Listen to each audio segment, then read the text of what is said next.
Test, test. Am I now? There we go. Good afternoon. This is the May 12, 2026 regular meeting of the Santa Barbara City Council. Would you please join me in the Pledge of Allegiance? I pledge allegiance to the flag of the United States of America and to the republic for which it stands, one nation, under God, indivisible, with liberty and justice for all. Madam Clerk, would you call the roll, please? Certainly. Councilmember Friedman. Here. Councilmember Santamaria. Here. Councilmember Gutierrez. Present. Mayor Rouse. Here. Mayor Pro Tem Sneddon. Here. Councilmember Harmon. Here. And Councilmember Jordan. Here. All righty, you have a ceremonial item.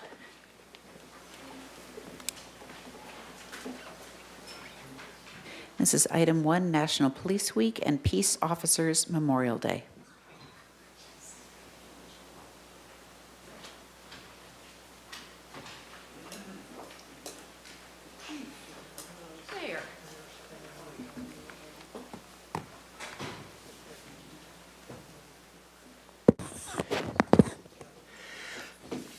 National Police Week and Peace Officers Memorial Day, May 10th through 16th, 2026.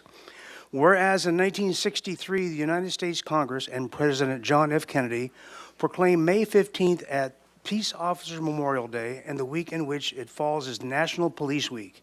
And as such, the Santa Barbara Police Department will celebrate the week of May 10th through 16th, 2026 as National Police Week. And whereas law enforcement officers take an oath to serve with integrity and courage, often placing themselves in harm's way to ensure the safety and security of others, despite the numerous challenges they face. And whereas the dedicated members of the Santa Barbara Police Department play a critical role in protecting community members with professionalism, care, and compassion. And whereas National Police Week provides a chance for communities to honor the dedication of police officers, remember fallen officers, and show heartfelt appreciation for officers and their families. And whereas on Peace Officers Memorial Day, we solemnly honor the bravery, service, and ultimate sacrifice of the following fallen officers, whose steadfast commitment to protecting others will forever be remembered: Richard Williams, Ronald Wainscott, Clarence Jensen, Henry Evans, Thomas Gary, Dennis Huddle, and Gina Battaglia. Now, therefore, I, Randy Rouse, as mayor of the city of Santa Barbara, do hereby proclaim May 10th through 16th, 2026, to be National Police Week and Peace Officers Memorial Day, in memory of those law enforcement officers who have made the ultimate sacrifice in service to their community, and to honor those police officers presently serving the community. Chief, congratulations.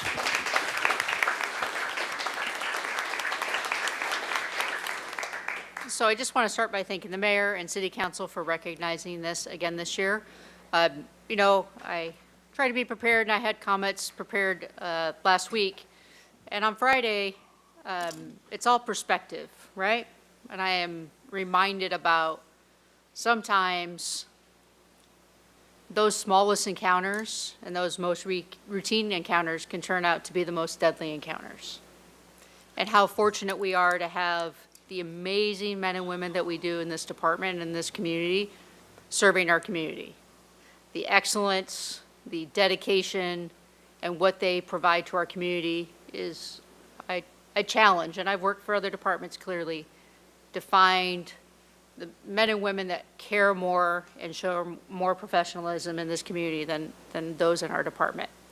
You know, in 2025, 141 officers lost their lives in the line of duty across the United States. What we don't talk about is the 184, at least 184 each year that die by suicide. And that is also a really big issue with the trauma and the things that are experienced by those in uniform. I think, the mayor and I were talking about the first responders conference, and, he sat through a partial day of that, and hearing those stories and realizing all the stories that people don't know and don't hear, and that trauma. But I just want to reflect and take a moment to say thank you to the men and women in our department, professional staff and sworn staff that are here every day and do their absolute very best to take care of our community, and that dedication that we show to make sure that we are taking care of them as well. So thank you for that, and I appreciate the time.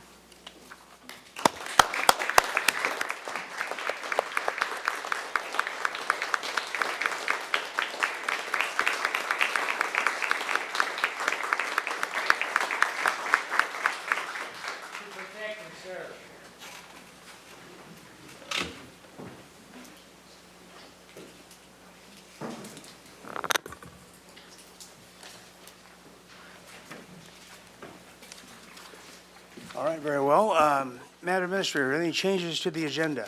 So, Mayor and Council, I just wanted to highlight, at the retreat the council had, I think last month, we had talked about making a change to the order of the agenda. I know the ad hoc committee revising the council handbook is still working on it, but for expediency's sake, we'd like to start making a change to the agenda where if an item is pulled off the consent calendar, it will be heard before general public comment and not after. So right now, pulled consent items come after general public comment, so we would like to make a change, have the council make a change to just hear pulled consent items before the general public comment session. All right, very good. Do you need to have a vote on that, Madam Administrator? Okay, thank you. So we'll do that today. Very good. And with that, we will move on to the consent calendar. You have some items to read. Yes, Mr. Mayor.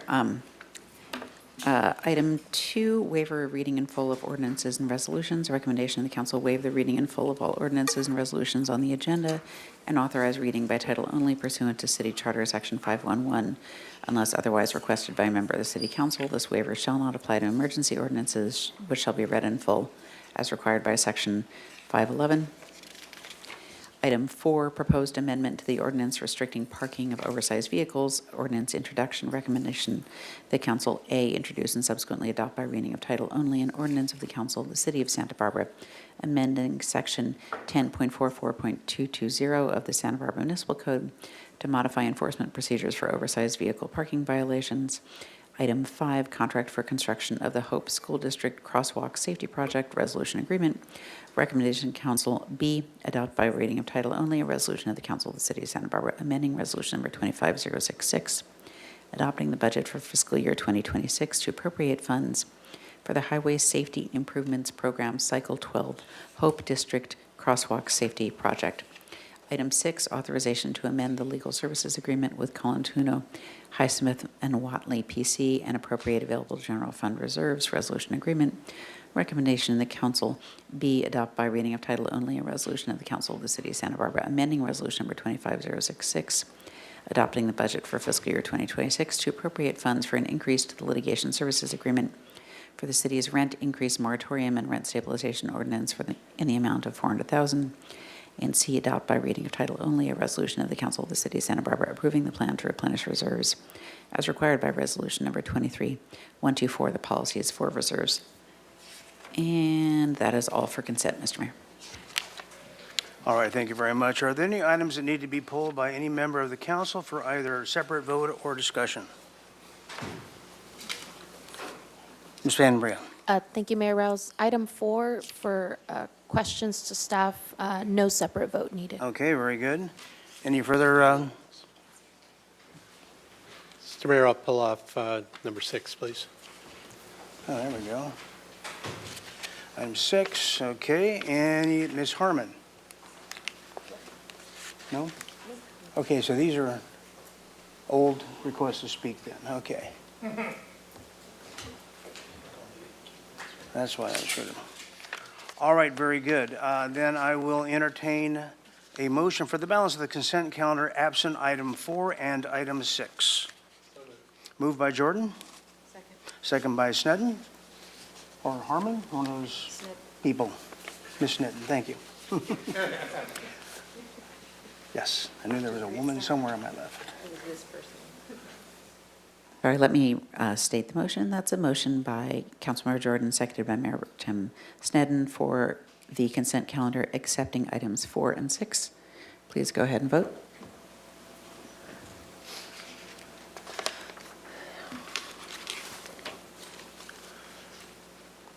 Passes unanimously. Thank you very much. With that, we'll move to the pulled consent items. Item 4, Ms. Santa Maria. Thank you, Mayor Rouse. I wanted to ask our city administrator, Ms. McAdoo, if you could speak a little bit to what we're seeing before us today. So this has already gone through ordinance committee. We got the recommendation from them to come to full council. But myself and our staff have gotten multiple calls over the last few months, and specifically about oversized vehicles under the Quarantina underpass. And so I would just love to hear from you on how you can anticipate the passing of this ordinance, how it could help in situations like that. Sure. Thank you, Councilmember Santamaria. I'm actually going to ask Senior Assistant to the City Administrator, Barbara Anderson, to share, and probably also our City Attorney to share what this amendment helps us do from a staff perspective, and also the resources that we're continuing to provide to our unhoused community. Thank you. So, City Attorney Dormis, would you like to start in terms of the amendment to the ordinance, and then I can speak to services being provided and how we respond to those requests? Sure. Honorable Mayor, Councilmember Santamaria. So it's just one amendment to the ordinance. There was a previous change where the ordinance required multiple notices and the allowance of someone to move their vehicle within a certain amount of distance. And we realized, as Ms. Anderson will go through shortly, that caused significant health and safety impacts. The warnings were not heeded. There were congregations of large vehicles causing issues in terms of safety, in terms of just the roads, because our streets are very narrow in the grid and the buildup of these large vehicles causing problems. And then just the congregation of these vehicles continuously and not moving really within an area, causing issues in terms of the discharge of waste, trash, accumulation, everything else, which Ms. Anderson will explain. So it's just one amendment. Nothing else changes in the oversized vehicle ordinance. It just only allows for one warning. Our enforcement team, our police department will still provide services and information on services for those that are in-house, but everything else remains the same. And so I'll turn it back to Ms. Anderson. Thank you, Mayor Rouse and Councilmember Santamaria. So it has been and will continue to be unlawful to park an oversized vehicle on the streets of the city of Santa Barbara. That specifically exceeds 25 feet in length or 80 inches in width or 82 inches in height. So that stands as is. And there is still a warning period. So if law enforcement engages with an individual because they are illegally parked, there is a warning offered for those who are in oversized vehicles, and that warning also comes with information for the New Beginnings Safe Parking Program, so they know who to outreach to, who to engage with, and we are in a position where we have significant resources available to be able to enroll individuals who are interested in program and services and get them on the path to housing. So that will continue to be the case, and that warning period still exists. If that individual in an oversized vehicle parks illegally in another area of the city and doesn't partake in services or enroll in that program, they will receive a citation. And then they will have to proceed on addressing that fine. So that is what we're proposing occurs with this ordinance change. Thank you so much, Yeah. Ms. Anderson. Can you speak a little bit more to what enforcement looks like out in the field with this proposed change? Yes, it's just as I said. So if an oversized vehicle is illegally parked, there's an engagement with parking enforcement officer or a patrol officer, and those individuals are notified that they're illegally parked and receive a warning with an informational brochure, both in English and Spanish, on the New Beginnings program. And I don't want to overspeak, so the chief is here to provide any more detail. And again, if an officer, parking enforcement officer or patrol officer engages with that vehicle in another location, you can actually look up the license plate number if they've received a warning already, and then a citation would be issued subsequent to that. Any clarification, Chief, on that piece? Okay. Thank you both, Yeah. really appreciate it. Is outreach going to stay the same as is? Is there a decrease or increase in the outreach that is being done? So we are in a position where we have an extraordinary level of resources for outreach to people experiencing vehicular homelessness. So if folks are living in their vehicle and are open and receptive to program enrollment, we actually have resources for the end of this year that are much more than we've had in any year prior. So for the last 18 months, New Beginnings has been a recipient of the Encampment Resolution Fund grant program through the county and city of Santa Barbara. Upwards of $7.9 million have been awarded to us to address vehicular homelessness in 6 priority regions in the city of Santa Barbara, but countywide. The enrollment has been so successful that 56% of vehicles that were formerly reported through the point-in-time count in the city of Santa Barbara have been eliminated. So more than 50% of program enrollees have been placed in housing, and an additional individuals have been placed in interim housing. So Even more so, we wanted to move forward knowing that we needed this enforcement mechanism tool to be shifted and adapted to what we're seeing in the field, but we still have the ability to respond at a level that, again, anyone who says yes to program enrollment, New Beginnings is able to support them. Thank you so much. This is incredible work. Final question is around cleanup of the neighborhood. And so, for example, on the Quarantina underpass with all of those oversized vehicles, there's all of this waste that is often there. And myself and staff are always getting calls about that. The funding that you mentioned that we have, couldn't that be used for neighborhood cleanup, or is that a separate line item? Councilmember Santa Maria, that's a great question. Our Sustainability and Resilience Department, as many of you know, is well-resourced. So we have the ability to respond to reports of illegal dumping, small encampments that might pop up outside of areas that are impacted by those experiencing vehicular homelessness. We also have the ability to address excessive personal belongings, unattended personal belongings in the public right-of-way, all through that code enforcement team. So that continually happens. We actually pulled data as we went before the ordinance committee to demonstrate that in the past 8 months of the reports received and responded to by Sustainability and Resilience, 35% of those reports were based in the Quarantina region. We will continue to respond. We will continue to prioritize that region. And we do appreciate when we get cooperation and voluntary compliance with folks that we're receiving reports about. We have a level of communication that we think is positive with some folks that are in these circumstances that we really want to support in accessing housing opportunities. So we hope that will continue to be the case.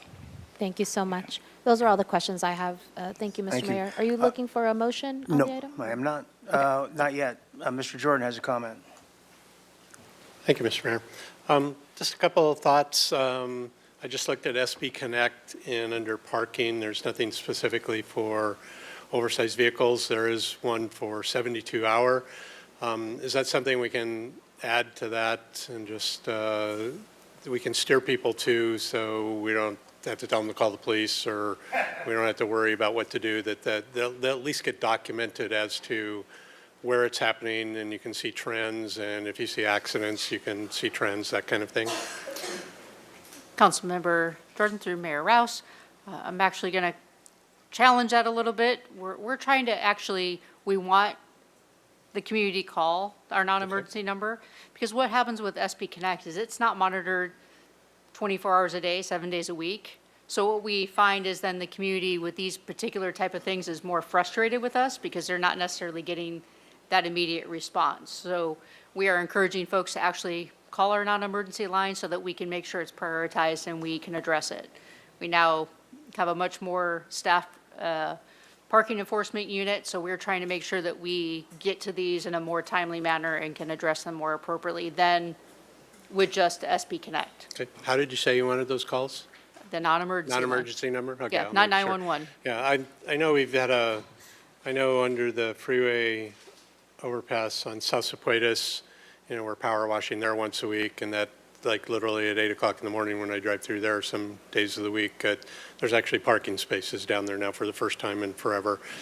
And then another hot spot was Quarantina between Yananoli and Montecito Street, which is also like a multi-block hub for Marburg with big trash. I mean, literally, I go down there 2 days a week early in the morning, and literally, if you can imagine, oversized vehicles on each side, a trash truck coming at you in your car, one of us is backing up because there just is not enough room on a 28-foot street. And I know we've pushed a lot of people along that were on Quarantina, but they have just ended up going around the corner onto Yananoli, which is also a major street for Marburg because they have their full repair, mechanics repair yard there too. And so I get those questions just because people know who I am, and I'm in that block a couple mornings a week. And so I appreciate that's what you want to do rather than push them towards SB Connect. Thank you.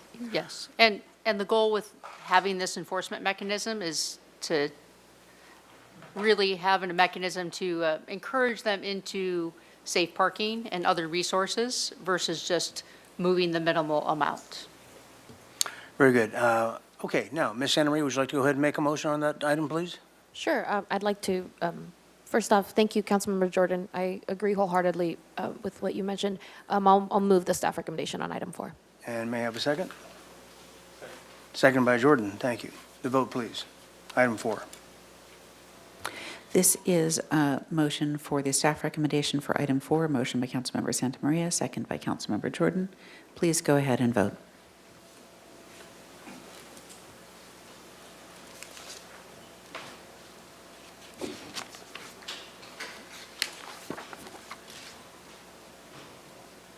Pass unanimously. Thank you very much. We'll move on to item 6. Mr. Jordan. Thank you, Mr. Mayor. Really, my purpose is just to vote separately on this, but just a short comment. Just to express some appreciation that we did follow the process to find a method to replenish the reserves in this particular ask.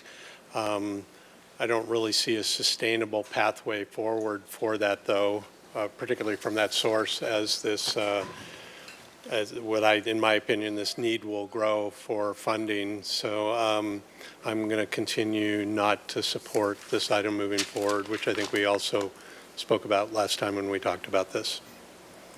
All right, very good. Any further comments? Motion on item 6. So moved. Moved by Santa Maria. Second by Harmon. May we have the vote, please? This is a motion for the staff recommendation for item 6, motion by Councilmember Santa Maria, seconded by Councilmember Harmon. Please go ahead and vote.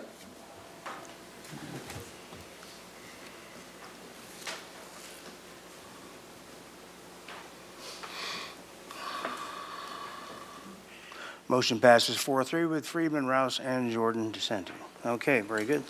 And that completes the consent calendar. And with that, there were no hands raised on consent, were there, Madam Clerk? Probably should have asked earlier, but Oh, Mr. Mayor, there now is a hand raised. There was not earlier. Let me call on this person. why don't you find out what Yeah. that's about, please? If this is for general. Molly Pearson, which item did you wish to speak on? Item 4. Okay.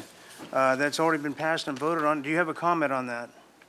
I do, and my hand has been raised, and I also said it at the start of the Zoom meeting, I had a All comment. right, well, sorry we missed you, I so will go go right ahead and read it. I understand that this ordinance amendment is intended to improve enforcement related to people living in cars and vans and trucks and RVs. But I'd like to point out that this also impacts local residents.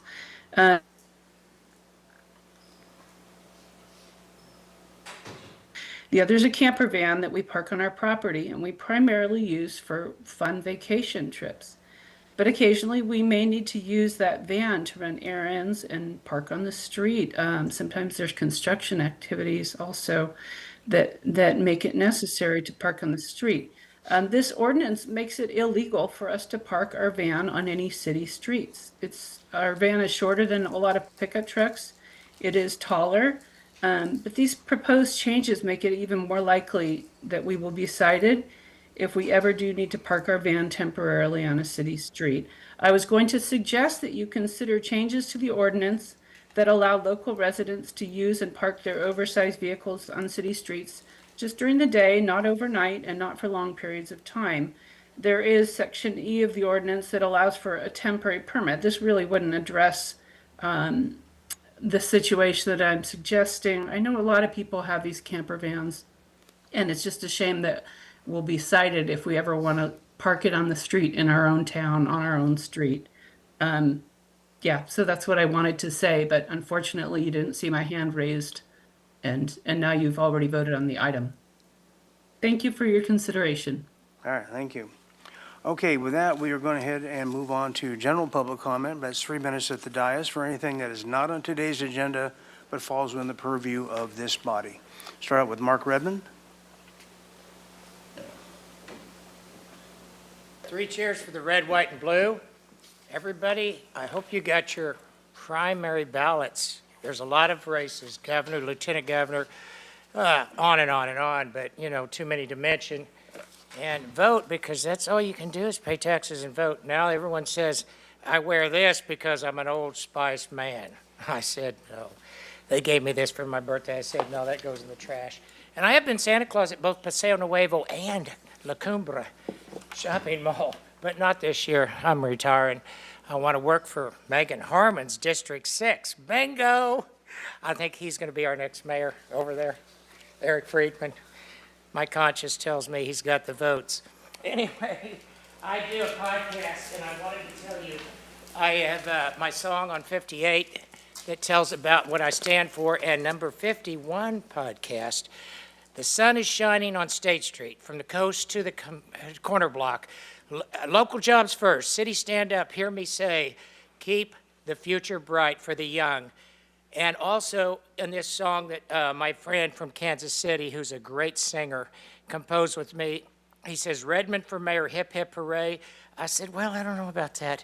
Maybe councilman. I am on the streets of Santa Barbara daily. I fix the potholes. I'm going to get the roads paved. Better America, better for the city of Santa Barbara. I'm going to work hard.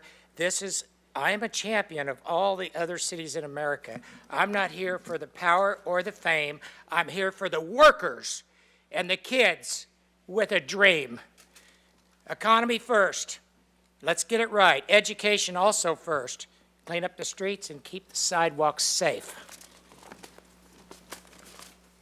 I'll finish by telling you that Santa Barbarians, that Mark Redmond will never lie to you. I'm an honest man. End of story. All right, very good. Joanne Olenek. I don't kiss the flag like Trump. I wave it Okay. till I keep it dear to my heart. Thank you, Mark. Good afternoon, Honorable Mayor and members of the council. My name is Joanne Olenek, a citizen of Santa Barbara. I am here to speak in formal opposition to Measure A 2026. I am deeply concerned that the voters of the city are not being provided the full truth regarding this measure. While you have presented this as modernization, the reality is a dismantling of 50 years of progressive public safeguards. First, there is the issue of fiscal secrecy. The city is spending nearly $200,000 of taxpayer money pulled from general fund reserves to cover the city's mandated financial share of this election's cycle's expenditures. Second, essential records are being withheld until after ballots were mailed. Most disturbingly, when I requested these documents from the city clerk, she summoned law enforcement. A simple citizen quietly and politely requesting the truth from the very people who are supposed to work for them. Third, the city's attorney's own analysis of the referendum confesses the truth. Removed is the baseline of progressivism in our city. The ordinance requirement for contracts lasting more than 5 years, allowing these perpetual agreements to be passed by resolution in a single day, circumventing this voter's 30-day right to review. Fourth, this lack of transparency appears to be a borrowed strategy. Our city administrator comes to us from Hayward, California, where her time in office was marked by public outcry over the centralization of power at the expense of elected officials and the public. To everyone else, we are not Hayward. Santa Barbara is a unique, historic, and progressive city that was built on transparency and careful stewardship of public land and contract extensions. Do not allow our unique character to be traded for a modernization playbook that silences the sacred voice of the people. Reject this misleading ballot referendum and vote no on Measure A 2026. Thank you. Thank you. Barbara Cronin-Hirschberg. No clapping, Mark.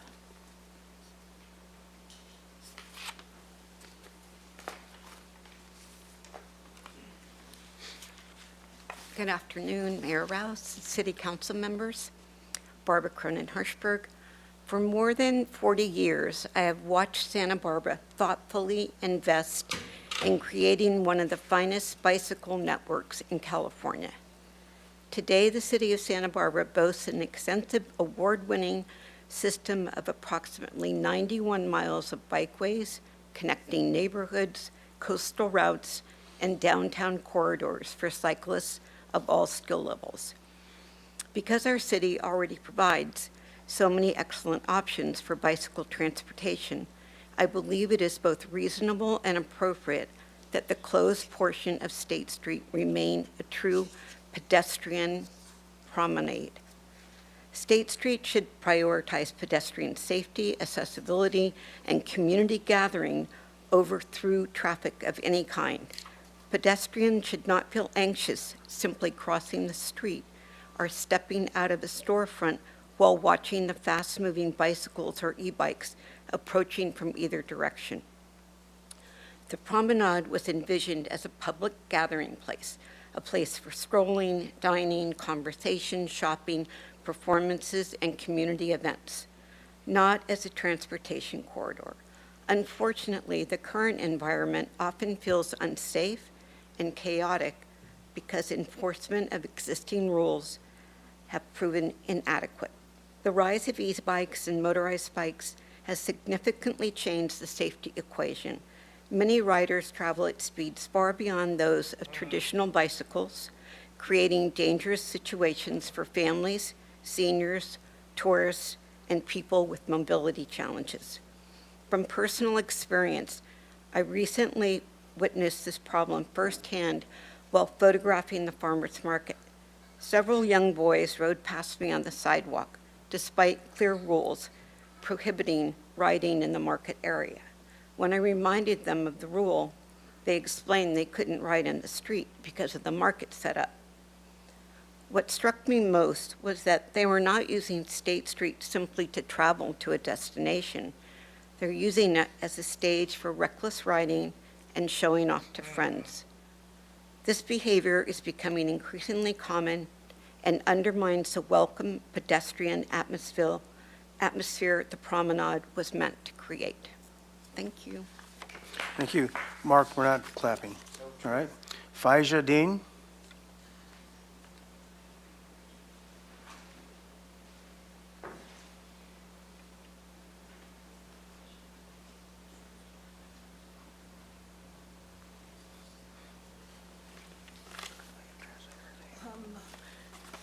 Hi, where's the timer? Hi, I'm Faija Dean. Long day. I'm at the court all day. Had to file a ex parte or something like that. Anyways, I got to go back. But anyways, hi, I'm Faija Dean. Again, I live here in the city of Santa Barbara. I want to talk about some issues.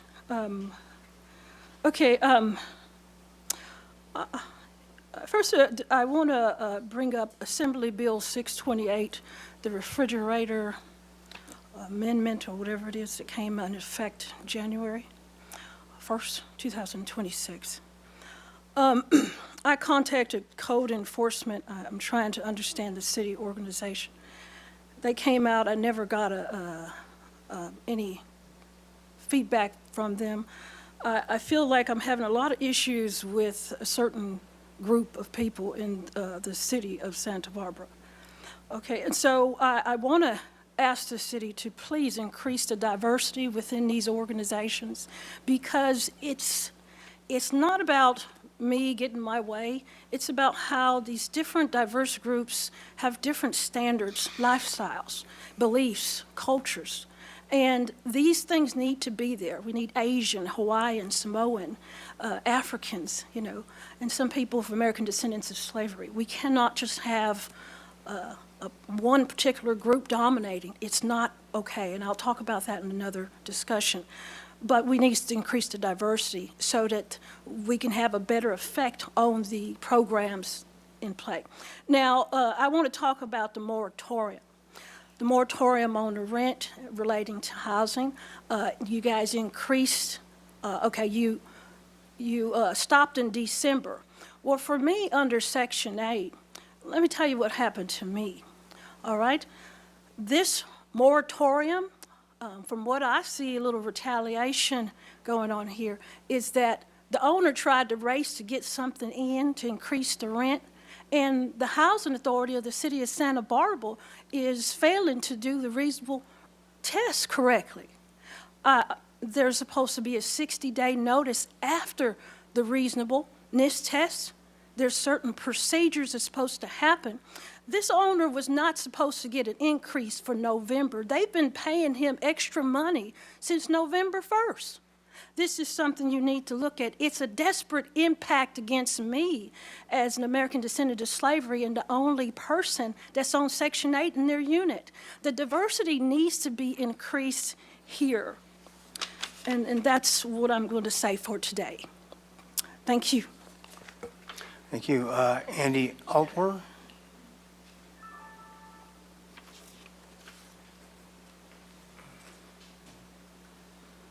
Hello, Council. My name's Andy. I've had the chance to speak to Councilman Friedman and the mayor briefly, but I'm here to just vocalize the desire of me and my neighbors. I live at 822 Jennings over by the Trader Joe's on Milpas. We live on a street that was originally residential. The house is from like 1920s. At some point during this time, it's been rezoned to manufacturing industrial, which has disallowed the use of the existing residential homes there. And under current zoning code, it disallows any modification or addition to the homes. It also disincentivizes upkeep of the homes because they're a non-compatible use. So if you wanted to convert it to a compatible use, most of them would need to be partially torn down or completely torn down. So my desire, and I just wanted to bring it to everyone's attention, is during the 2030 revamp of the city ordinance, I forget what the exact term is for it, we're seeking to rezone the neighborhood basically to any other zone. It could be manufacturing, commercial, residential, anything that allows the continued use of the existing homes. I just wanted to vocalize that and bring it to everyone's attention. That way it's familiar when it gets brought up again down the line. Thank you. Thank you. Madam Clerk, are there speakers online?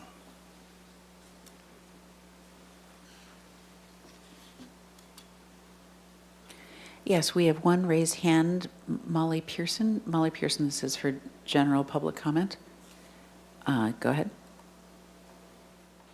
Great, thank you. Can you hear me? Hopefully. I'd like to speak about State Street. I didn't have much time at the master plan meeting. I just want to emphasize this State Street is a street. It's critical biking infrastructure. If you change it to something else, and you replace it with some other infrastructure, that's great. But right now, it's critical biking infrastructure. And closing this infrastructure has consequences. For example, what we saw at the farmers market last week. Don't get me wrong, I love the farmers market, but bicycles need a place to go when it's shut down to bikes, and expecting them to walk bikes for 3 blocks is, it's just impractical, and frankly, it's not fair. We don't ask that of other commuters. People who take bikes and need to get to work or to a meeting need to get there. If we're going to take away this critical transportation infrastructure, even if it's only for a few hours, please just provide a safe alternative and provide signage so people know where to go. Bicycles and e-mobility are an important part of our transportation future. Please utilize your capable transportation staff and come up with solutions that are safe and fair for everyone. Thank you. Thank you. Are there further speakers online? No, Mr. Mayor. Okay, very good. We'll close public comment, and we'll move on to council member committee assignments. And Mr. Mayor, I'm sorry, we do now have a raised hand. Another person has raised their hand. Right after that will be it then. Okay. The final speaker. Okay, Angelina Dedamati. Angelina Dedamati, please go ahead. Can you hear me? Yes, we can. Good afternoon, Mayor Rouse and Council. I'm making public comment today after seeing a lengthy agenda and items that are on it. I'm more concerned about the disrepair of the city of Santa Barbara. I'm deeply concerned of the state of the city of Santa Barbara and the reckless spending by staff approved by city administrators and supported by some of the council members that doesn't seem to benefit any of the Santa Barbara taxpayers or residents. More money has been sadly wasted while catering to special interest groups instead of fixing the simple necessities such as the roads, the deferred maintenance, and infrastructure that is much needed and long overdue. Placing the needs of housing or placing the needs of housing and transient residents and those with mental health and drug use over our people in our community who are elderly, disabled, amongst those who are veterans. They do not have housing. They're shipped out all over the state. And I think it's just shocking to hear that $7.9 million dollars of taxpayer money and grants are allocated amongst a lot of other money to not just the county of Santa Barbara, but to the city. And I think it's just sad that we're not placing our people in our communities that are struggling. They're not getting housing, that are vets and elders. And there's a shortage, but we're bringing people in, or there's people that I've talked to that are homeless that aren't from here that have been encouraged by unknown people. I'm sure if someone cared to look, they could figure out who's encouraging people to come from out of the area, relocate to Santa Barbara, and sponge off the taxpayers at no benefit to or for the taxpayers. Well, businesses are slowing down. People don't want to come in to do business in Santa Barbara because of State Street closing, homeless all over. Homeless seem to be the ones that are taking over the city of Santa Barbara. Well, the locals and people who live here can't even get housing. All right, thank you very much. Are there? Thank you. I'm sorry, are you done? I just had one other comment okay. to finish. I apologize. To close, Go ahead. the locals and the public deserve better from the city staff and elected officials. There's a budget, and I think that this council hopefully will instruct our city administrator to do an audit and go through each department line by line and look at everything and look at the spending. I believe there's government and penal code sections for fraud, abuse, and waste of taxpayer money. And I think that if there was a deep dive into the budget and into spending, I think that there's probably decades of abuse of reckless spending at no benefit to or for the city of Santa Barbara, the people who reside here. So I encourage Mayor Rouse and council to instruct our city administrator to do a deep dive and to do it. Thank you. That's your time. Thank you. Thank you. Are there further speakers online? No, Mr. Mayor. All right, with that, we'll close public comment and we'll move to committee assignment reports. Anyone? Ms. Sneddon.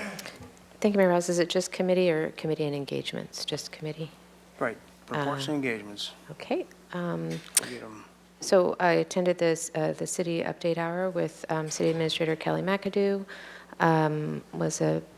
Attended the Mission Canyon Association with Supervisor Roy Lee and also Chief Males, and our firefighting staff was well in attendance. Historic Landmarks Commission heard several structure of merit designations. At our Sustainability Council meeting, we discussed water rates, which we'll see in our budget presentations. At Kachuma Conservation Release Board, we approved the annual budget, which will also be included in our city budget for approval. I participated in the record attending mayor's ride, attended the Riviera Association board meeting, Neighborhood Advisory Council. They heard the item of renaming the street currently called Calle Cesar Chavez. Attended Sierra Club meeting to meet candidates, participated in a Blue Economy industry mixer, and attended the PAL event fundraiser. Very good. Mr. Friedman.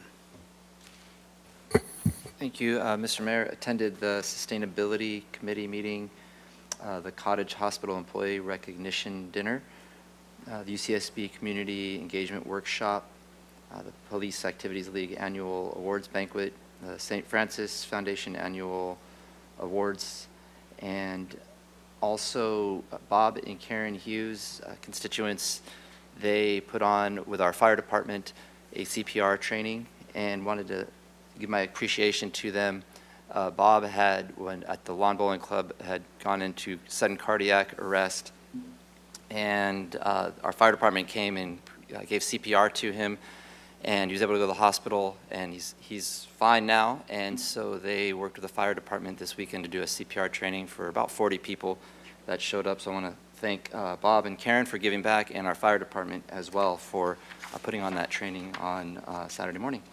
Thank you. Thank you. All right, none further? Then we'll move on to item 10. If you'd read that into the record, please, Madam Clerk. Item 10, subject affirm support and leveraging grant match funds for the Highway 101 pedestrian cyclist bridge overcrossing from the east side to the waterfront and the Castillo undercrossing bicycle and pedestrian facility improvement projects resolution. Recommendation that Council A adopt by reading of title only a resolution of the Council of the City of Santa Barbara amending resolution number 24013 supporting the Highway 101 pedestrian and cycle bridge overcrossing from the east side to the waterfront project and directing staff to apply for a grant to fund design, environmental review, and right-of-way phases. And B, adopt by reading of title only a resolution of the Council of the City of Santa Barbara amending resolution number 24038 supporting the Castillo Street undercrossing bicycle and pedestrian facility improvement project and directing staff to apply for a grant to fund design, environmental review, right-of-way, and construction phases. Additionally, the title of the ordinance has been read. If there is no objection from any council member present, further reading is waived pursuant to Santa Barbara City Charter, Section 511, and Santa Barbara Municipal Code, Section 2.04.040C. All right, very good. Ms. Grant or Mr. Demore, are you starting on? I'll start out. Thank you, Mayor Rouse, members of the City Council, Brian Demore, Public Works Director. I just wanted to give a quick intro to this item before handing it off to Jessica Grant. So if it sounded familiar, that reading, it should have, because 6 out of the 7 members of council were on council 2 years ago when we brought the same items for kind of the same reason to apply for ATP grant, which we did 2 years ago in a prior cycle. That cycle had much less funding. There were state funding limitations at that time, and we were not successful in obtaining those grants at that time. But we wanted to come back to council, kind of reaffirm the support before applying for this next cycle, which is in front of us. We considered putting it on consent, but some things have changed over the last couple of years, and we felt like it was important to have at least a brief discussion with the council. A couple of things that have changed. The budget situation's a little bit different now than it was a couple of years ago. So we just wanted to make it clear that with this, it's just a 1% match that we're committing ourselves to. But even that 1%, given where we're at with our budget, it's significant enough to be worth the conversation.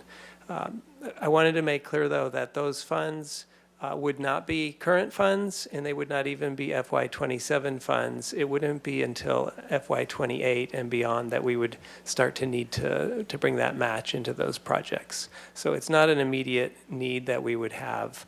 And then the other thing is just I wanted to mention State Street. That's a little bit different now than 2 years ago. I think we have a clearer picture of what that could look like. So that's a project that's taking shape that we believe will compete very well for ATP. One thing with these ATP, the Active Transportation Program, these grant cycles, it's highly competitive and it's very involved. There's probably, I would say, hundreds of hours of work that goes into each application. So these, because we previously applied, they're ready to go with a little bit of a refresh and we can submit. State Street isn't quite there for application, but we're going to be searching for every opportunity to locate funding. I don't think we have it locally to fund that entire project. I think that goes without saying, but if we can find a source, ATP would be a good one for sure for State Street. So we definitely, that's on our radar. It's a top priority of staff to get that funded. As you've heard, I think it was just last week, it was in front of you. So that, I just wanted to make that clear.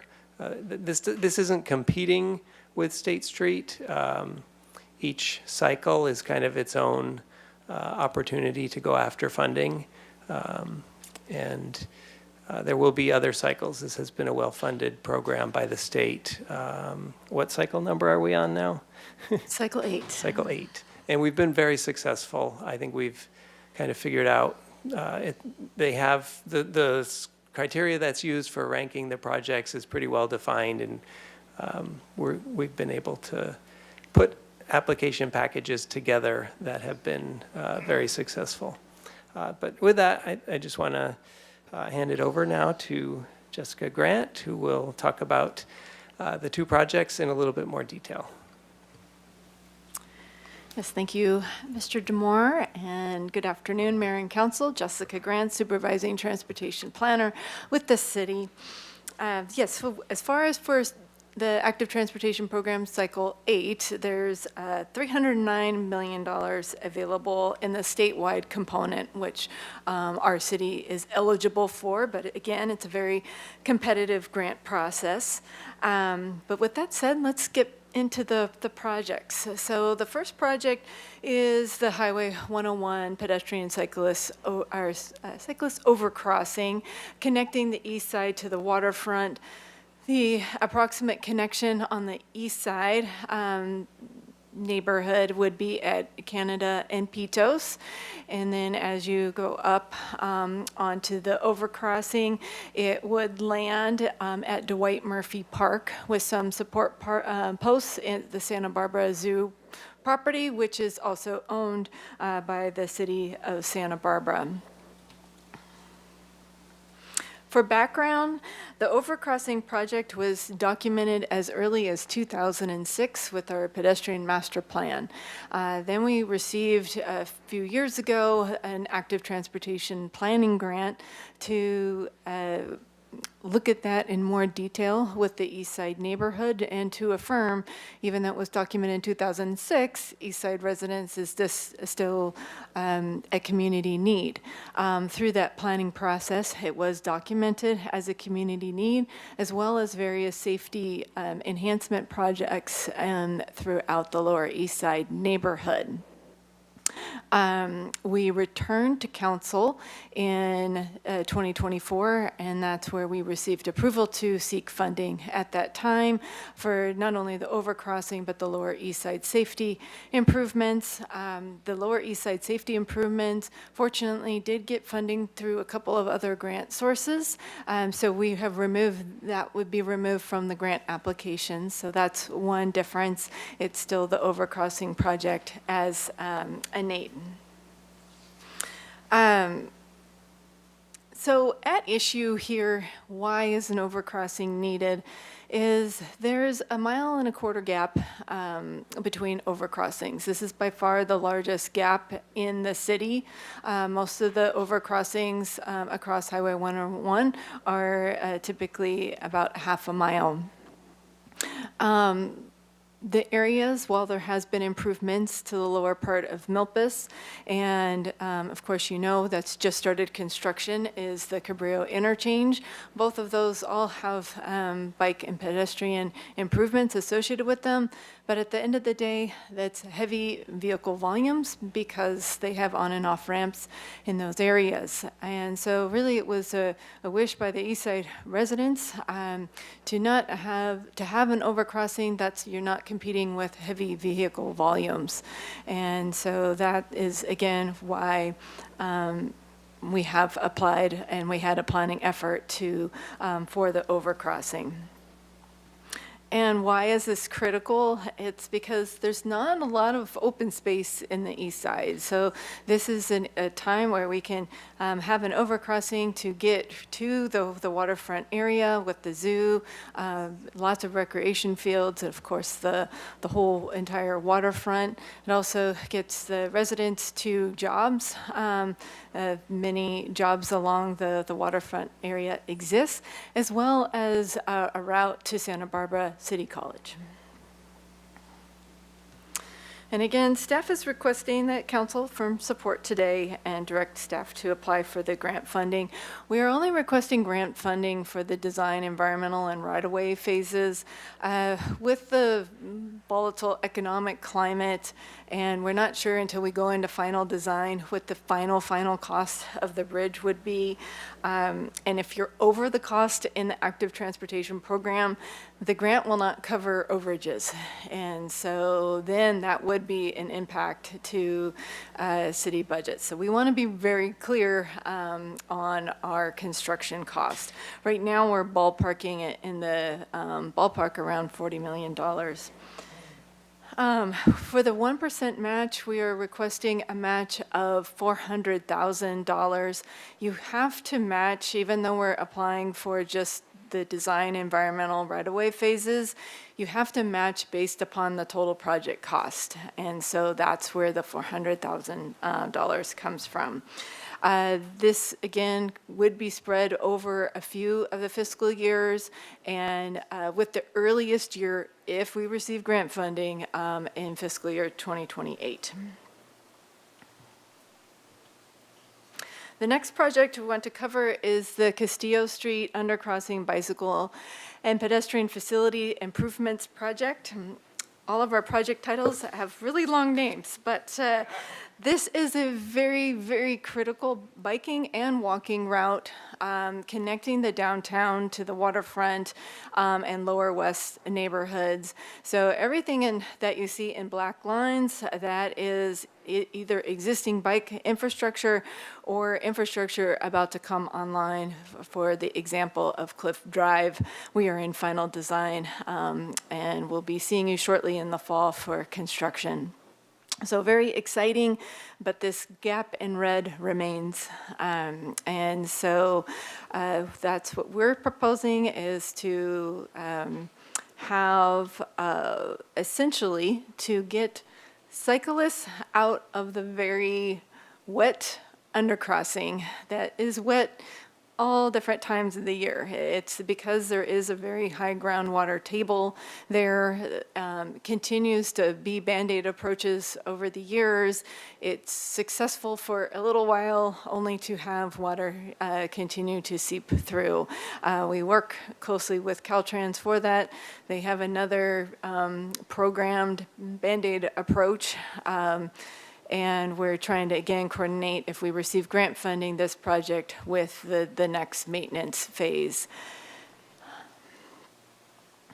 There is one project scope change that we would like to add in for this grant application, and it's on Castillo, just south of the Castillo-Montecito intersection to Cabrillo Boulevard. This is just a sort of a street mix or cartoon sketch of what that would look like. This would be as if you're standing on Cabrillo Boulevard looking up or north towards Castillo. And so starting on the left-hand side, that would be adjacent to Pershing Park, where the existing sidewalk would remain. And then there would be a raised bike lane followed by parkway on the west side. It would be tree bulb outs, similar to what you see on Wentworth in the lower west. And then the vehicular traffic lanes would remain the same, and then a raised bike lane on the east side of the Castillo. For this project, we would like to seek design, environmental, right-of-way, and construction with this. The ballpark is $15 million, so the 1% match would be $150,000. That would be estimated typically when we have a match with construction. We wait closer to the construction phase to have that match. So most likely in fiscal year 2030, 2031, if we were to receive funding. Here is just a list of the community and stakeholders who supported both of these projects 2 years ago with the grant applications. As part of this grant, we are only allowed to have 10 letters of support. The rest of all the actual resident support is documented via attachments in the grant application for those that have attended the webinars, in-person meetings. And there has been a ton of meetings on both of these efforts. And with that, we have a paraphrased version of the recommendation. The recommendation is outlined in the staff report, but again, it's to request for your support today to seek the grant funding and also approve the leverages. And as Mr. Demore mentioned, there are a few planning efforts going on. Mr. Demore mentioned the downtown State Street master plan effort that we do anticipate that to be a good candidate in the future for active transportation program funds. The other planning efforts that are underway are the waterfront adaptation plan, and so there's some active transportation related improvements with that effort, and so that is just continuing on with the effort, but it's basically the beachway being extended, so you're not having to go navigate in the parking lot to connect to the Mesa neighborhood. And the other larger planning effort you'll see in June, which is the Safe Streets for All action plan. There will be some infrastructure projects coming out of that. But the way that all of these planning efforts are lining up in timing, they will be offset. And so we don't believe any of these efforts are competing against one another. And with that, that concludes our presentation. Happy to answer any questions. All right, questions for staff? We're going to, Mayor, just a reminder, we're going to go to public comment per the change in protocol, public comment first, and then do council questions and comments. Staff made that change, very good. I don't have anybody in person for public comment. Any speakers online for this item? Yes, we have one raised hand, Ian Bakke. Ian Bakke, please go ahead. Hi, everyone. Thank you, Mr. Mayor and Council. Ian Bakke, Chair of the Transportation Circulation Committee, speaking on my own behalf. Just want to support staff's recommendation. Both of these projects are critical needs, not just for the neighborhoods they're adjacent to, but for the city as a whole, as we work to implement the Climate Action Plan and Vision Zero and finalize, building a connected, safe network of bicycle facilities and connecting the Lower East Side to the waterfront and the Dwight Murphy Park renovation program. So please support staff recommendation. Thank you very much. All right, and further speakers online? No, Mr. Mayor. Okay, and with that, we'll return to council questions. Mr. Jordan, or actually, Mr. Freeman was up first, right? No, I guess it was Mr. Jordan. Having some electric fun today. Did you push your button? I did, but it disappeared again. So don't ask me. It's something, yeah. Thank you, Mr. Mayor. Keeping a secret. So 100 years ago, just in my history, Caltrans had like pages and pages of responsibility for slicing more than half the city off from access to the coastline. I just remember us talking about other projects and, whether it's underpasses or overpasses or whatever else, and that we've always talked about their responsibility, and it seems to me there's probably something buried somewhere, or is there? I guess that's my question. Do they not have a direct role in remedying what they did when they put the freeway through the city anymore?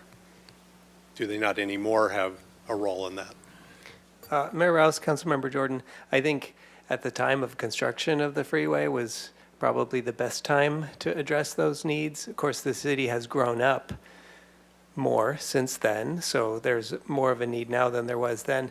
I think what I would say to that is, we try our best to be strong partners with Caltrans, and we have maintenance agreements with them, so things are spelled out as far as whose maintenance responsibility is for different items of infrastructure. The three overcrossings that exist today, it's a mixed maintenance responsibility. City's responsible for certain kind of everyday things like graffiti abatement on certain components of it and sweeping it. And this is the same with the vehicular undercrossings and overcrossings as well. But the structure itself, the main aspect of that piece of infrastructure, belongs to Caltrans. With the city initiating this, I would say there's probably about a 0% chance that Caltrans would accept the maintenance responsibility for this new structure. But just that partnership that I'm talking about, this grant that we are contemplating applying for is actually administered through Caltrans. So I think they would make an argument that they're funding the project. Don't I remember the discussions on the Cabrillo underpass, that they definitely had some skin in the game to correct that? And is the difference there because we had an existing street that they put a freeway over that was cramped, and in this particular case, there's no nexus of a road that's already there? Is that the difference?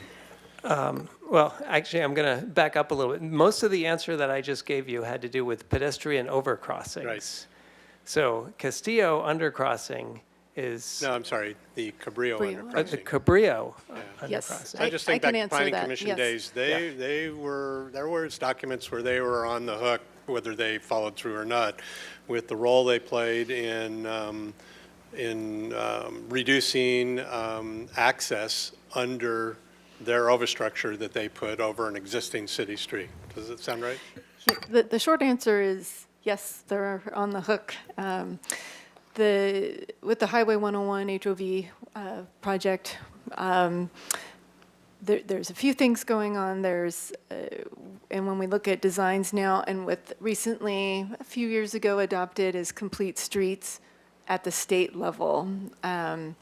And so when we're evaluating projects, it's to look at complete streets. And so complete streets is not on the freeway itself, but on the interchanges. And so we worked really closely with them on pedestrian and bicycle safe facilities under the new built Cabrillo interchange.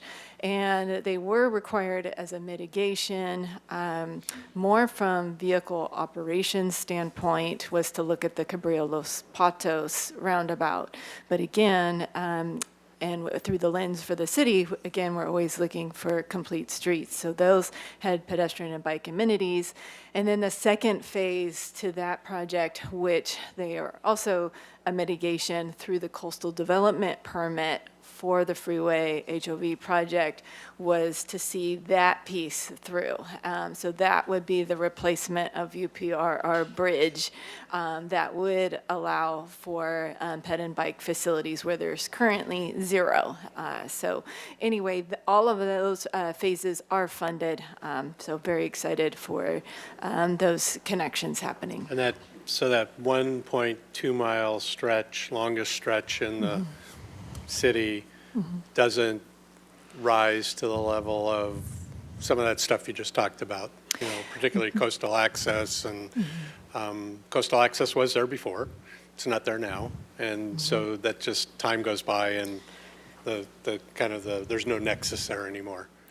Well, there was, if you look at the old maps and before the highway came in, it was also part of our street grid network, Right. then got obliterated with the freeway. And it's the tale to tell the story of how highways can separate communities. Yep. And it happens all over our state and United States. And so we are trying to reconnect it with the high comfort facility. Yep, okay.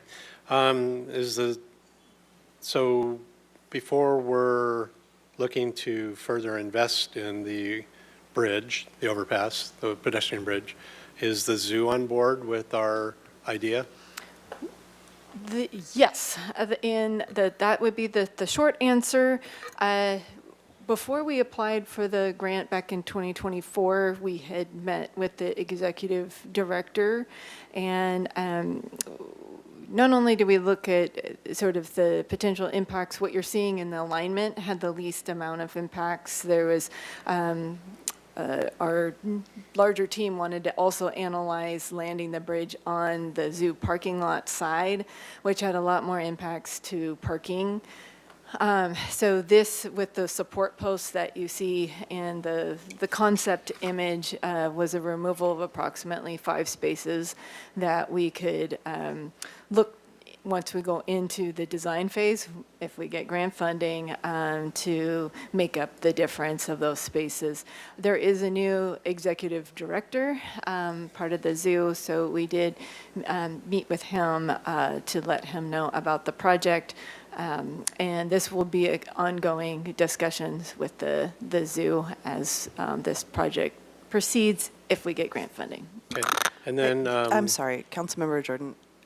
Just for staff, I think at least the zoo executive director had mentioned to me that the zoo has been talking about a workforce housing proposal that they would like to work on in partnership. I just was curious if that Yes, brought up in your that was brought up in the conversation. There's more layers to that, and that's early on. That's just something that the same story that we hear is how to retain your staff, and most of we're affected as a city organization too, where a lot of people have very long commutes, and so having affordable housing. But that it is a park zone property, so it's not as easy that would take a vote of the people to have housing there, but it's something that the zoo is exploring. And so for the layout, both the projects could coexist together. And if there was housing, they would be in the school district that would be in the east side. And so then you have access to walk to school, because for all the kids that live in that area right now, there isn't busing to Cleveland. And so you do, if you don't have a vehicle, then you're walking or biking. So that then provides a high comfort route to future families. And then the 1%, I mean, historically, in my history, that's like a non-starter. You've had to come back multiple times on other projects in the city, and raises up, raises up, raises up. You know, Cliff Drive was a great example, I think. I think we did 3 asks there and just had to crazily increase the amount of the match. So how feasible is a $40 million project with a 1% match? Short answer is we don't know. I think going in without a match we would not advise. At least 1% gives us 1 point. And going higher than that, when we haven't gone into any final design or design, then we don't want to put the city on the hook, because it is in the millions of a matching requirement for that. So we'd scored with 1 point last time. We scored a 92. It's all about points for this particular grant. In any normal ATP cycle, there was a big budget cut the last cycle. We most likely would have been funded. So that's a winning score usually. Yes. Okay. It was an excellent score. So we hope to replicate that. But with every grant cycle, you have new reviewers.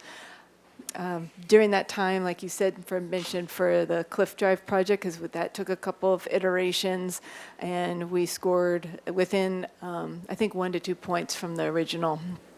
The difference there was, again, the matching for that particular project. Thanks. And then last question, you should almost start overlaying a waterfront climate adaptation map on everything you do down there. So I seem to remember the bird refuge almost becoming a circle around an island down there on the front.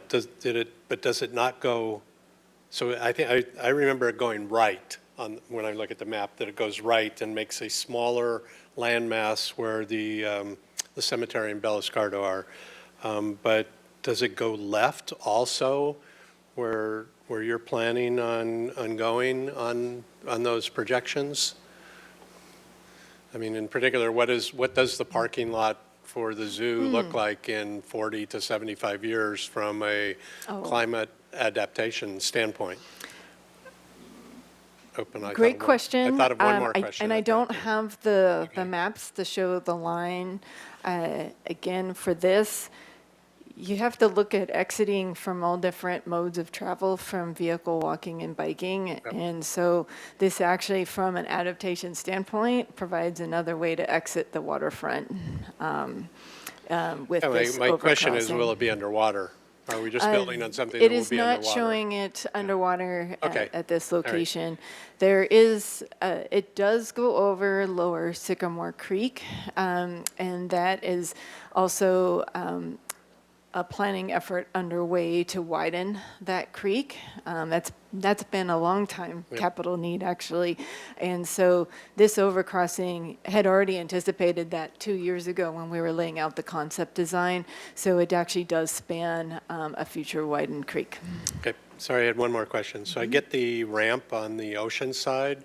How do you get off the bridge on the inland side? On the inland side, it would be similar to the switchbacks. I was only allowed 8 slides for this presentation. I did have another slide showing that, but it's a switchback. Similar to what you might, I always think of like baseball stadiums where you switch back to get to different levels. It's like that. That still meets accessibility It does. guidelines? Okay, all right, thanks. Ms. Santa Maria. Thank you, Mayor Rouse. Few questions on, if we can pull up slide 7, our community stakeholder support.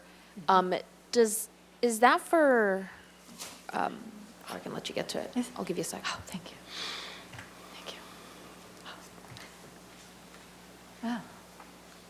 Well, I'll ask it while you're looking for the slide, but slide 7. Is this community stakeholder support for both of the projects listed or just for one of them? These were, all of them were joint, except for the East Side Society was specific to the Lower East Side connectivity plan for the So they did support the Lower East Side connectivity plan? Yes. But they didn't support the Castillo? Well, we were limited on 10, and so there's more than 10 here for the record. There is a safe routes to school section, and so that's how we sneak in the schools on their support letters, and then the rest would equal 10. Okay. Okay, thank you. A couple other questions about, well, a lot of it is the financing. The estimated cost of the project, $40 million, would that all be from the ATP grant? Or would that be, are we searching for other sources? Right now, we're only requesting for design environmental right-of-way, which is ballpark, probably right around $12 million. We'd still need to go out for funding for the construction phase, which could be from the active transportation program or another source that might come online, but most likely the active transportation program. Okay, so design and construction, you'd be applying to the same grant for these? Correct. Grants. Okay. If we apply for the grant and we don't get it, do we get that 1% match back? Yeah, the 1% only kicks in if you receive grant funding. Okay. So we do not have to pay anything up front. And typically when we do match, you don't necessarily have to have it in one fiscal year. So we can spread it across a few fiscal years. Okay. As we know, our construction costs are very volatile right now, and in the coming years may get worse. If the grant doesn't cover the complete cost of construction, do we have a plan on how to finance that delta? So right now, we're not proposing construction for the overcrossing, but for Castillo, if we were over the amount that we had requested, There's a few ways to handle that. One is to reduce some of the scope of the grant application. And another way is to leverage some other funding sources. We have done that successfully with some of our other ATP projects where we might get, like, for example, a traffic signal funded from the Highway Safety Improvement Program. So that's typically how we make up some of those shortfalls. Okay, so if we have a shortfall, we're not expecting that to impact our general fund? That is the goal. Okay, that is the goal, we're just not sure. Correct. Okay, got it. Let's talk a little bit about the zoo and where it would land. I think Councilmember Jordan brought up a good point about the elevation of the land there, and so I have similar questions to what Councilmember Jordan brought up about, whether it's underground or not, but also considering if the zoo is thinking about placing workforce housing there, would those folks housed there end up under like, would it be under sea level? Are they later going to have to be relocated? Do we have any sense of how feasible it would even be to like, if we wanted to not go with this project because we want to pursue housing, like, how feasible would that even be?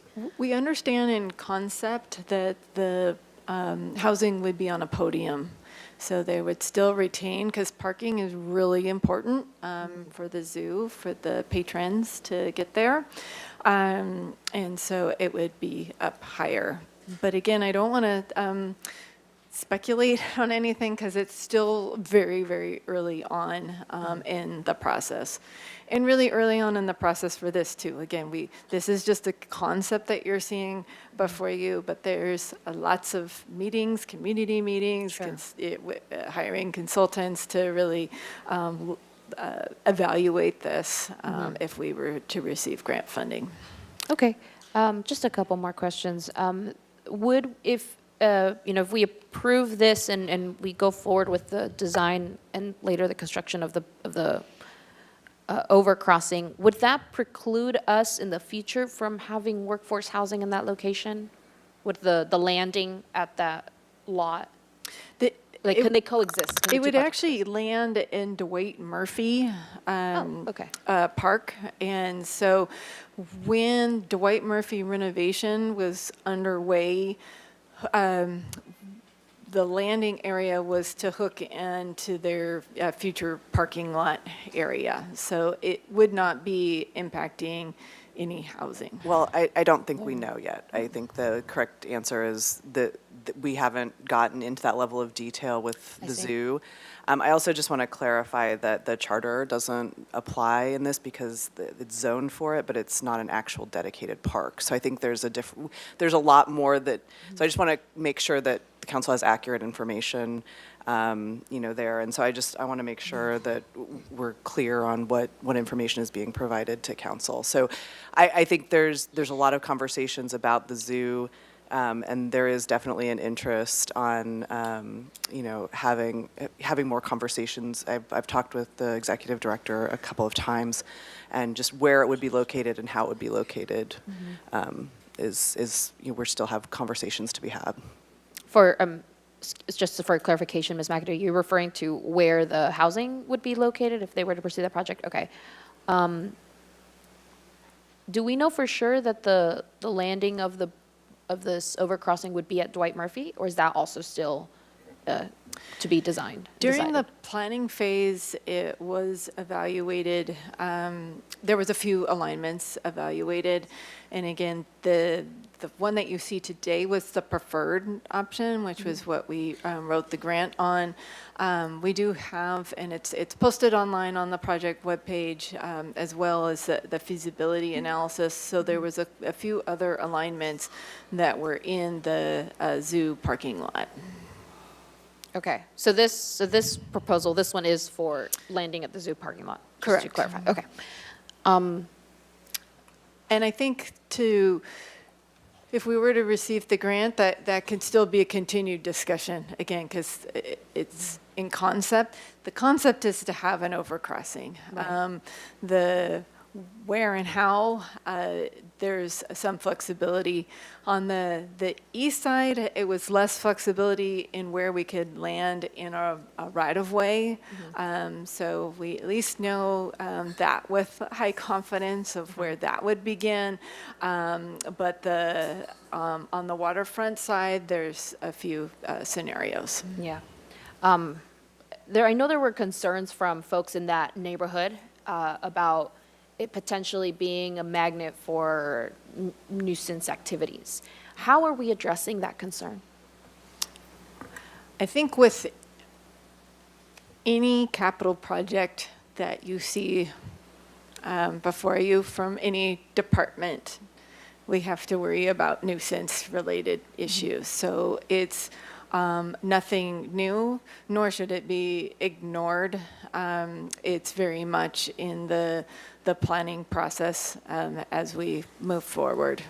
Okay. Do we have any details? Just because I get questions from constituents from in that area, is they have concerns about, whatever it is that people would be doing on the overcrossings, just making sure that it's properly lit and all those things. And it's just curious about how much thought has been given into the safety and the, trying to dissuade nuisance from that area. That's exactly it, Councilmember Santa Marina, through the mayor. I'll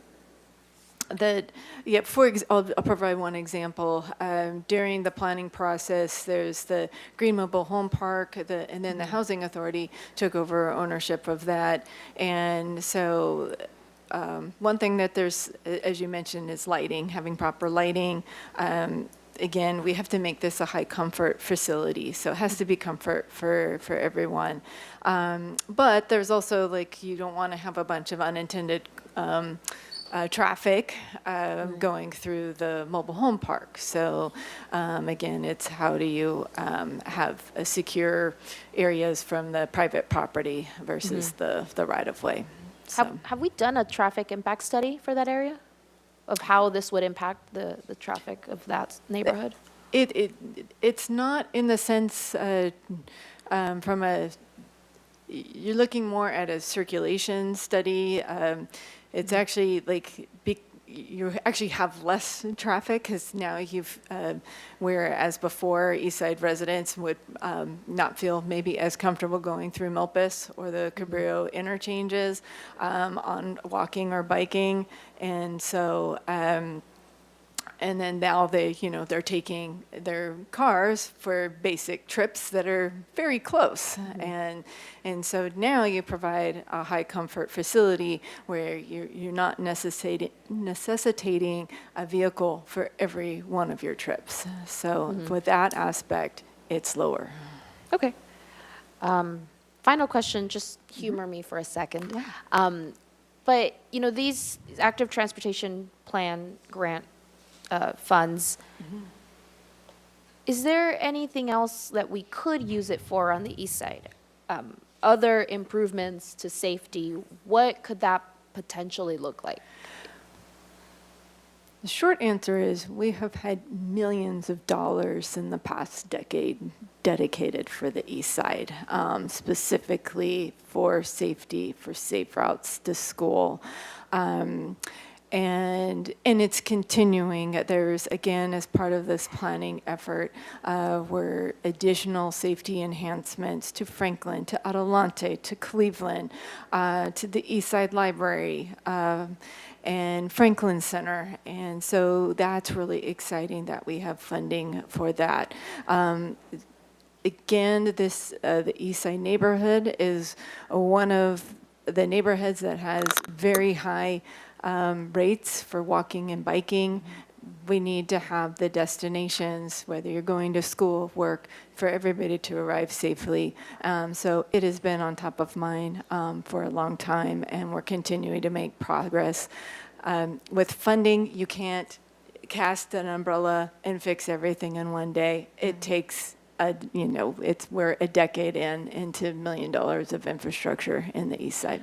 Councilmember Maria, Santa Maria, I just wanted to clarify your question. I think what maybe could we take, say, if we were applying, are there other high priority improvements on the east side that could this $30 million could be allocated to more spots across the east side versus just this one sort of major bridge, if I'm understanding Yes, the yeah, that was my question. question. Yeah, so I think, are there other pending improvements on the east side, or could the dollars be spread out further and have more impact? There are already funded projects as far as for the needs. There's the Milpas Safe Crossings project, so that's been a long time need. That is funded. We just recently, with the Milpas Highway Improvements Project, have had some additional operational, so a lot of complete streets related projects. So to our knowledge in the efforts, and we're having the community meeting for design update tomorrow for the Lower East Side safety enhancements, which is also funded. There, from the transportation aspect, nothing additional more right in that area. There's some that will come out of the Safe Streets for All action plan on Nepal for some improvements, but nothing else other than just standard pavement maintenance and those types of items. If Mr. Demore, if you want to add to that. I just want to make sure that it's clear, this Lower East Side safety enhancements projects, that was part of this ATP project when we applied in the previous cycle. We were fortunate through SBCAG to get funding for that project, and that is moving forward. So those are those other things that we would otherwise maybe want to do with these funds, but we already have secured funding. So there's a lot going on throughout the east side, not just this one big project. Right. Yeah. And that was, we received about $8.5 million of construction funding for those improvements. Thank you. Yeah, this is really helpful. I think that was sort of my question is, I know that we are already investing in other parts of the east side and for the infrastructure, but sort of curious, do we have enough funding? I know that we are, through other sources, but are there any of our current projects for safety or expanded access to pedestrians that are short funded right now that we may need to find additional funding? I guess what I'm trying to ask is, will we need this funding for other things on the east side, or do we have other fundings needed to cover costs like lighting, maintenance, just improve safety? So the short answer for the Milpas Crosswalk safety, that is already active transportation program approved. We're in the final design stage right now, doing all the cost estimates. And but again, if you go over, if there's shortfalls, you cannot go back and ask for additional funding through the program. So we're continuing to, for that particular project, just as an example, look at. So again, there's a couple ways to address that, is to remove some scope or seek other funding. And we anticipated a little bit of a shortfall, so we did receive Measure A funding through Santa Barbara County Associations of Governments through the Measure A program. Okay. Thank you so much. I'll reserve my comments until after questions. Thank you, Mayor. Mr. Friedman. Thank you, and thank you to both of my colleagues for being so thorough. A lot of my questions were answered, but based on some of the answers, I need clarification on some of this. The Castillo seems a little more straightforward, but just in terms of the Castillo, is that coming from Measure C, the match, the $150,000 for that? Councilmember Friedman, it's to be determined. So we mentioned earlier that these matching funds wouldn't come due this fiscal year or even next fiscal year. The earliest would be beginning in FY '28. Measure C is probably the most likely source of that match funding. And just to kind of put in perspective, in the current fiscal year and proposed for next fiscal year, I think we have, is it over $2 million of Measure C matching funds each year for ATP projects. So this would be far less than that. We believe we can fit that within the overall Measure C program. Okay, so both of them be covered. Trying to not duplicate questions here.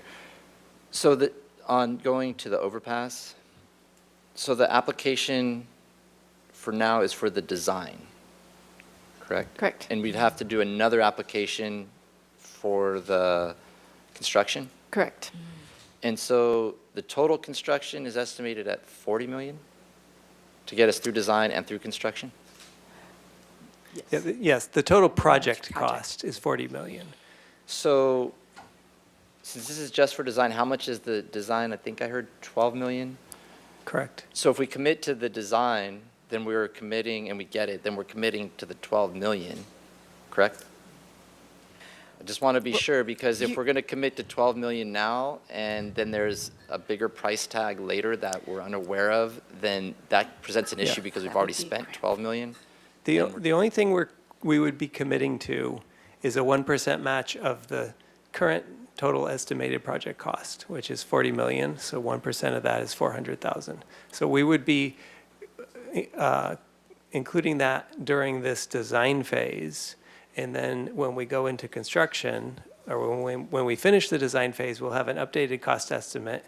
We'll use that as the ask for the next cycle or some future cycle of ATP or some other funding source, and we wouldn't be required to do any additional match at that point, unless maybe if the project cost went up, the 1% match would go up with that. But it's only the $400,000 that we're committing ourselves to. So the 400,000, if we were to get the design, that's not refundable then, because that's part of the 12 million to design. Correct. Okay, so that would be spent. Yep. So then that gets to the larger question, which I'll get into with some of the other issues with the zoo, is that we spend the 400,000, the state spends the other million or 11.5, but then that's a commitment we've pretty much made, so we would want to go forward with that, but we don't know what those costs are at this time. We're estimating them to be, what, 28 million, but it could go up over time. Okay. Yep. With the zoo, you mentioned, and thank you, Ms. McAdoo, for a slight clarification. You had conversations with them, but not sure who would be able to. What is the zoo's take on this, to the extent that you can? Are they supportive of this? Are they saying, hey, can we get more time to work through this? Kind of, where does the zoo fall on this? Because I don't want to put us in a position where they're working on something that we don't have that information right now, and this could potentially be at conflict with them. Yeah. Councilmember Friedman, the biggest concern that they have is loss of parking. They made that clear previously. They made it clear again when we met with them recently. So we heard that, and the kind of both the zoo and city staff kind of walked away from that meeting thankful that both projects are extremely early in like concept. They're just ideas basically at this point. So we believe that as long as we're coordinating with each other, that if either one or both projects move forward, they can do so in a way that doesn't interfere with the other. So the housing isn't near the area where the ramp comes down? We haven't seen any specific proposal, but it could be very close to that location, and we just need to be working closely with them to figure out what plans that they have and make sure that we're not impacting their ability to do what they would like to do there. Okay. I'll save comments for that for later. Yeah, sorry, just one other thing. I mean, other than that, about the parking, which we heard loud and clear, just generally, they were supportive of improving modes of transportation for community members, especially those who are underserved. And they believed that this would have a chance to match up well with what they're planning to do with the housing. Okay. It's a larger issue now, but it might not even, it might be a moot point by the time this comes in, but I'm hearing that there might be a move on the federal gas tax to suspend it. How does that affect our funding for our roads and infrastructure, and would that impact us in any way that there would be impacts here? Because we do get funding for infrastructure from the gas tax, don't we? Or do we? That's a good Councilmember question. Friedman, that's a really good question, because I know we talk a lot about state gas tax. I'm not familiar with where the federal gas tax, how that sort of passes through. There's a good chance that some of it does pass through and it ends up with Caltrans, but I don't have the answer at my fingertips, and I'm not sure we have finance people in the room to answer that question. So maybe in the future, if I offline just get Yeah. information on that, because I'm hearing that's coming potentially, and that I just want to see what the impacts are. And then I think those are all of. The last question you mentioned that they don't compete. The projects aren't competing with each other. Can you explain how that works? If are they in the same cycles, or are they different cycles? Because it seems these two are on the same cycle, right, that we're doing now, so wouldn't they be competing against each other? Yes, these two projects would be competing against each other for this cycle and whatever other applications that are submitted across the state. But that's the only two city projects. There still has not been a project defined for the State Street Master Plan effort. The call for projects is June 22nd. The plan, as far as I'm aware of, for State Street, it does not return to council until August, so it misses the cycle 8 window. This particular grant source is held typically every 2 years. So in the future, when we're looking at other infrastructure needs, State Street being one of them, there is the potential that there could be other city projects that these would compete with in the future. Always, and we always go before mayor and city council to discuss what the projects are and to seek resolutions of support. Nothing that we've ever applied to. The first ingredient, what we need to have, is community support. The second is mayor and council support. Without those, we do not apply for this program. And then my last question, kind of in that line, is it gets to the point that Councilmember Jordan raised with the Cliff Drive, where the higher the match, the more competitive we become. And we lost out on Cliff Drive in the past because we didn't have a high enough match and had to come back. On the Castillo underpass, that's 150, and then on the bridge, it's 400. What if we were to take some of that 400 and put it towards a bridge? Would it make it, or the Castillo, would it make that a stronger application? And do we have any idea of how strong that Castillo underpass application is?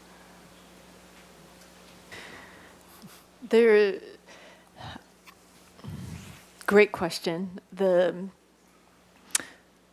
We'd have to run the numbers. Again, it's based upon a rubric, so the next percentage match would be 5% for that. I'll just have our engineer do the quick calculations while I'm Just talking. multiply And by then- 5. Yes, That would be multiply how by much five. more? That's all Yes. it needs. Yeah, And it'd be over then, $500,000. and then what was the second part? I just want to make sure. It I'm was answering that. if a higher match, and if we were to take Yes. some funding, but you kind of just answered Right. it, because you'd have to take all the funding to get to that. Correct. And then as far as we did receive the scores from the last cycle. We did meet with the state representatives for a debrief of our grant applications. The Lower East Side overcrossing scored higher than the Castillo project. Mainly because I think it was more transformative. That's one of the categories when you're applying for those multi-million-dollar projects. And so we still anticipate that project to score higher. Thank you. Ms. Sneddon. Thank you, Mayor Rouse. I know it's questions first, but Ms. Grant, you're always so excellent at applying for grant applications and getting them. And so I think that's why it's important questions about, like, well, what happens if we get it? Because you're so successful at getting these grants. I have some questions on slide 3 to start with. I'm a little bit confused just because the next one. The red lines there aren't where the overpass would be. The overpass would be over by Dwight Murphy, is that? That's correct. The purpose with this is just to show before we landed on an overcrossing project in the Lower East Side safety improvements, we had the planning effort to analyze. So that was just the boundary area. I'm trying to circle with the mouse that you see was the boundary area of focus where, and then it was also to point out where the crossings were approximately with the existing crossings. Okay, so the red, those red arrows right there. That represents, so this one represents Cacique. So that was an overpass when the freeway was widened, and that probably about 15 years ago.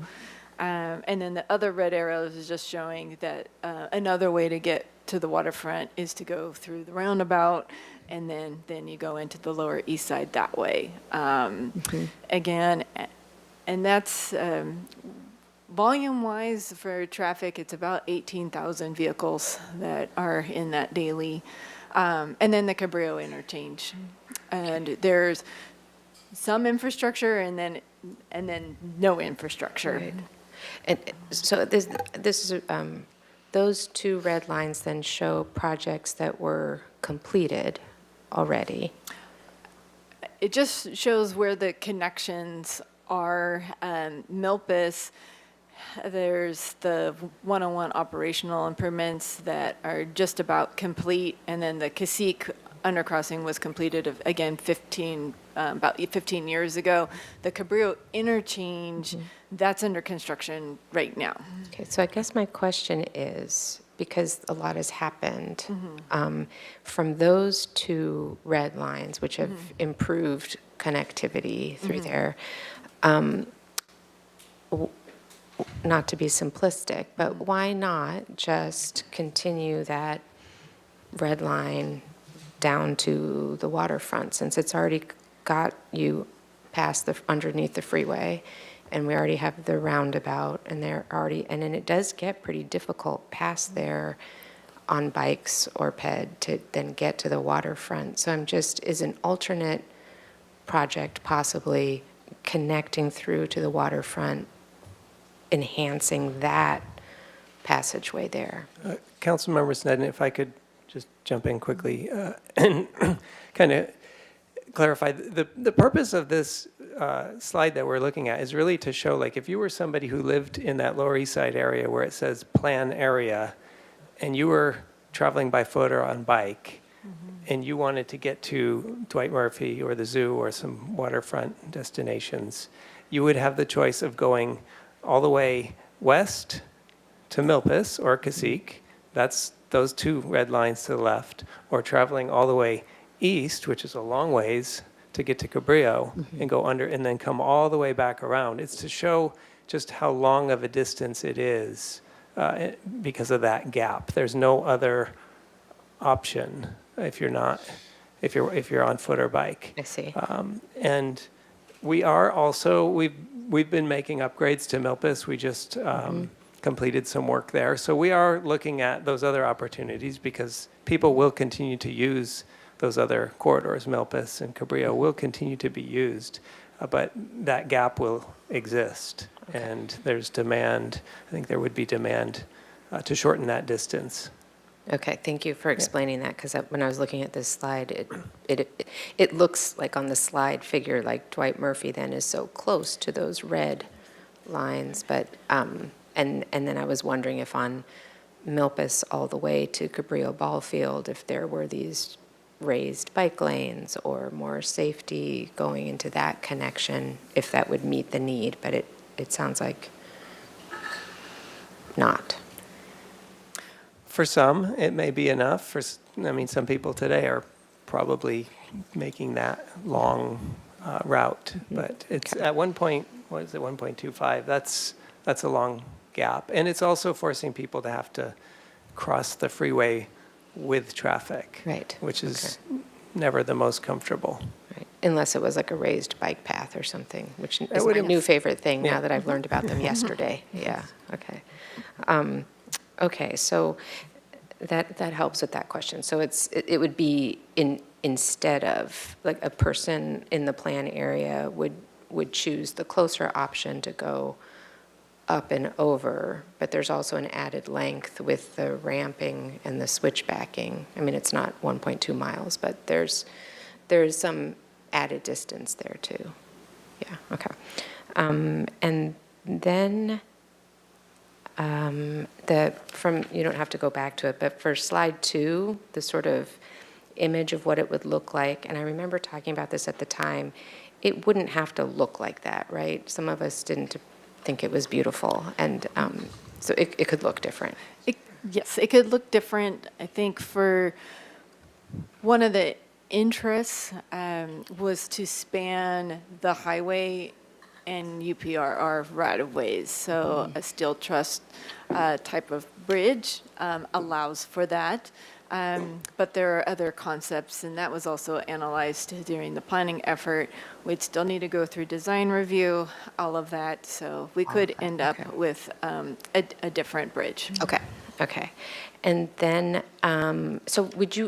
that did confuse me with this. So this plan area and all of this, even though it has the red lines on it, it is project 1 is the overpass. That's correct. Okay, thank you. Sorry, it's limited on slides. It's all but good. we did have some more to show. Okay, it's all good.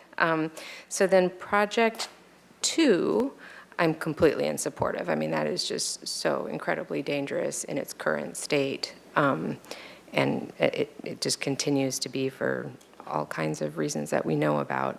But I had questions about slide 6. I think I just don't understand the graphic. I just wanted to understand that a little better. So you have, explain to me about the car on the left there that's both on the raised part and not. Yes, so it's always hard on these very simplistic images to show exactly what you mean. So that would represent a parked vehicle on the left-hand side, just as you have parking right now adjacent to Pershing Park. But intermixed in that would be trees. So those would be like park wells, so you'd maybe park 3 vehicles, then you have a tree well, park a few more vehicles, tree well, that type of thing. And I remember this at the time when we talked about it before, that there was some concern about losing some parking spaces by needing to pull over in that area. And is that part resolved, or that would come out in the design? That would come out in the design of how many tree wells we would want to have. We don't want to touch any of the trees on Pershing Park. Right, okay.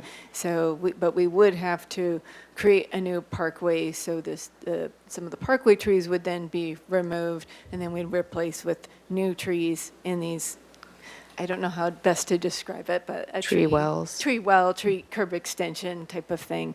And so that would be as part of the design process of what to do and what types of trees. Okay, so this isn't a car that's expected to park half up, half down? No.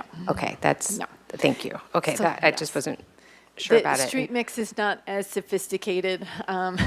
when we're showing those graphics. And so if we do get design monies, and then we'd have better updated visuals as the design comes along of what that would look like. Again, and a visual that's existing today would be like on Wentworth Street, right next to Parque de los Niños, is Okay. similar. Okay.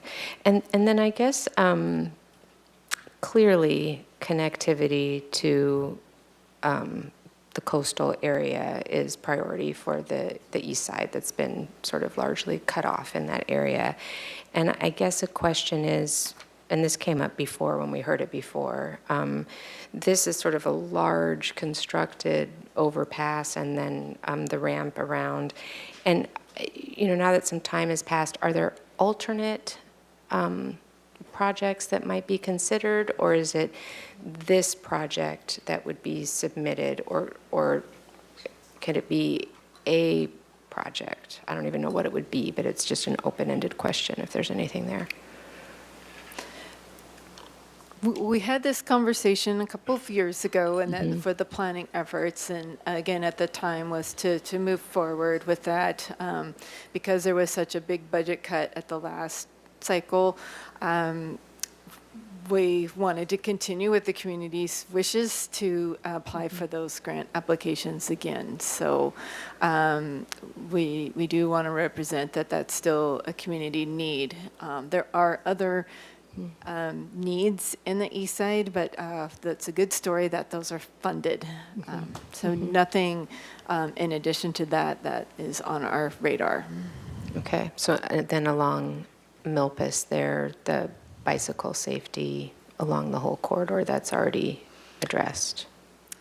The north of the roundabout for the crossings, that is funded.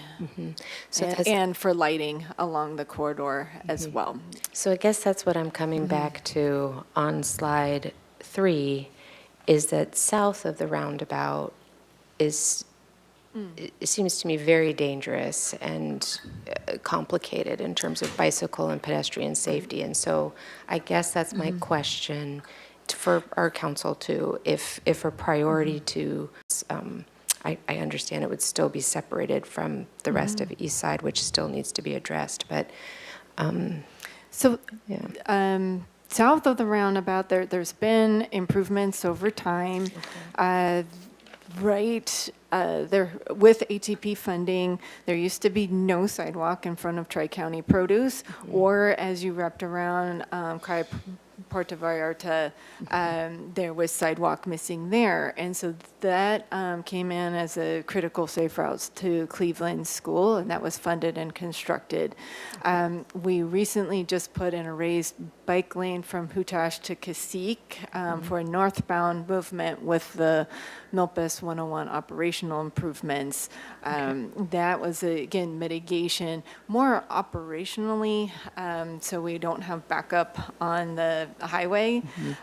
So that was done, but again, we always look with the complete streets lens. We'd like to do sort of a sister project. It's already in our capital program.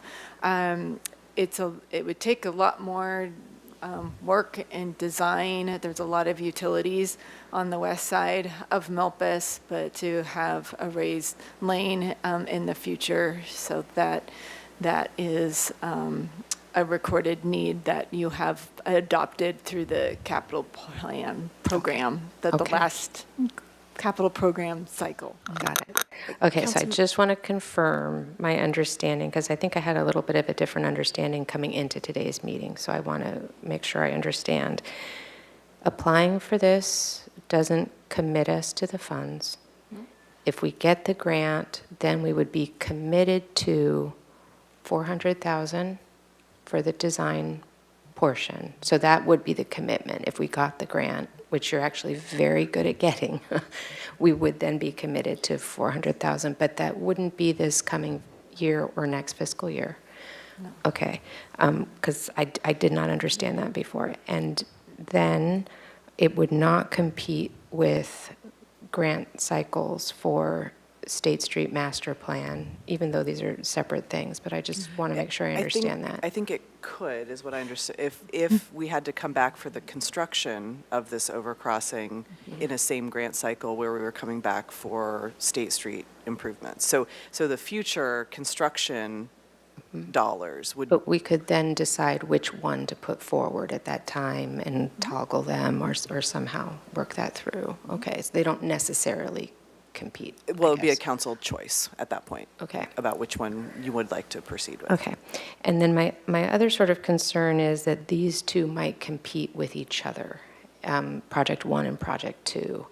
And I think that the scoring might make Project 2 higher scoring, but Project 1 is such a constant need in terms of, well, I think in terms of a Vision Zero project too, because there are currently accidents there and injuries there, and Project 2 is improving something that doesn't yet exist. So I guess if you could help me with that competing between Project 1 and 2,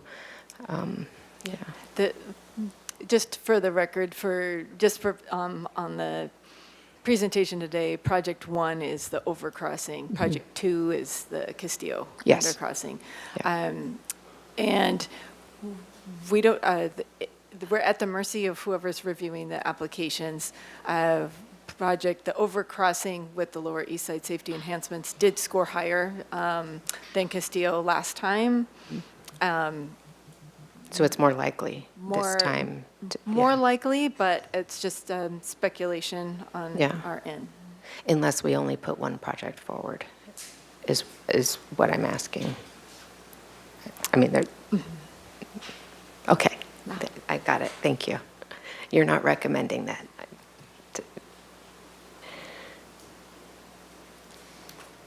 At the end of the day, even with the appropriations, that requires another action by mayor and council. So at any time, that could be halted at that phase. And say we're successful in obtaining the grant, mayor and council could decide at that time to not appropriate the grant.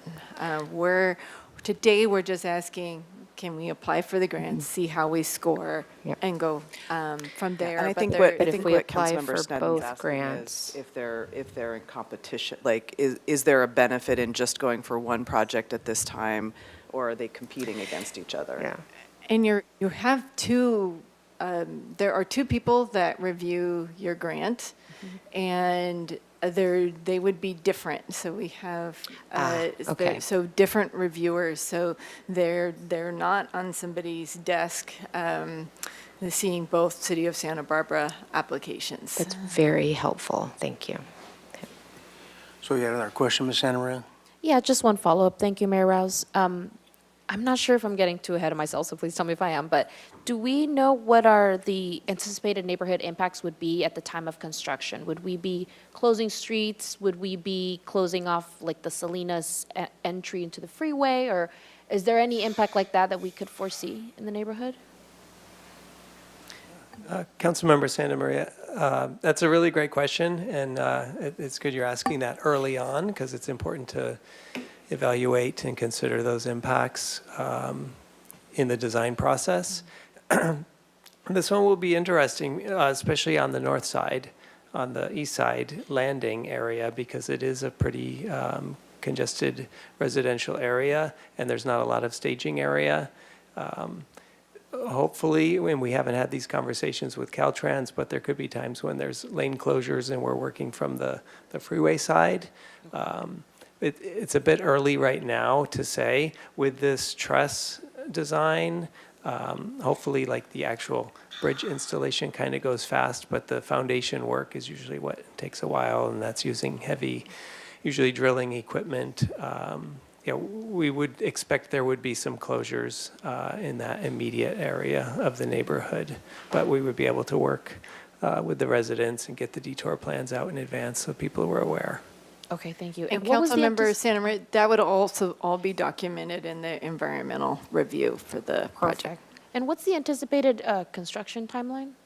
So if we appropriate our matching funds in fiscal year 28, we would start construction roughly when? It's pretty early to tell, but they're telling me the same number that I was going to give you, which is about 2 years. That's typical for a bridge project of this. It would start size. construction in 2 years, or it would take 2 years? The duration of the construction phase would be approximately 2 years. Okay. I think we're probably more like 4 years to get to construction if we received the grant funding for design. Why 4 years and not 2? Just because of the... Just because it always seems to take that long. The environmental review process, there's just a lot of review. Delivering any project, I like to tell people, delivering any project in California and in Santa Barbara is always an accomplishment, no matter how big or small it is. Right. So we should celebrate. Well, thank you all. I really appreciate all your thoroughness. Thank you, Mayor. Ms. Harmon? Thank you, Mr. Mayor. Just one question, and I'm going to ask for a little bit of leeway from our city attorney here. But it came to my mind when we were talking about the design of the overpass and how it's truly not set in stone. We're going to be going out to do the work. It's really conceptual more than anything else. And it also stood out to me that we're missing the window to apply for any ATP monies for State Street. If conceptual is okay for this phase, can we not apply for an ATP grant using the drawings that we've already created under the State Street Master Plan, so we don't have to wait 2 more years and then 2 more years after that to see any of the money? If this fund's design, can we go forth with what we have? Short answer, it could. Part of the application, and if you were to print out these applications, they end up being very, very thick. There's the actual application, which is a lot of narrative, and then there's all the attachments. The only thing that I would caution is the outreach and plan has not been adopted. So it will not rank as strong without having an adopted plan. But you could still take that risk and apply for grant funding. If the two projects don't compete against one another, would there be any harm in doing this third one? If they're not competing against one another anyway? And we can take this offline, but I think what, maybe let us have a conversation about that. Because I think we could bring this back to have a resolution if, there's still time before the June 22nd date. I just also want to, staff workload and preparing 3 grant applications is significant. So I think that might be one of the trade-offs. And so but I think we can have, what I might suggest today, since we do have the budget presentation, is maybe just to continue this item, and let us come back with response around this concept of could we do a third application around the State Street? What are, just letting our team evaluate that a little bit more and come back with recommendations. Because I think we still have a couple meetings between now and the June 22nd deadline. Mr. Doyle-Michel. Yes, and leeway is right, but I think we kind of reached that limit. You've reached the end of my rope. Correct. So I think following Ms. McAdoo's suggestion, either we focus on what's the recommendation in these 2 projects and whether to apply, or if you want to table it and come back with a more robust, potentially 3, that's fine, but I would just caution no more discussion on State Street because that's not on the agenda, so we should really focus on that. Thank you. Thank you, understood. Well, I'll just make some very brief comments, and I'm interested to hear where my colleagues are on this. On the second Castillo Street undercrossing, I'm fully in support. I think it's critical for so many reasons, so certainly have to move forward with that. On the Highway 101, I'm really torn here in some ways. I think I'm not going to talk about State Street, but we have so many things that we are trying to do that are big, that are profound, and it's worrisome to me that we really didn't have very many folks here to tell us that they continue to be really, really excited about this project. I am a little bit concerned that I'm more confused now than I was coming into this meeting about where the zoo actually is and what the zoo wants to see here. So I guess I'll say I'm open to being convinced by my colleagues. I think there's something to be said for going forth and seeing what we get. And if we get it, we can maybe do some additional outreach at that time to see whether it's appropriate to accept the money, is, I guess, sort of where I'm at. But I'm feeling like there's maybe more question marks than I anticipated on that one. But yeah, my preference would be to table it to come back so we can consider the third in addition. All righty. Just a couple of quick questions. Does this, do any of these landings or structure involve any kind of eminent domain or easement achievement that we don't have currently? There is one easement cleanup for the Lower East Side of a triangular piece by Caltrans that was supposed to go back to the city that didn't, so that would be worked out in the process. Caltrans is aware of it. It's a sort of a remnant. Is that part of the piece. SB1 project, or is that separate? It was supposed to be completed and done when they widened in the vicinity of Sycamore Creek. And it wasn't. And so it's more of a paperwork issue with that. But are we confident of the status of that? Because I know we had Mm-hmm. some controversies about creek undercrossings further downstream in the Carpentry area, so with Caltrans, I don't know if that was an SBK thing. And then in terms of the landing on the ocean side or the zoo side, I was kind of confused. I thought this was one of the original drawings, but is that actually zoo property that the landing is on slide 2? That or- is City of Santa Barbara Well, it's all City of Santa property. Barbara property, but I know. That's leased by the zoo, but it's City of Santa Barbara But property. no, I get that, but is that on the zoo parking lot? Yes. Okay, because that was a conversation I had back when Rich Block was still the director, and that was a big caution for him in terms of the project. So it just And kind it's of, the support posts on zoo property landing Dwight Murphy Park. right. And the Dwight Murphy Park thing, I think you addressed this briefly earlier because it is obviously a project in process. Does that go over the Los Niños or just lands on Los Niños? Is that the street that's right there? It lands adjacent to that in that parking lot On the Dwight Murphy side or on the Dwight Murphy side. So it goes over Los Niños then?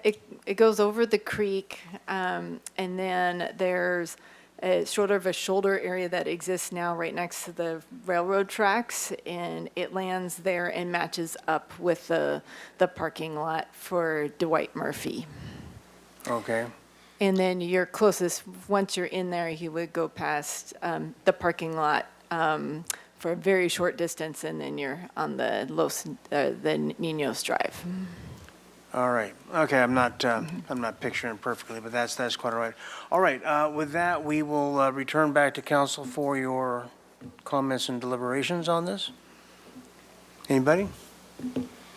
Because we're looking for an action item here, so. And that would be item, what's that? They're working. Yeah. Ms. Snedden. You don't have to look.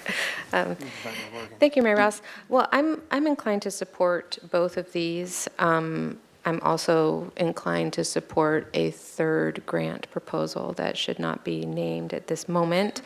And because those are three different types of projects, one is taking care, and they all connect to the waterfront. And I think that's what's key about these. And one, the Castillo however many times we need to do it to make that a safe crossing. It is so used and it's so dangerous. And I think completely in support of that one. I think in terms of the crossing from the plan area as described over, I'm not entirely convinced that this very large overcrossing is the answer, but I think through this design process, we might be getting to the answer. So I'm inclined to support that also. I'm convinced that the funding is not in our immediate fiscal year, but is out in future years. And I think you were very convincing about how it will not compete with other transformational opportunities that we're also hoping to be supporting. So I'd be inclined for those today, but I also am, it's a little bit eerie how there's no public comment in support or against. And so those are my comments. I'm inclined to support this, move forward, as was already discussed. But also if any of my colleagues were interested in tabling it, I would support that also. Mr. Jordan. Thank you, Mr. Mayor. I'm almost the same place, but not. So I'm concerned about the zoo. Every moment you had to further explain where you were at the zoo made me less confident than the answers you gave me. We shouldn't be moving forward unless they say yes right now to whatever your conceptual plan is. And they don't sound like they've said yes to a conceptual plan. They've just agreed to meet with you and keep bringing up the same concern.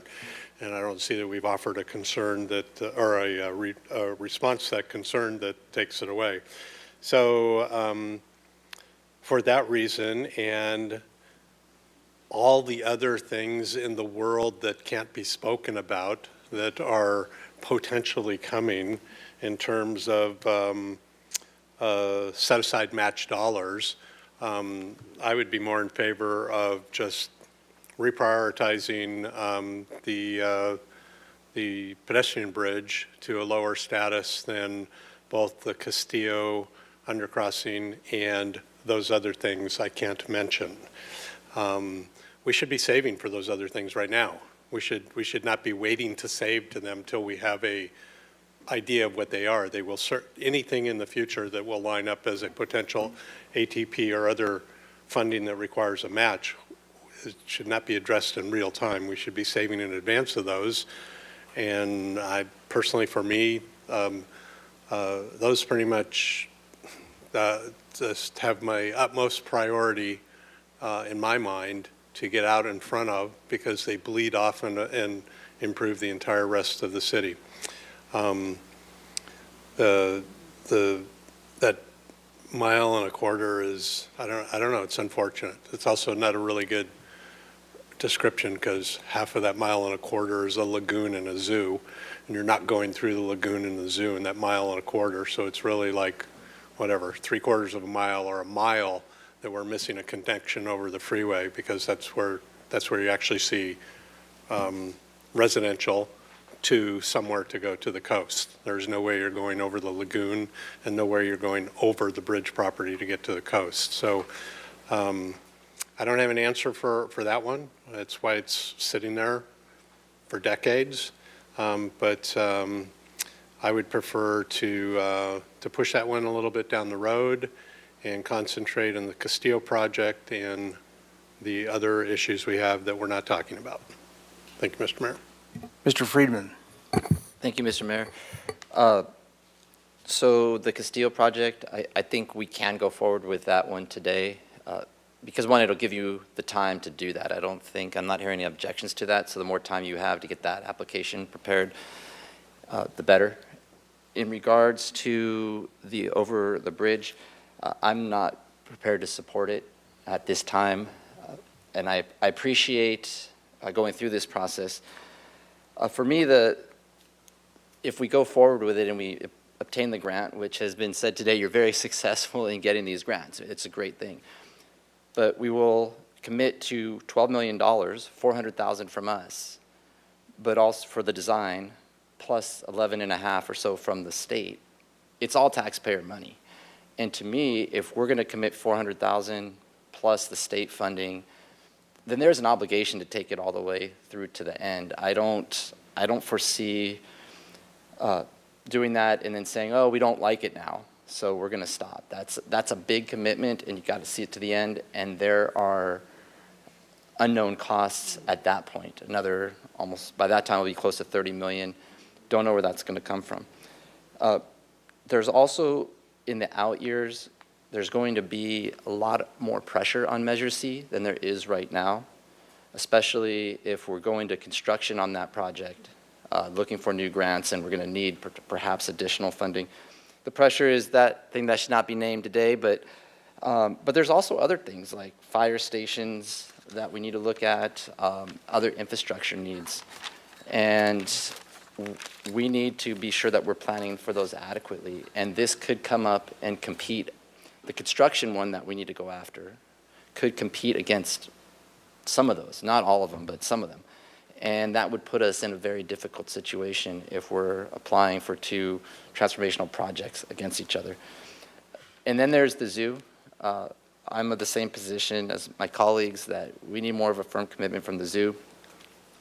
And the loss of parking, it's a big deal for the zoo. because it's one of the most visited destinations in the city. It's educational.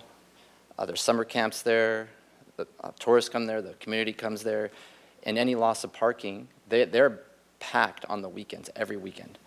And any loss of parking impacts them. And with the revamp of Dwight Murphy Field, especially with the accessible playground, there's going to be more pressure on that park because people are going to be going to that park for itself. So you could wind up with a situation that we haven't studied yet, is if the zoo parking lot is full and people start parking in Dwight Murphy to go to the zoo, how does that create accessibility to Dwight Murphy Field? And especially the new accessible playground. So those are just some that I came up. So right now, I agree that one should be tabled, come back, have stronger conversations with the zoo, understand what their project is. I'm still unclear if they are looking at housing. Could this project impact it or not? It's still unclear in my head from the conversations today. It's actually less clear than when I started. I think there could be a conflict between the bridge and the housing, but I'm not sure yet. So I don't want to make a $400,000 commitment from here, 11 million plus from the state, and then 40 million in total before we have the questions with the zoo up there. So I would be supporting moving the item B forward today, and then tabling or whatever we want to do on the bridge. And that's where I am. City Attorney, please. I just want to say, thank you, Honorable Mayor. I just want to say something. In your deliberations, you can mention State Street. I mean, if you're figuring out your priorities and what you want to do in terms of your thought process, it's quite okay. We're not voting on it today. That's all. So, just want to Street make formerly that known as. Ms. Santa Maria.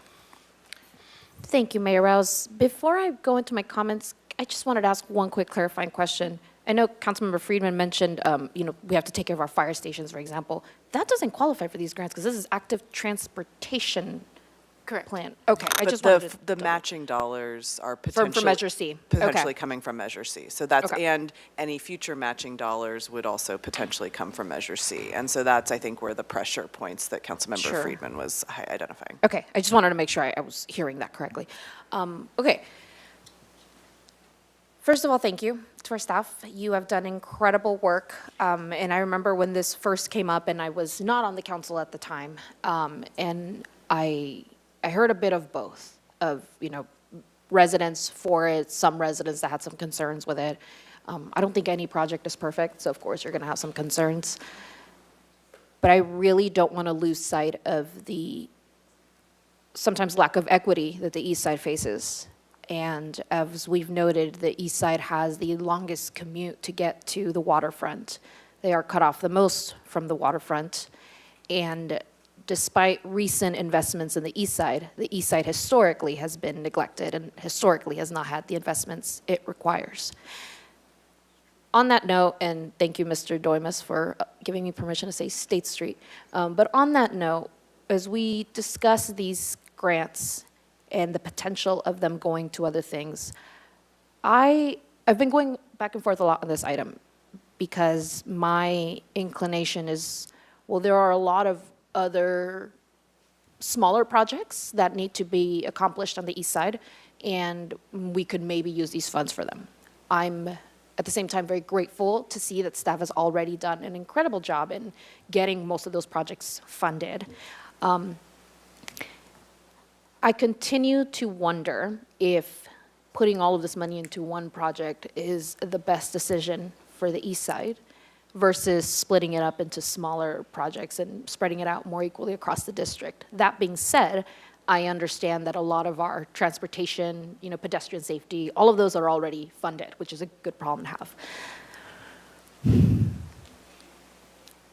And with that, I really want to highlight that as we are thinking through on applying for this grant, and I think we're all in agreement, Castillo underpass is needed. It's a safety concern. No more Band-Aid solutions for Castillo. That needs to get done.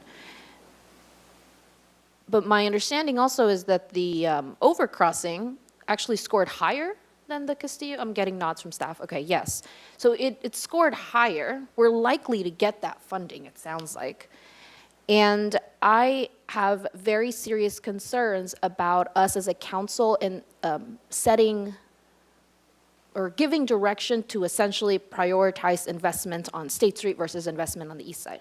I don't think these should be pitted against each other, but if we are to say we will not invest in this overcrossing and we will not invest in improving equity on the east side, and instead we want to apply for that grant to go to State Street, it's just sending a very clear message to east side residents that the priority is State Street. And that is personally, as a district representative of that area, I do not feel comfortable at all in making that trade-off or sending that message to constituents, because for a long time, what they've been asking for is investments that the community needs. That being said, I echo the concerns that my colleagues have, that it's really eerie that there isn't a single commenter here. So I am inclined to support this project. At the same time, if folks wanted to table it, I would be open to that if we could get some community outreach just to refresh memories and just to get a temperature check from the community, because I just want to make sure that this is truly what people want. And hopefully that would give us time to speak to the zoo. I would love to really see a world where we are able to complete this project and, the zoo's proposed housing project together.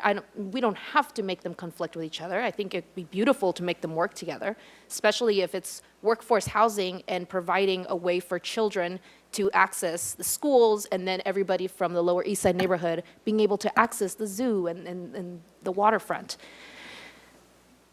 So I say this, I want to be very clear that for me, equity is at the forefront for this grant cycle.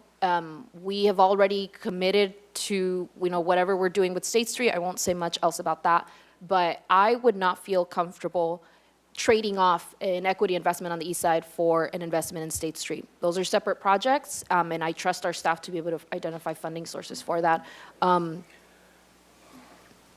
So thank you to our staff. I will be supporting this, but if we don't have a majority council that is willing to support this, as Mayor Pro Tem Sneddon said, I too would be in favor of tabling to continue the discussions and come back. I would just look to staff to tell us how long could we realistically table it before the cycle closes. Thank you. Thank you, Mr. Mayor. Thank you, staff, for this. I agree with my colleague, Wendy Santa Maria, that this is something that the people of the east side definitely need to be reminded about, because this is something that I feel like they will take extremely seriously when it comes to addressing the equity issue of how the city treats that specific district. And I also just feel like it's needed as well, just having grown up there with friends and family and such, and making it very difficult to get to the beach from there. I know for a fact that through the Santa Barbara Maritime Museum, they have a camp where they take the kids to the museum and they teach them about history of the harbor and boating and such. And they've regularly told me how when they are taking these kids to the beach, there are some of them who admit to them that they've never been to the beach, even though they live just within a quarter mile of it. So I find this extremely important, and I will be supporting it as well. Thanks. Ms. Harmon? Thank you, Mr. Mayor. I just want to be very clear. I was in no way suggesting that we should prioritize one area of the city over another, simply given that the applications do not compete against one another, that we should throw in a third. And so given that, I would suggest that we table this for now, and then it returns ideally with information on whether we can have a third proposal and some additional stakeholder outreach, just confirming where everyone is, and then we take the vote at the next available. Does the Councilmember Harmon, thank you. Does the council want to take a vote on item B, which is the Castillo undercrossing, or do you want to just table everything and bring it back? Mr. Mayor, I'll make a shot at a motion if you're ready. I was going to make a comment, if I that's would okay. be happy to let It's you do kinda my that, but I turn. think Ms. McAdoo is trying to get us to get a motion out there. I'm ready when you are. Well, very quickly, we have a ton of activity in that area with the Dwight Murphy construction, the Tri-County construction that's pending, including all those outbuildings that go down towards the park. We have the Cabrillo undercrossing, which will be constructed, hopefully done by 2028. That's the whole goal. We've got a lot of stuff going on in the area. We don't know what it's going to look like. I mean, we kind of have some ideas, but how it's going to function, how people are going to adjust to them. So my takeaway from all this is more of working on the infrastructure we have rather than creating new infrastructure. And that's why the Castillo Street underpass thing looks like the more feasible thing to do. And I think Mr. Friedman made that suggestion.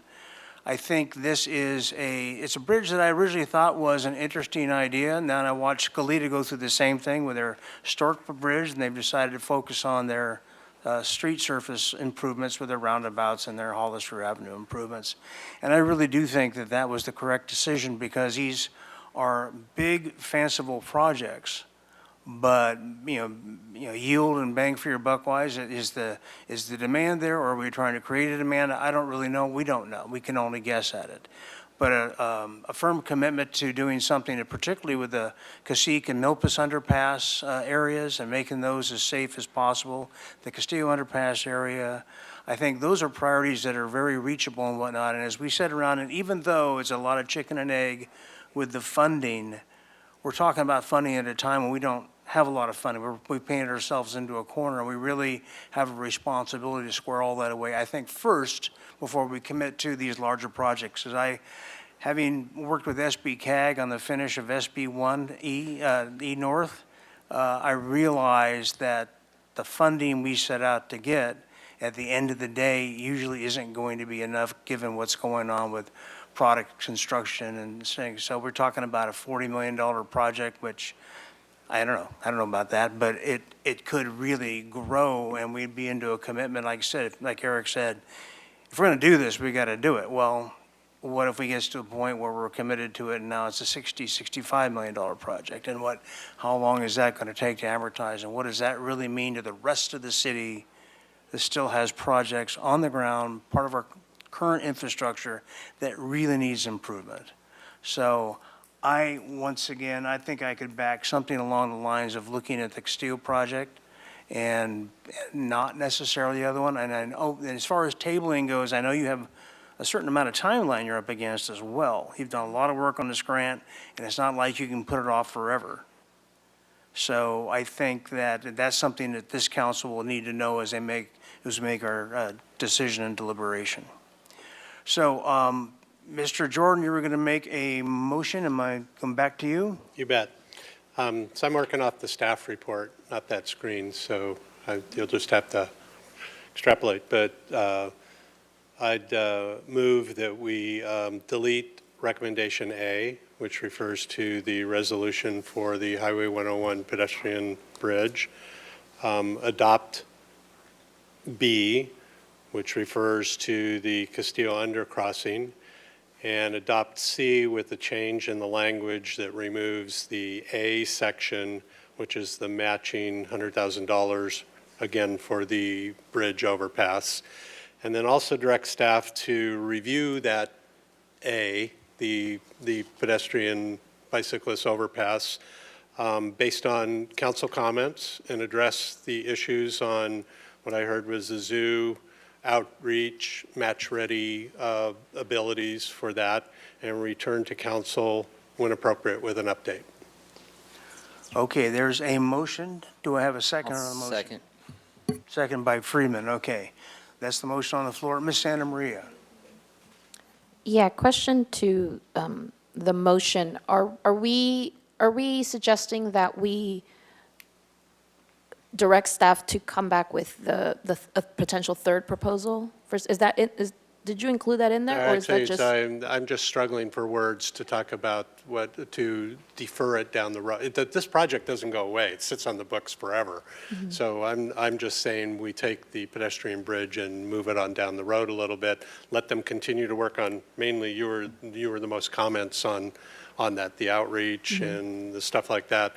And when they accomplish that and are ready to come back and talk about it, have a better commitment from the zoo, talk about match funding and how that fits in with the overall economic picture of the city, that when that time is ripe, that they come back and make another presentation.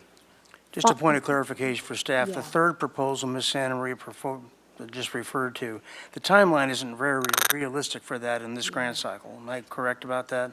I mean, you could do it, but it's not shovel-ready, The obviously. deadline is June 22nd. We do have outreach for the Lower East Side for a design update on the safety enhancements, and we were going to update the East Side community about the overcrossing. So the webinar is tomorrow, and next week is the in-person meeting. Because of limited council dates, that just shook out the way.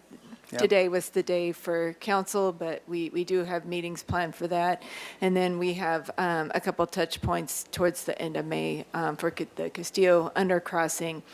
But even now, these grants, it's regurgitation from 2 years ago, but there's still a heavy lift. We're still looking at Correct. weekend and evening work from now until June 22nd. And then before you start again, Ms. Santa Maria, the city attorney's got a comment?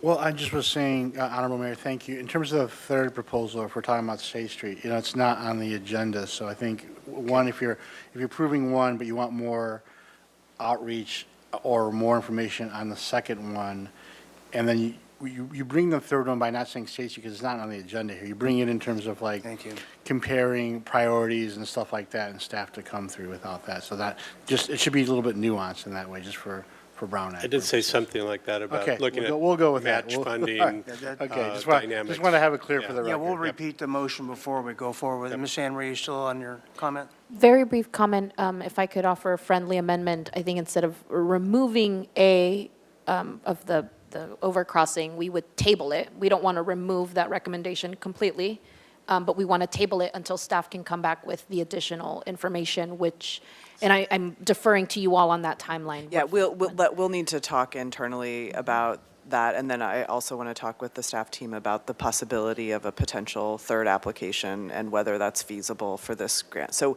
we know what the deadlines are, and we can come back, as needed to report on that. Thank you. I want to be very clear. I'm acutely aware of the workload that I would require to take on an additional third one. I am personally not suggesting that we take on a third one. If my colleagues want to explore a third proposal, that's up to you all, but I personally would not want to put that on staff. I know that you've already done work on this, so that's not part of what I was suggesting, but I was curious if that was part of the motion. Thank you. So it sounds like you just want a word change, because I do have to take away the recommendation A, because we're not doing that. But if you're saying, and I said we would have staff bring it back when Yeah. appropriate. So So just if you tabling want to it. use, if somebody has a different phrase over there they want to use that doesn't say remove it, Yeah, so I think it's just table the resolution for item A, Okay. and direct staff to return with a discussion of, outreach around item A, as well as alternate proposals that could be submitted for this grant cycle. Okay, so before Ms. Sneddon, the maker of the motion, you good with that? yeah. well, Okay, She's seconder? going to make me say it too. Yeah, I'm good with that. You're not taking notes? Ms. Sneddon? Thank you. So again, I would be in favor of just passing all of staff recommendation today. I think I am uneasy that we didn't have any public comment, but there was robust outreach at the time.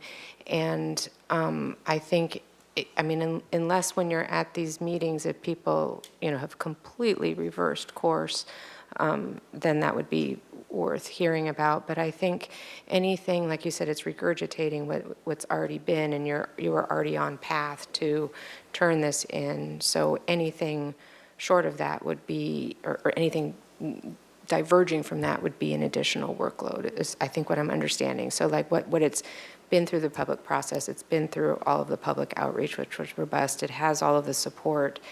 And really, this would just be confirming that it's still on people's mind and that they are still supportive, but I'm not seeing that then you would then change what the proposal is. There wouldn't be time for that. Yeah, I think if there was significant concerns that come out of the community outreach, then obviously we'd want to take a different path. But yes, I agree with your comments, Councilmember Sutton. Okay, and so then really, I don't see any third application or not application as part of this conversation, because that's a separate conversation of can we get that in this grant cycle, because this one, we're not asking for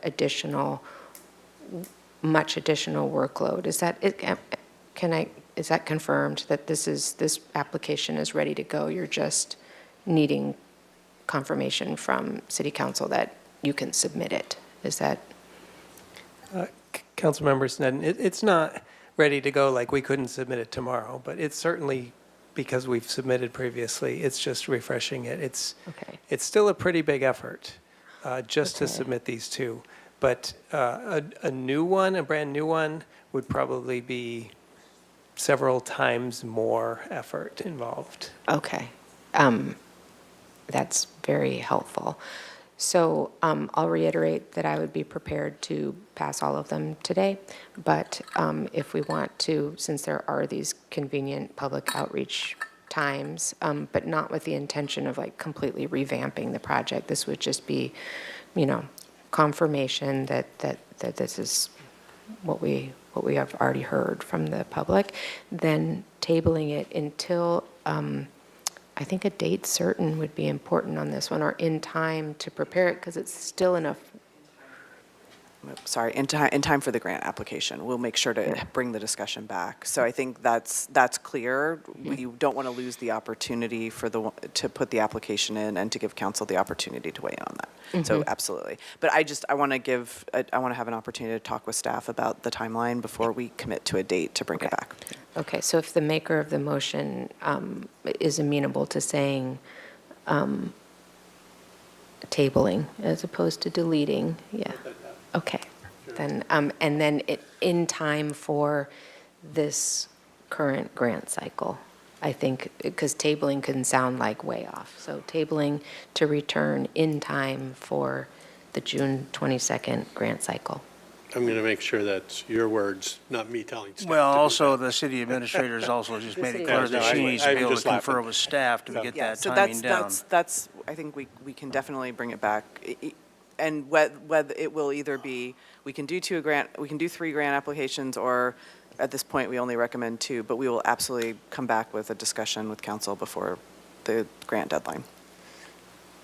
Okay, so we have a motion on the floor. You want to hear it again? I think we're going to have to, yeah. All right, so based on the recommendations on the front page of the staff report, we would table A, which has to do with the resolution regarding the overpass bridge, and direct staff to return to council in time for the current cycle with additional information on outreach, financial match, funding status, given the dynamics all over the city, and better information from the zoo as to accepting the design as it stands right now, a yes or no.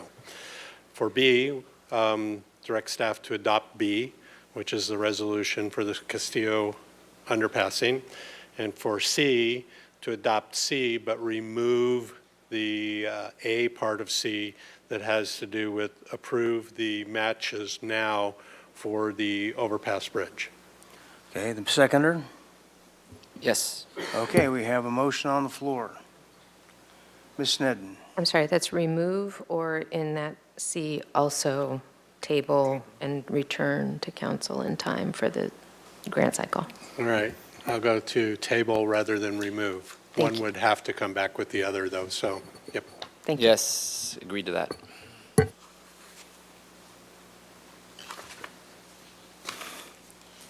Okay, now are we ready?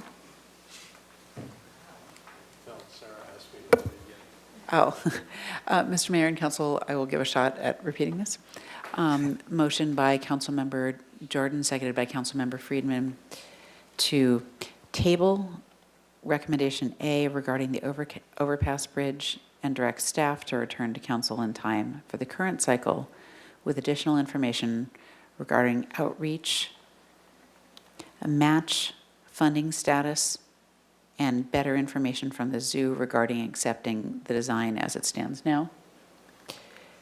For recommendation B, directing staff, sorry, I think for B, we can just As B. adopt. For recommendation B, adopt the staff recommendation B for the Castillo underpass. Correct. And for C, to adopt staff recommendation C, but table the A portion of that recommendation that relates to approving matches now for the overpass bridge. And approving B. Right. Yeah. Yeah. Yeah. Okay. Okay, Are rack we 'em good to up. vote? Okay, go ahead and vote, please.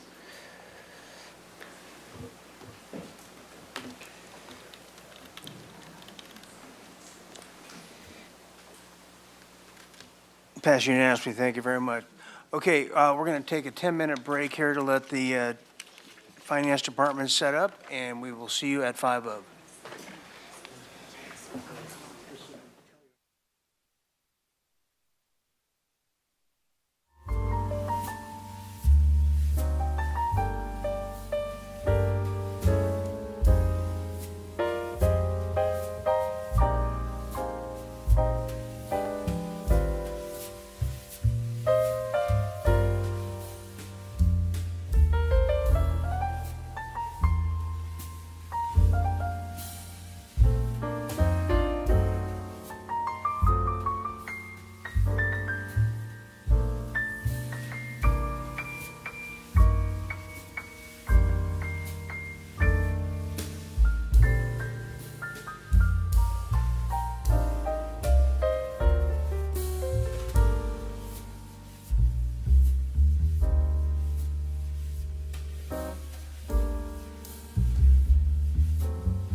Madam Clerk, would you read the item into the record, please? Item 11, City Administrator's recommended mid-cycle budget for fiscal year 2027. Okay, very good. We're going to do things just a little bit different on this item, speaking with the city administrator on this. We're going to do public comment before staff presentation. And then I'm going to ask my colleagues as we go through the presentation to please write down questions you have so we don't have to stop after every department, because Mr. DeMartini's got some ground to cover, and then we can all do the questions at the end. There are no actions on this one. This is a informational item. So if we can just do that. And with that, we will begin with public comment, and I have Rich Sander. Is there anyone online for public comment? Ms. No, Mr. Mayor. Okay, and then we will accept public comment slips for the next 10 minutes, and then after that, move on to the staff presentation. Hi there. Good afternoon, Mayor and council members. First, I just want to say thank you so much for the discussion during the Finance Committee meeting around FARO specifically. I especially appreciated the comments around making sure council is not unintentionally making policy decisions through the budget process before there's been a fuller public conversation about how we're doing.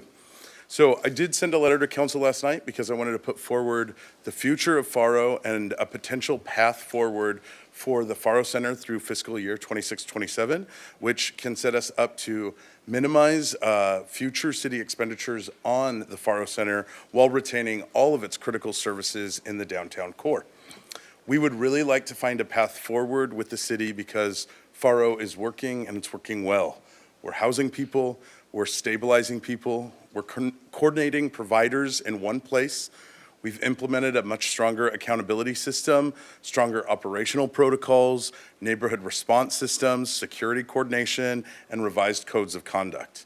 We've continued improving the program over this past year, and now we're at this place where we really believe we can continue FARO at a substantially lower cost to the city moving forward. And we at SB Act, we remain committed to being collaborative with the city and the community and continuing to improve the work downtown in a way that is compassionate, practical, fiscally responsible, and good for the broader community. With that, I want to say thank you.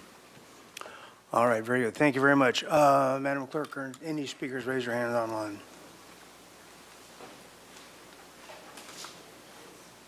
No, Mr. Mayor.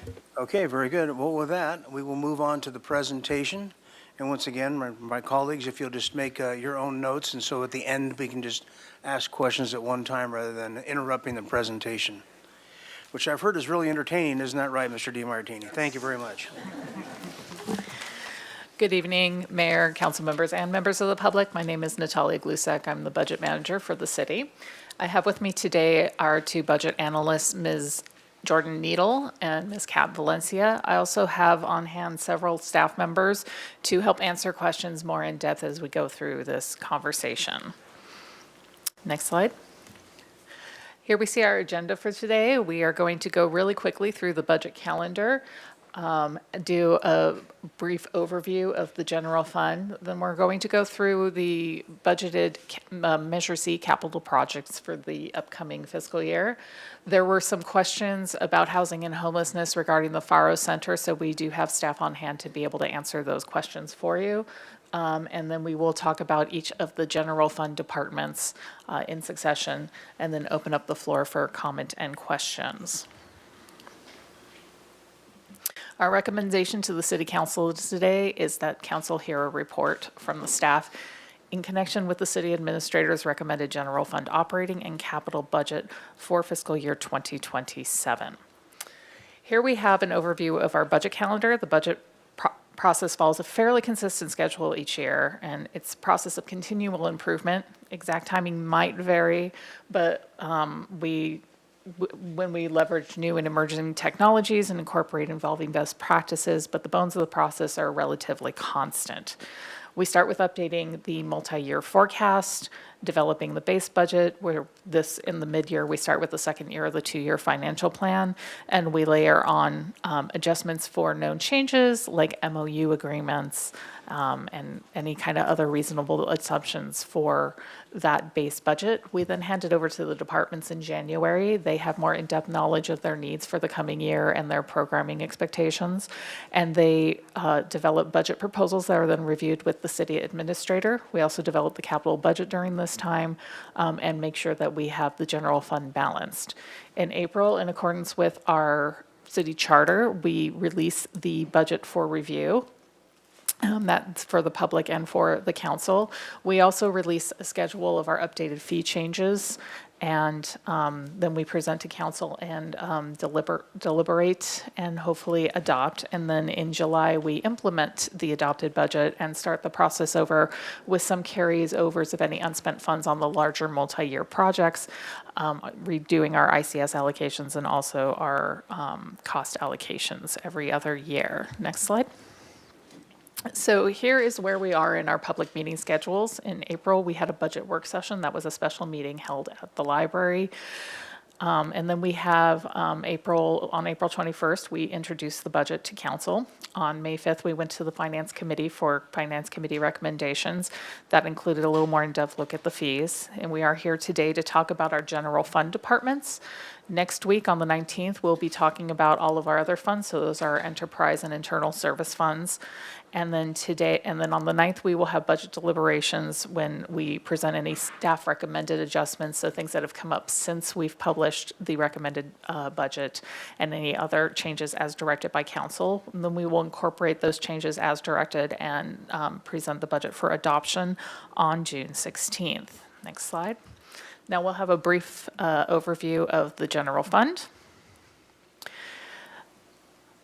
So here we see our revenues over the years from fiscal year 2019 forecasted through 2030.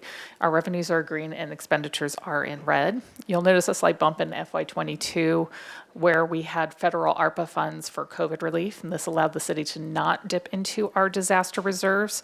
In previous years, if those of you who have seen this presentation several times, you'll note that the two lines are much closer together. They were diverging much faster in the past, and this is largely because of the implementation of Measure I, which went into effect in April of 2025. So right now, we're finishing out our first full year of those funds, and that has allowed us to that has allowed us to continue with some of our essential services going forward. However, the input costs that we're experiencing are increasing at a greater rate than our revenues do. So you see in the out years that it is still diverging the two, and it necessitates the continued use of our reserves. So basically, we're digging into our savings accounts. Next slide.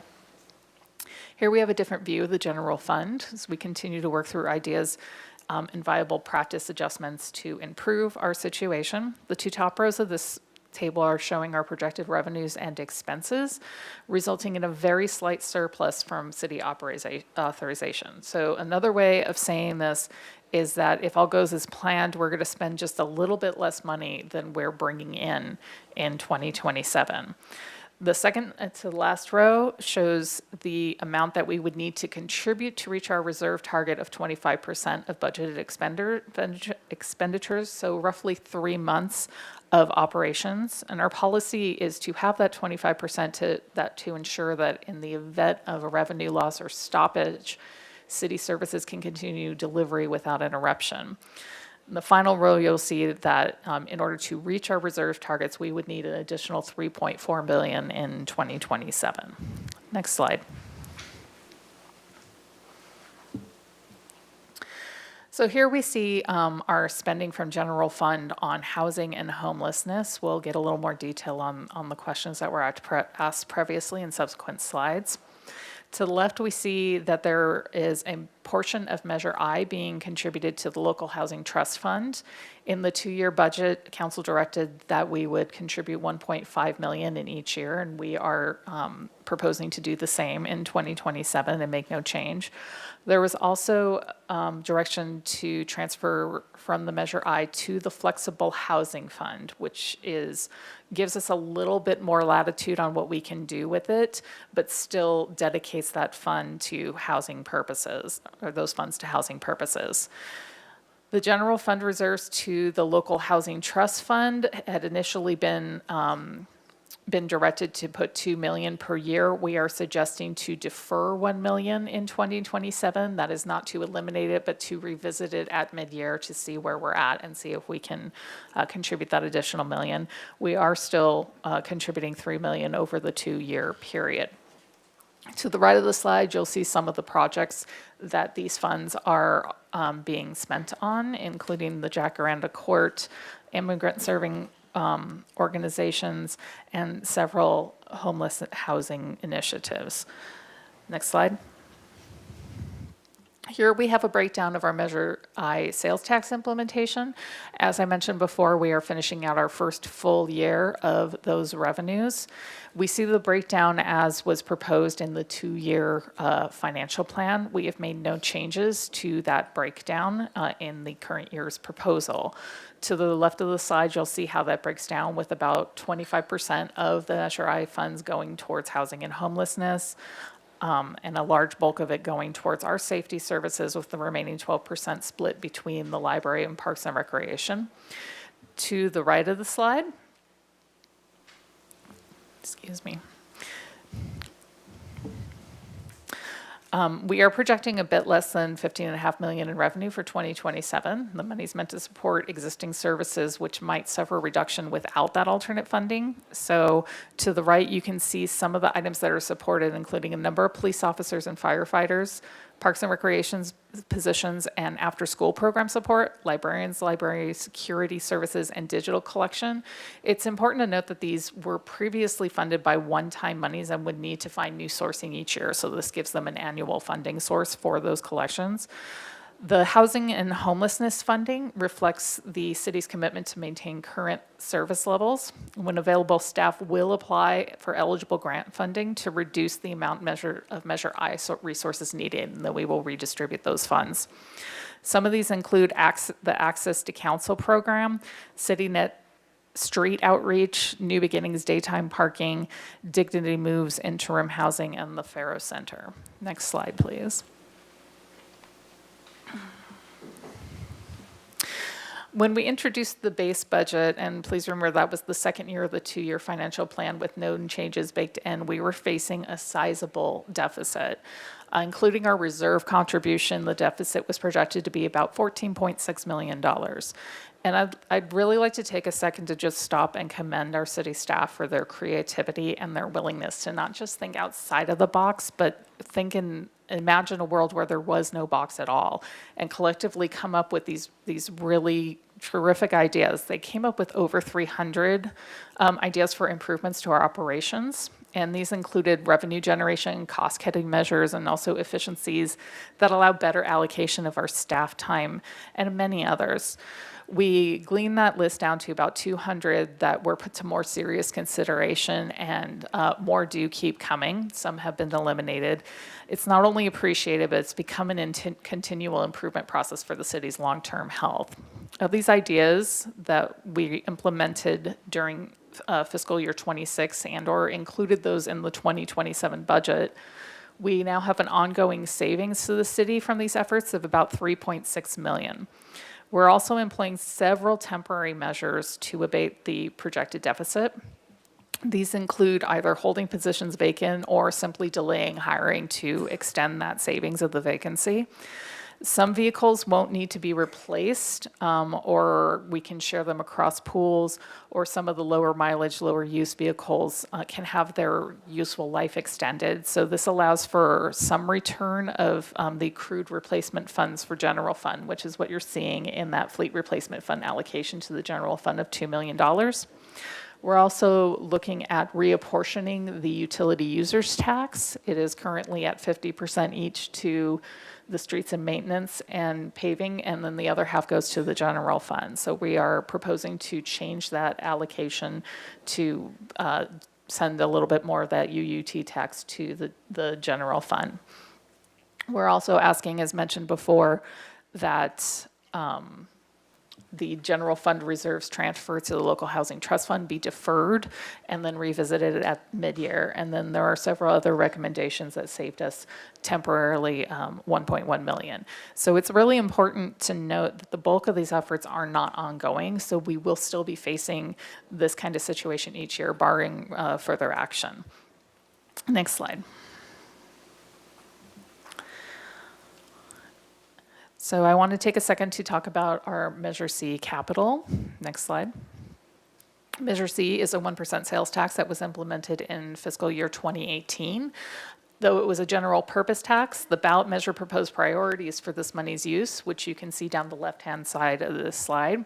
And then council further refined those priorities for the first 5 years, which can be seen to the right. Next slide. We're currently in the second 5 years of funding. So here you see the priorities that were set by council for that second 5 years. We do have a citizens oversight committee which reviews annual expenditures to help maintain transparency and assure that the projects align with these priorities. And if you would like to know more about that, let us know and we can direct you to our Measure C sites. So we have 4 slides worth of Measure C projects.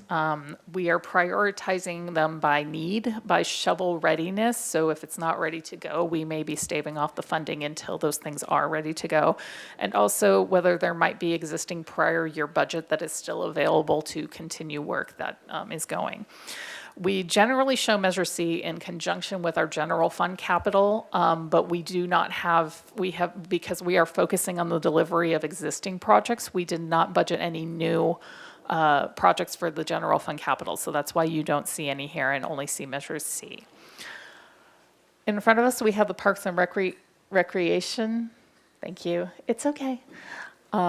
We have the Parks and Recreation listing of projects, and you can see that some of the funding has shifted around. If you see what was proposed for the 2-year plan, what we are recommending for the 2027 recommended budget, and then also the change, the proposed adjustment. The Andre Clark Bird Refuge platform, which is the walkways and et cetera out over by the bird refuge, Parks and Rec was able to attain some grant funding that matched. So we defunded the Casa La Palmas project so that they could get a hold of that matching funding.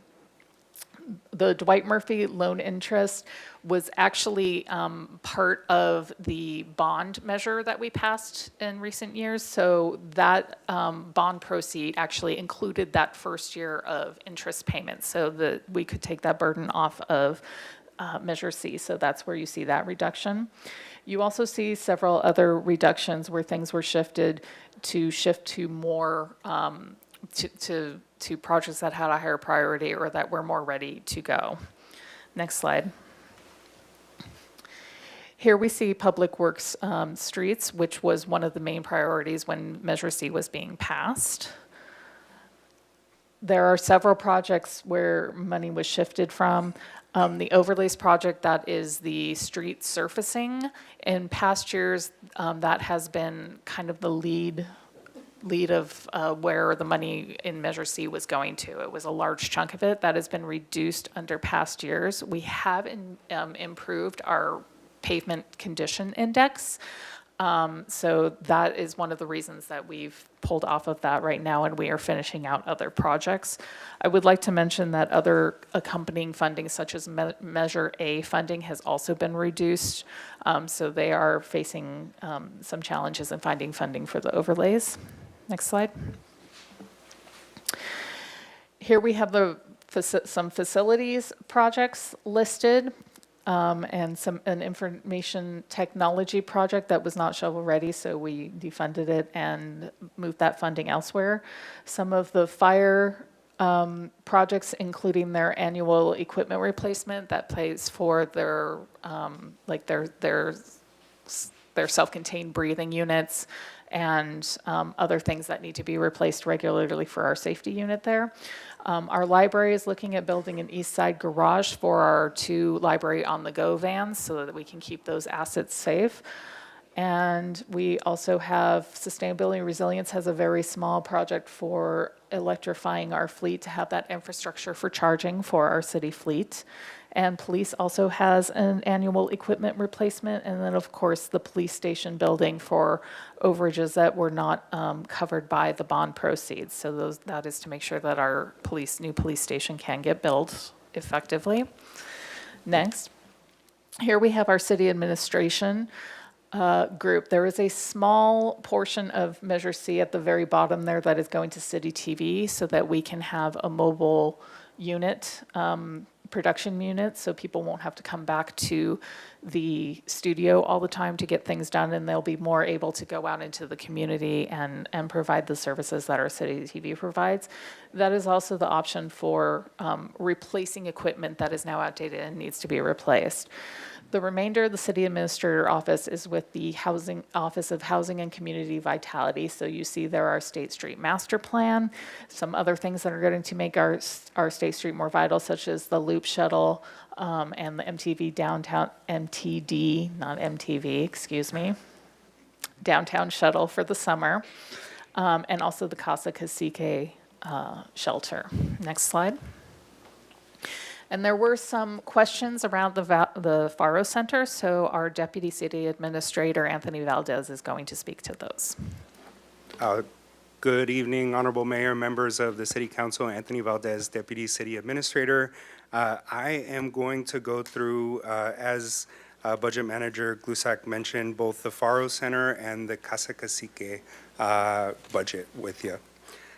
So starting off with the Faro Center, a few things to note. The city is fully funding the Faro lease and half of the service cost through February 2027. And the city currently has planned to end funding support for the Faro Center in February 2027. The lease costs are prepaid.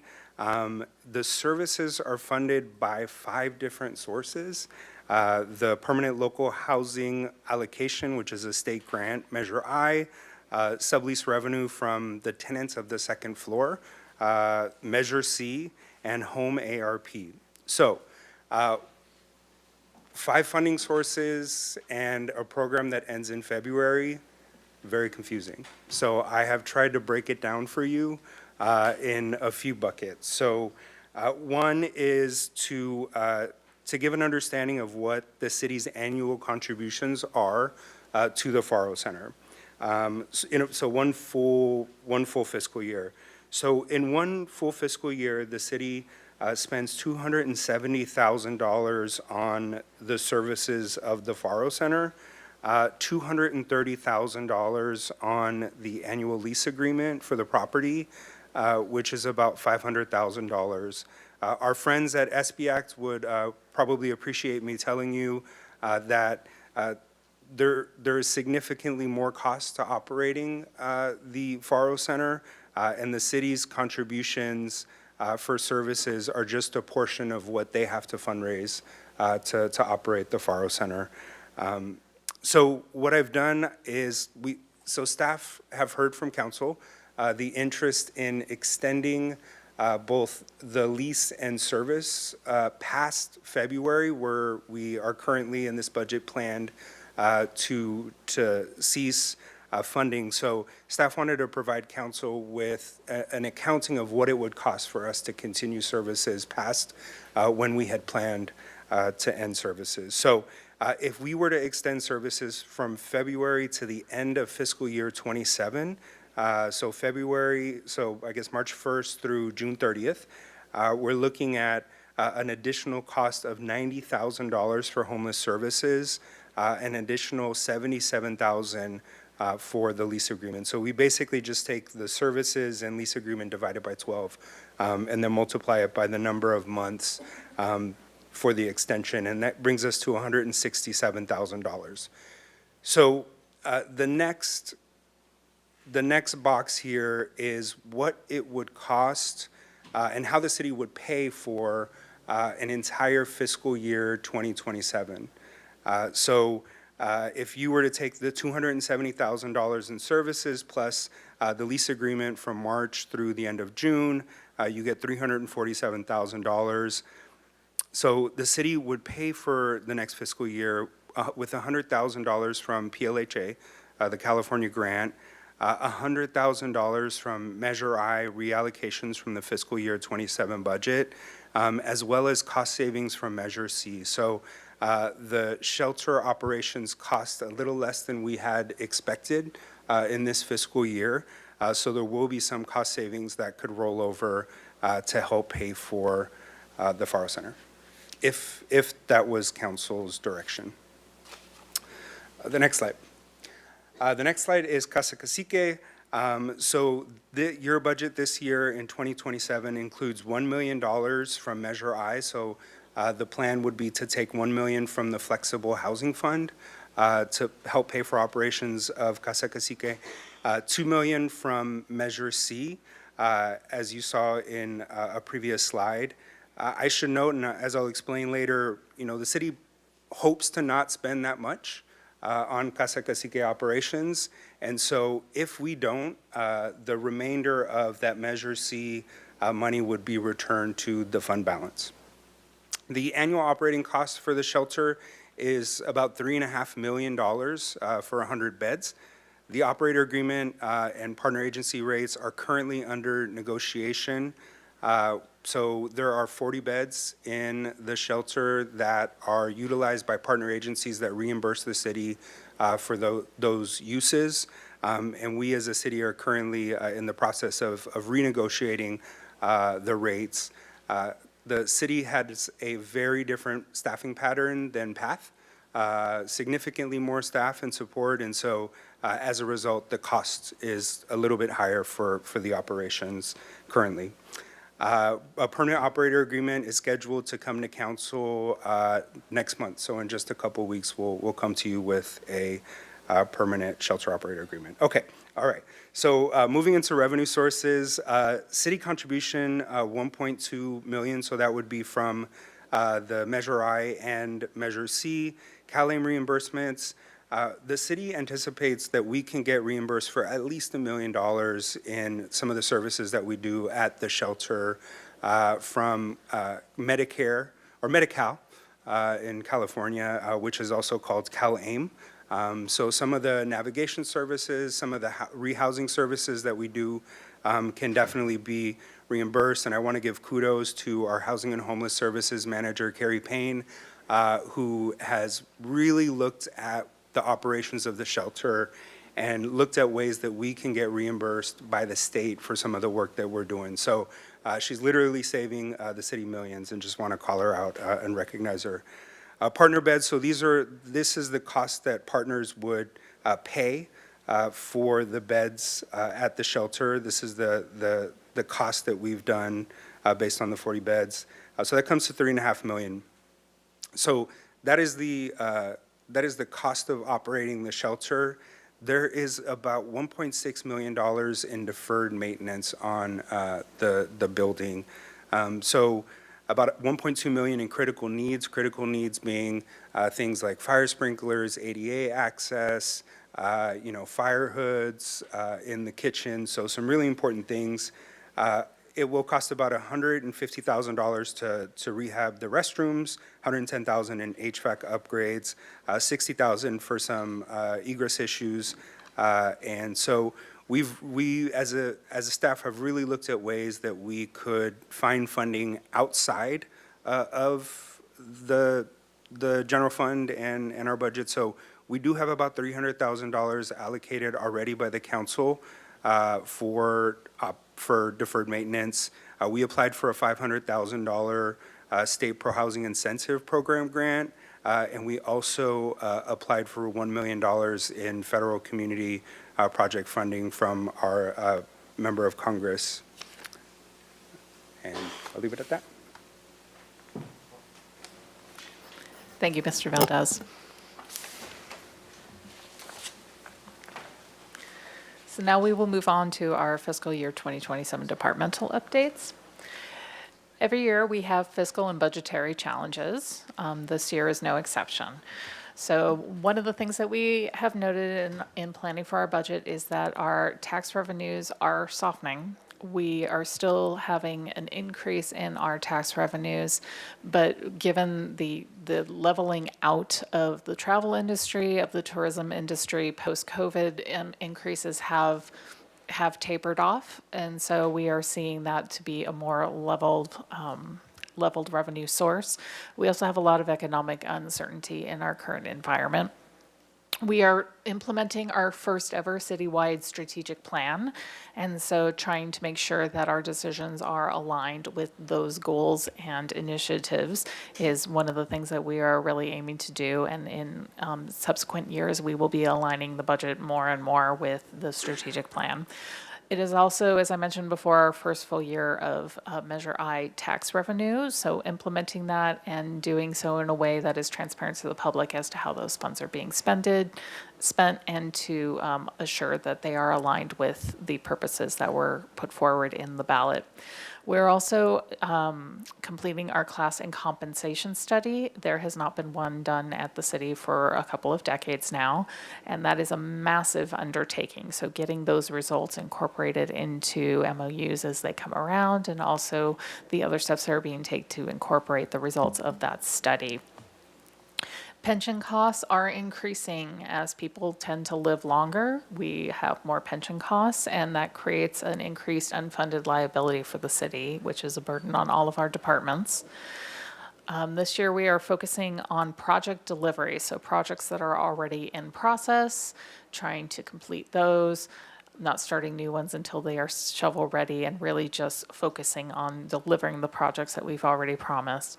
And then also taking a look at our reserve policy and how to get our reserves in line with that. Next slide. So there are different kinds of funds at the city. Enterprise funds do not receive any general fund. They receive no tax funding from local sources, nor do our internal service funds that get all of their revenues from the departments themselves. So we won't be discussing those two today. We'll be discussing those on the 19th. Today, we're going to focus on our general fund departments. Those are the things that are provided by the city for the general good and are largely supported by our taxes and also some other alternative sources such as grants and donations.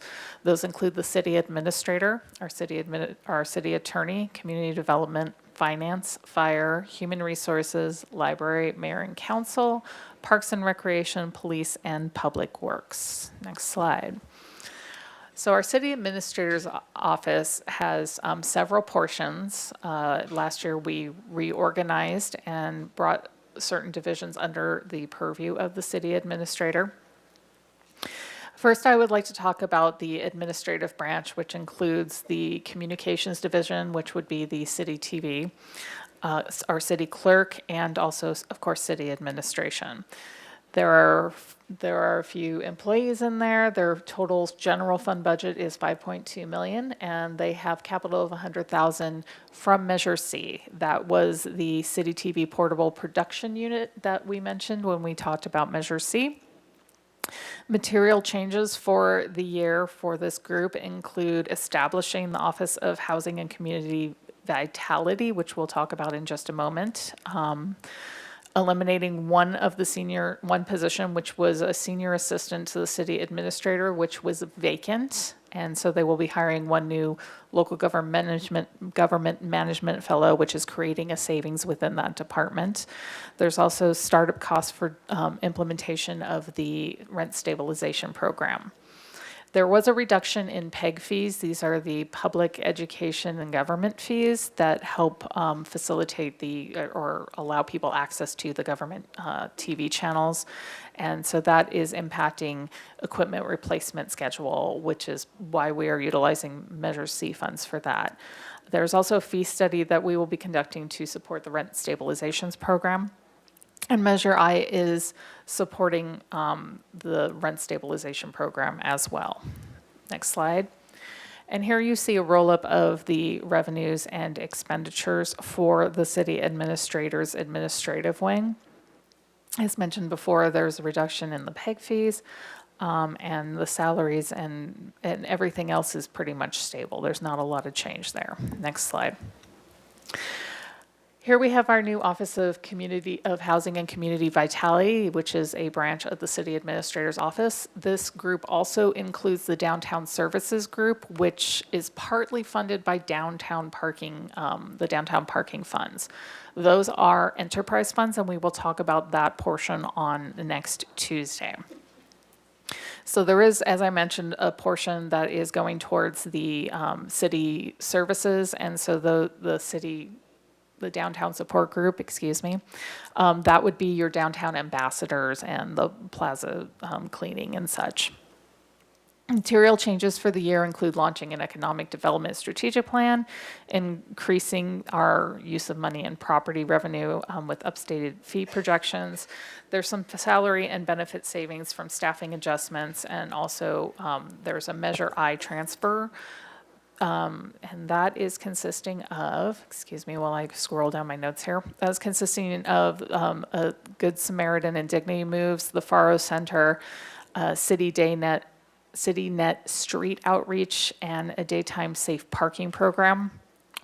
There's also the transfer to the Flexible Housing Fund, which supports Casa Cacique and the legal defense and rent stabilization ordinances. Next slide.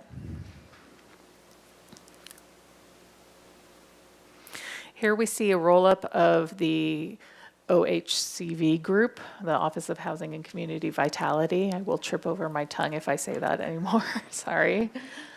So you'll see some changes here, and that is largely because of the reorganization. And the large transfer that you see there below is a combination of the transfer out to the flexible housing and homelessness support groups. Next slide. So we will, in several of these groups, talk about funds that are not general fund. We're calling them supporting funds. They are special revenue funds. And the reason we are bringing them up today is because they work closely in conjunction with the purposes of these general fund groups. So the Office of Housing and Community Vitality support funds include our City Affordable Housing Fund, the Federal Home Loan Program, also known as HOME, the Community Development Block Grant, also known as CDBG, our Local Housing Trust Fund, the Permanent Local Housing Allocation Program, which Mr. Valdez alluded to earlier, it's the PLHA, the Revolving Rehab Loan Fund, and a Miscellaneous Grants Fund. Next slide. So here on the revenues, you will see in the intergovernmental money is coming in from the various grant sources, and the internal charges coming in from Measure I and general fund reserves, as mentioned on a prior slide. Special projects,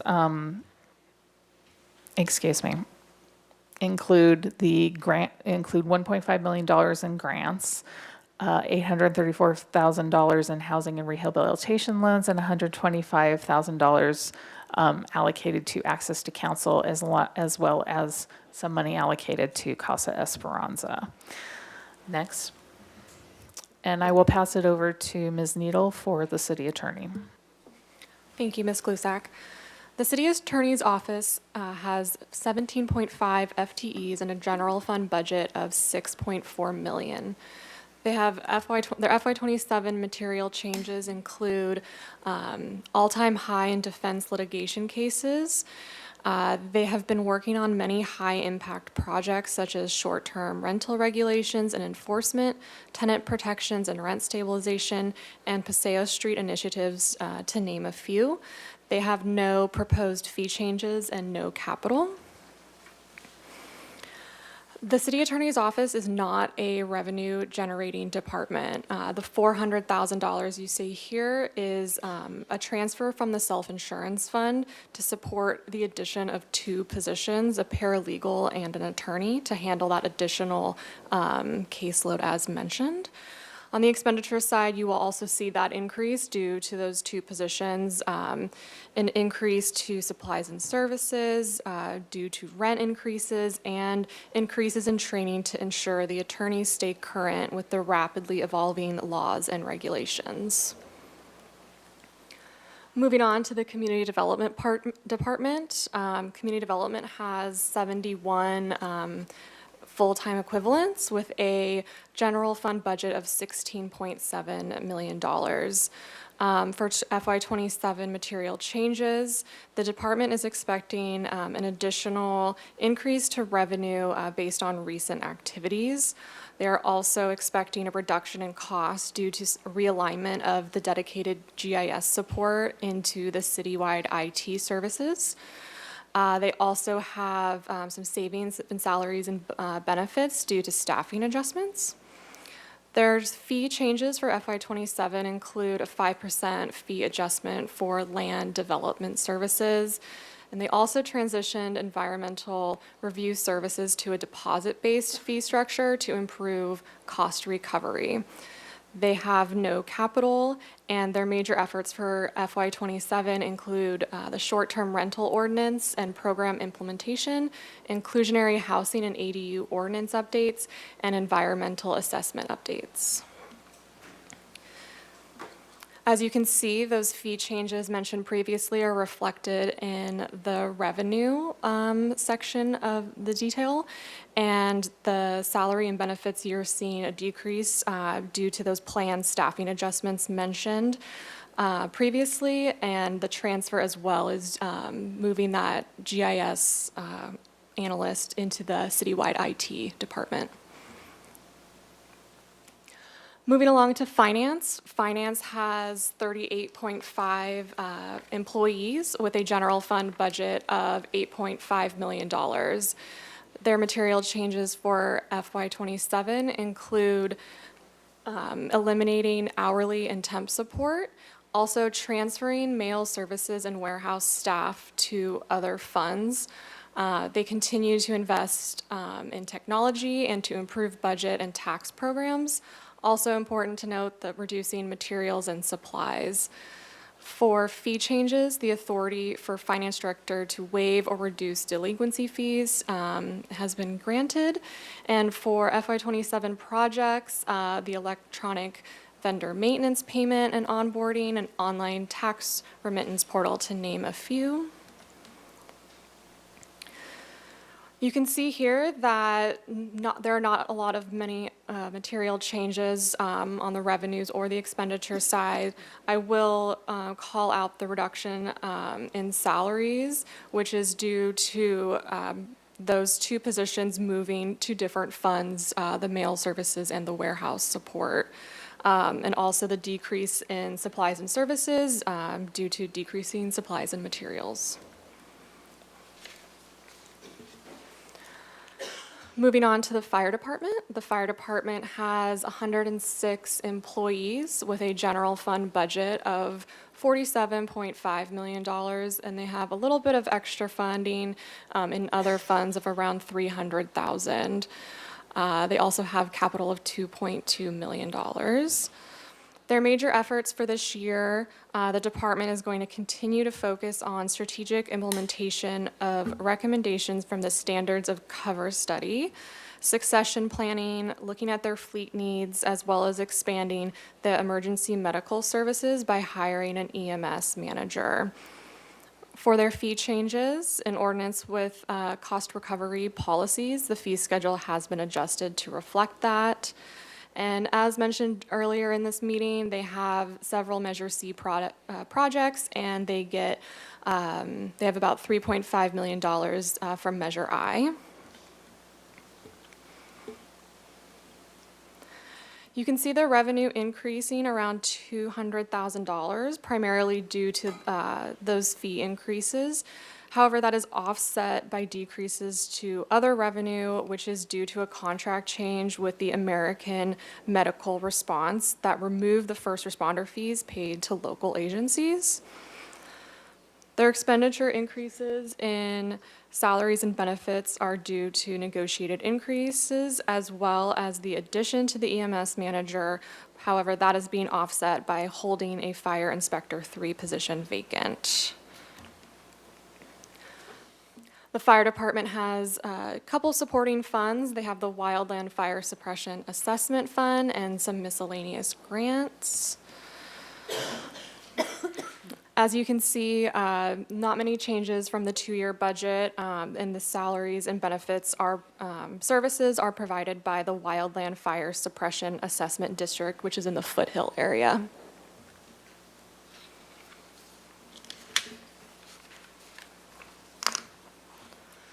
Moving along to human resources. Human resources has 12 employees and a general fund budget of $3.2 million. Their major efforts include implementation of the classification and compensation study. They're looking to implement NeoGov performance management module, fiscally responsible MOU negotiations, and review and revise human resource tools and resources to support employee success. They have no fee changes and no capital. Looking at their revenue and expenditure detail, you can see there is no revenue budgeted for FY27, and that is due to no longer offering LifeScan background checks to the public. And then the slight increase on the expenditure side is due to increase in hourly staff. Moving along to the library has approximately 47 full-time employees. They have a general fund budget of $10.3 million and around $500,000 coming from other funds. As previously mentioned, they do have some Measure C funding for 2 projects.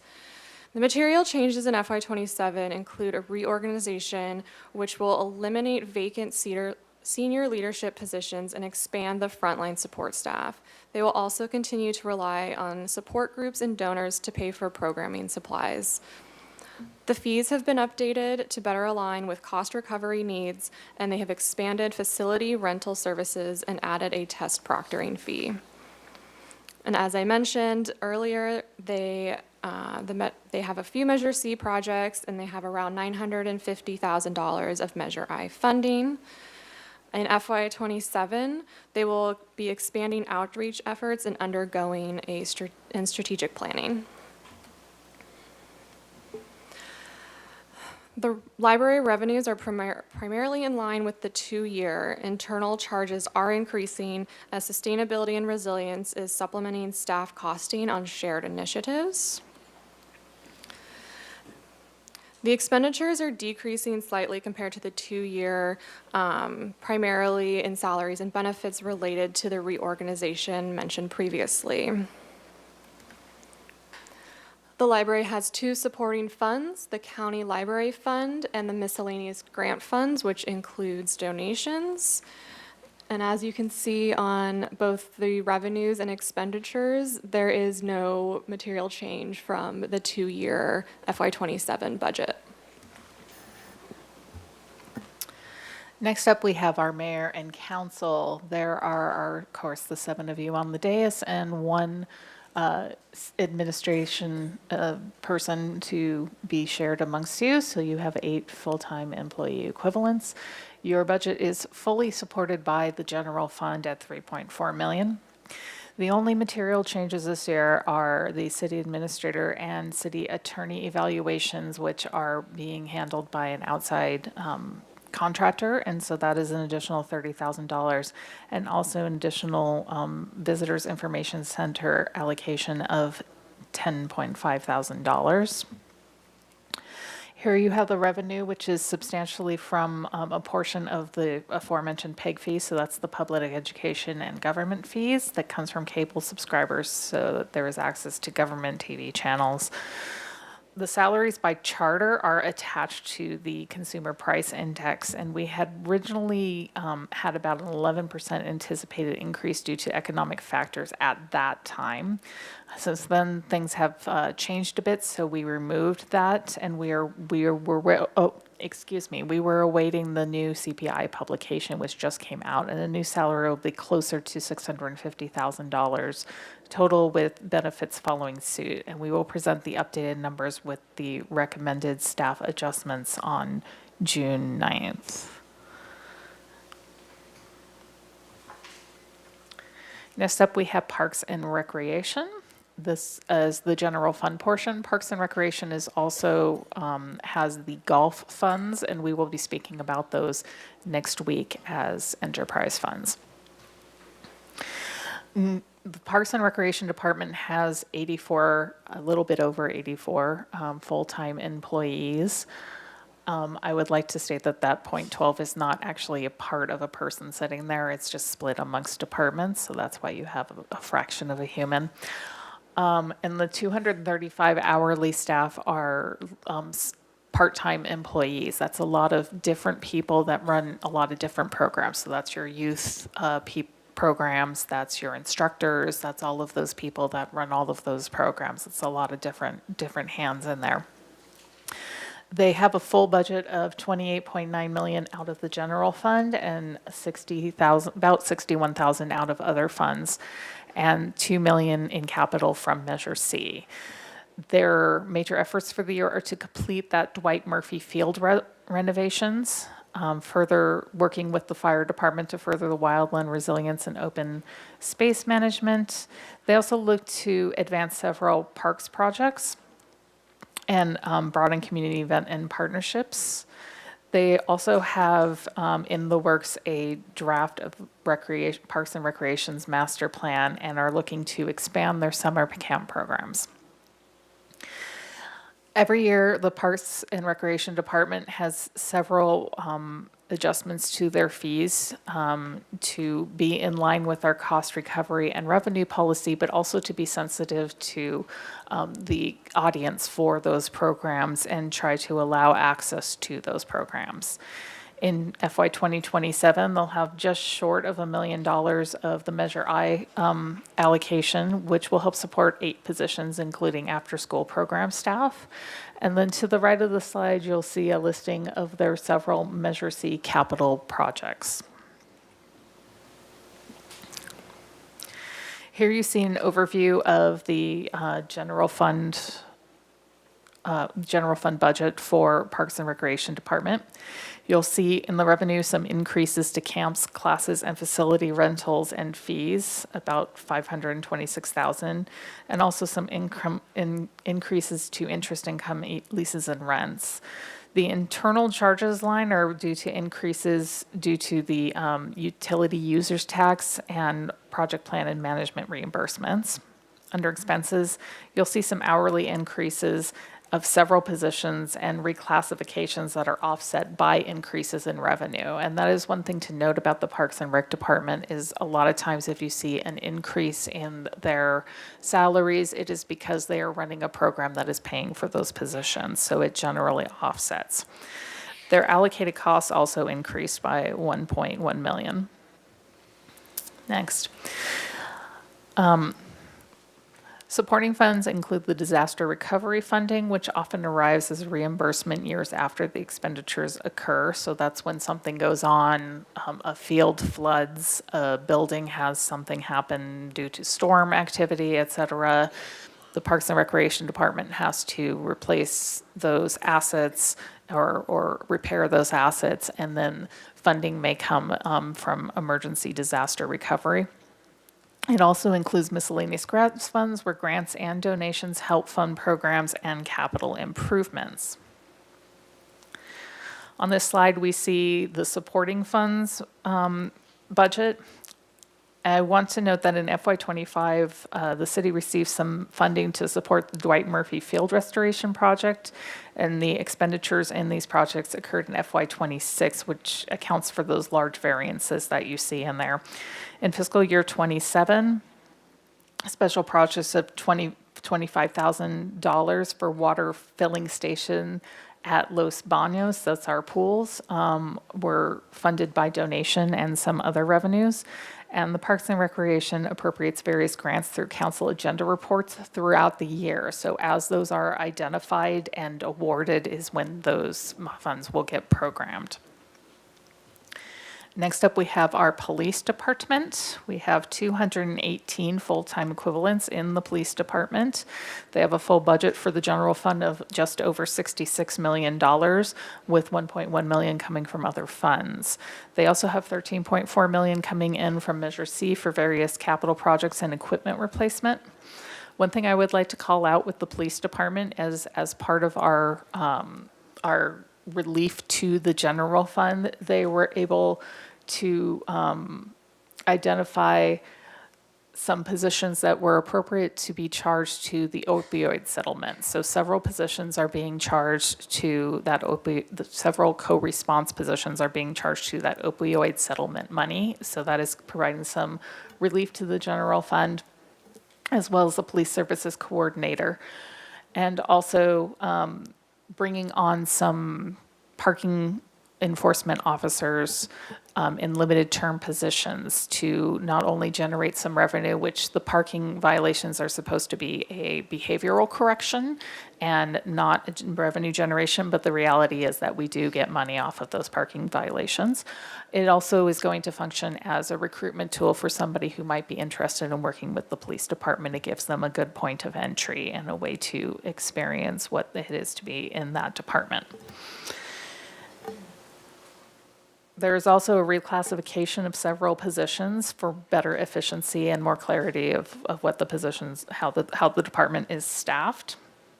And the fee changes, they're making some minor changes to parking violation penalties and other related fees. Again, we have our Measure C funding for the equipment replacement, including the body camera renewal and their mobile data computer replacement. So the mobile data computers are the computers in the police vehicles so that they can access that information. And of course, the aforementioned money from Measure I. Here we have a very high overview of our police revenue. You can see that there's not a lot of movement in there. There's an increase in the fines and forfeitures, which we already talked about for the revenue. For the general fund expenditures, again, not a lot of substantial change there. You'll see an increase for salaries and benefits, which comes every year. The rest of it is fairly stable. The police supporting funds, their special revenue funds, are the Supplemental Law Enforcement Services Fund, also known as the SLEF, which I know I'm not saying right, but I can't get all those S's in there. The Miscellaneous Grants Fund, the Traffic Safety Fund, the Police Assets Forfeitures and Grants Fund, and the Computer Aid Dispatch Records Management System Fund. And here we see a high-level view of the revenue and expenses for those supporting funds. Again, not a lot of substantial change in here. Most of it is pretty stable. You will see a little bit more of a rise with the salary and benefits, and that is because of shifting of positions to give some relief to the general fund. And with that, I will turn it over to Ms. Valencia to talk about Public Works. Thank you, Ms. Glusak. In administration and engineering of public works, they are funded by the general fund, and they recover much of their costs through overhead, capital project engineering charges, and land development permit fees. Their general fund budget is $17.1 million, with their major efforts being in new police station construction, De La Vina Bridge replacement construction, pavement maintenance, safety repairs, increased water resources, engineering capital support, and for their fiscal year 27 fee changes, there are updated engineering and transportation planning fees, which increased by 5%, consistent with community development. Some of the changes you will see here in our revenues and expenditures. For revenues, you'll notice a approximate $179,000 decrease in permits revenue. That's due to lower activity levels than originally anticipated. You will also notice an increase in internal charges of approximately $1.4 million. That's due to engineering work order revenue for added billable engineering staff for water resource engineering capital project support. On the expenditure side, you'll notice from our salaries and benefits, approximately a $1 million increase. This is due to new positions in engineering, including adding an hourly budget to account for one engineering technician that is hired and filled annually. You'll also see a slight increase in allocated cost and an increase in supplies and services due to a professional services contract. You'll also notice a $29,000 decrease approximately in special projects. Moving up on to Public Works, Streets, and Measure A. Streets and Measure A are not part of the general fund. However, because they do support general fund operations, we have included them in this presentation. Our Streets Department maintains and improves a public right-of-way to provide safe and efficient transportation and drainage systems. And our Measure A is a voter-approved 30-year half-cent sales tax that funds local transportation improvements. Some of the major efforts for fiscal year 27 include the storm drain assessment and pavement maintenance safety repairs. Our storm drain assessment is a major effort to inventory and rate the condition for future funding needs.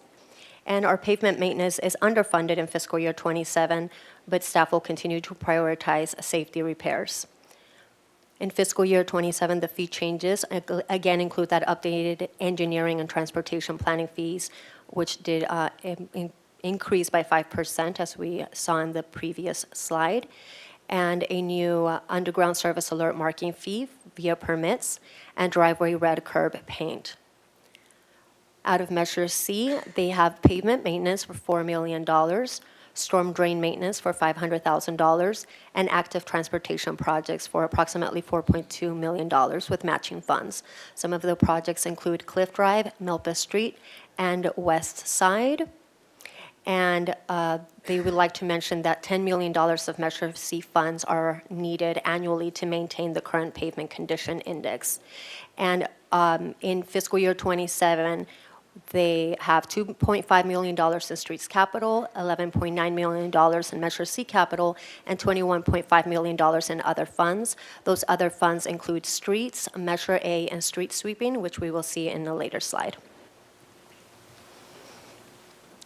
This revenue detail here for streets, street sweeping, and Measure A shows the changes from year two approved budget to our recommended budget for fiscal year 27.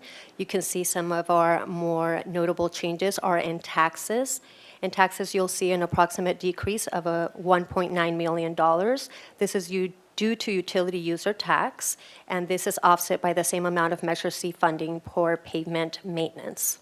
You will also see an increase in intergovernmental, mostly due to an increase in Measure A road improvement tax, an increase in taxes, fees, and fines due to regular growth projected in Measure A sales tax and state gas tax revenues.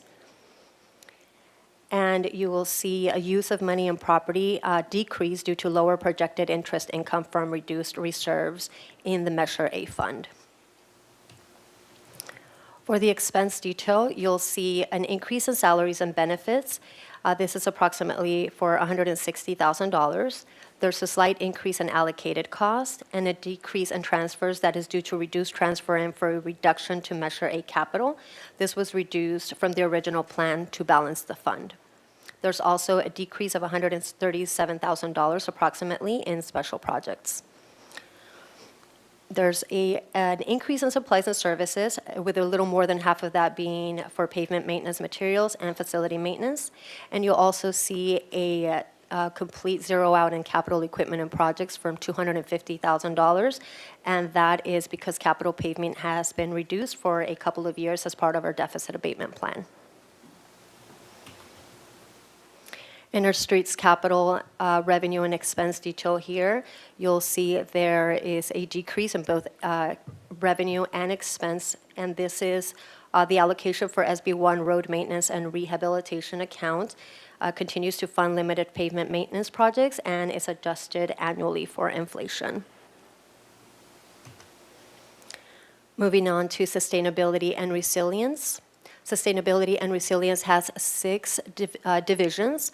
For the general fund, they have administration and environmental compliance, which is a program within the Clean Community Division. They have 35.3 FTEs and a general fund budget of $128,000. Some of their major efforts include the Stearns Wharf Remediation Project, environmental compliance special projects, which includes bee removal, rodent control, mosquito control in city property and right-of-way, and environmental compliance permits. There are no fee changes associated with Sustainability and Resilience General Fund.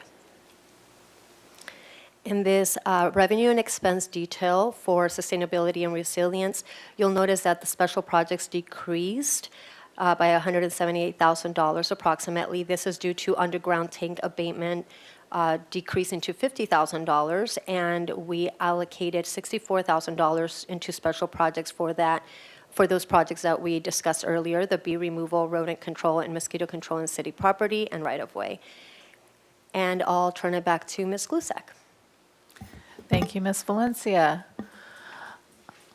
So once again, our recommendation is that City Council hear a report from staff in connection with the City Administrator's recommended general fund operating and capital budget for fiscal year 2027. And just short of 70 slides later, we are opening up for questions and public comment and discussion. All right, well, that was a very impressive shotgun of a bunch of information, so well done. So to my colleagues, once again, I'll remind you that we're here to ask some questions. It's not, what's that? What's that? We had public comment. We had public comment. Thank you. As I was about to say, about questions, deliberation is not for tonight, and deliberation comes up on the 9th of June, so we're scheduled for questions and information tonight. So with that, I'll go to Mr. Jordan. Thank you, Mr. Mayor. I have to apologize. I had to bail out at 6:30, so I'll be decidedly brief. One of the early slides had the general fund overview where it shows a past and a future year on the net surplus and deficit, and it shows the deficit down there at the bottom red number that includes our responsibility to the reserves, but it never shows the cumulative running total of shortage at any particular time, right? So that was my question. So I know it doesn't. And so I'd have a suggestion there that when we're talking about the next year's budget, that under the 3.4 that we're going to be short, that's not really the problem. The problem is the 20-some million dollars that we're actually short at that point in time. And I think we need to keep saying that number out loud when we're thinking about this stuff. It's not really whatever those numbers are shown there. It's always much bigger. And it's true that when you look at those numbers, that you don't have to reduce the reserve deficit only by funding it. If you also cut the budget, you also begin to work on that deficit that way also, right? And I think why that slapped me in the face now after 6 years, I have no idea, but I think that's an important concept to keep working on too, that it's not just about coming up with the money, it's also about structuring your budget accurately or lower if you can, because that gets you to double dip on chasing back that reserve gap, right? Councilmember Jordan, that is correct. Yeah, thanks.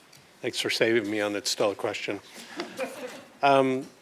Kelly, I think at the work session over at the library, I had asked for, and I think you nodded, that when we got to the department sections and they're part of that other slide with the red adjustment column, that you would have them put together a narrative or an assessment of what the consequences are for their cost savings. And in particular, I was really interested in, so if we're going to hold positions vacant, what are the services and programs consequent in real life?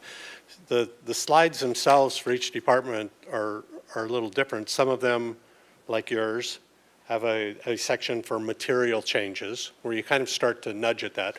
Others, like police and fire, don't even have that section in that top banner. So they're not even telling me what the material changes are in some of those key departments. And so it's not a question tonight, it's just a question for the future meetings that I'd still be interested in getting out in front of, knowing what some of the consequences are that the departments already know about. So we'll have limited hours at the Parks and Rec front counter, or closing down Fridays at the finance office, or where we used to be, those kind of things. So we're mentally and intellectually ready for the inevitable questions or concerns that will come from people who aren't just sitting through this whole process. Does that make sense? Yeah, thank you, Councilmember Jordan. I want to just respond at a high level. I think Budget Manager Glusak wants to respond with a little more detail. I think, some of those, there are some departments where there are actually not service impacts. So for example, in PD, in police department, it is mostly using funding to offset general fund funding for positions. But I think we can identify some, and some are the finance department closure. There were some unintended employee long-term absences that were not accounted for that compounded the changes that were made. So I think there's not as many service impacts, but I'll let Budget Manager Glusick. So maybe as simple as if there aren't, then in that box that's always at the top there, where some have material changes, say we don't anticipate any lessening of service or programs. And we can make sure, I want to make sure that the departments have an opportunity to share that if they do feel like there are going to be impacts with the council. But, I think if there were going to be significant service changes or impacts where like we were eliminating a program or things like that, we would have been very transparent with the council around that. Okay. Thank you for the question, Councilmember Jordan. To answer the first part of that, which is that on certain slides, they were slightly different. So for instance, on fire, there were no major changes because there weren't any major changes. And so we were kind of just saving real estate on the slide. Okay. And I totally understand, maybe we should verbally say that next time, that there are no major changes. As for the impacts, we look really intently at the service impacts that may happen. There were a lot of shifts where we looked at how positions were budgeted, what positions were there historically, and how they're actually being filled. And so we're doing a major cleanup on that, well, not major, but a cleanup on that, where if we've had a position that's been there for 5 years, but we're filling it differently to make it really reflect what is being filled there. So that would be with several of the departments. There's also somewhere we looked at the reality of what, especially with the class and comp, the reality of what the positions are doing, the work that is to be done, which has evolved with time and various supports such as our software platforms that can help us in the use of AI in an appropriate way. So those are some of the things that we're looking at. So there was no service impact. We really did try to call out where there would be a service impact. We can take a look and see what kind of report we can put together to kind of make that more clear. Personally, for me, more is better. I can always ignore if it's too much, and just, the different seats we sit in, what may seem like no impact, what even may seem like no impact to both of us, but if it's called out, you realize later, like over the weekend, the lockbox being, shut down. I mean, just something just grows organically and to be a pain in the rear that nobody would have anticipated, but they knew about was coming. And so just to err more, I think, would be beneficial. And then slide 11, the balancing actions. Sounds like a circus show, right? That tier 1 option is the largest number on there. And it seems to me that it's the one of all of those that we have the least control over. So it's like revenue increases and expenditure savings. So, how good do you feel about those projections? Is there a backup plan if that only ends up being $2 million in savings and we're 1.5 on the wrong side of it? I mean, I think these are very certain. Okay. These are from the list of, the 200 ideas that these are ones that either we've already implemented because they were relatively easy with no impact or did not require council action, or we have already taken council action. For example, the the cannabis tax increase, things like that. But I feel like these are pretty solid estimates. Good. And hopefully they will only go up is the goal. Okay, and then on the Faro Center slide under the city administrator budget, so the way I'm kind of reading Anthony's boxes is if there's a desire to continue our financial relationship as has been in the past, it's pretty close dollars to costing what your left-hand box is there for annual year. So it was $500,000 per year for the couple years or 3 years. It would be $500,000 a year if we continued from next March until June 30th, 2028. kind of thing, right? Correct, yeah. So the only thing that's not in the far right box is the fact that we've paid the lease amount through February. Okay. And then the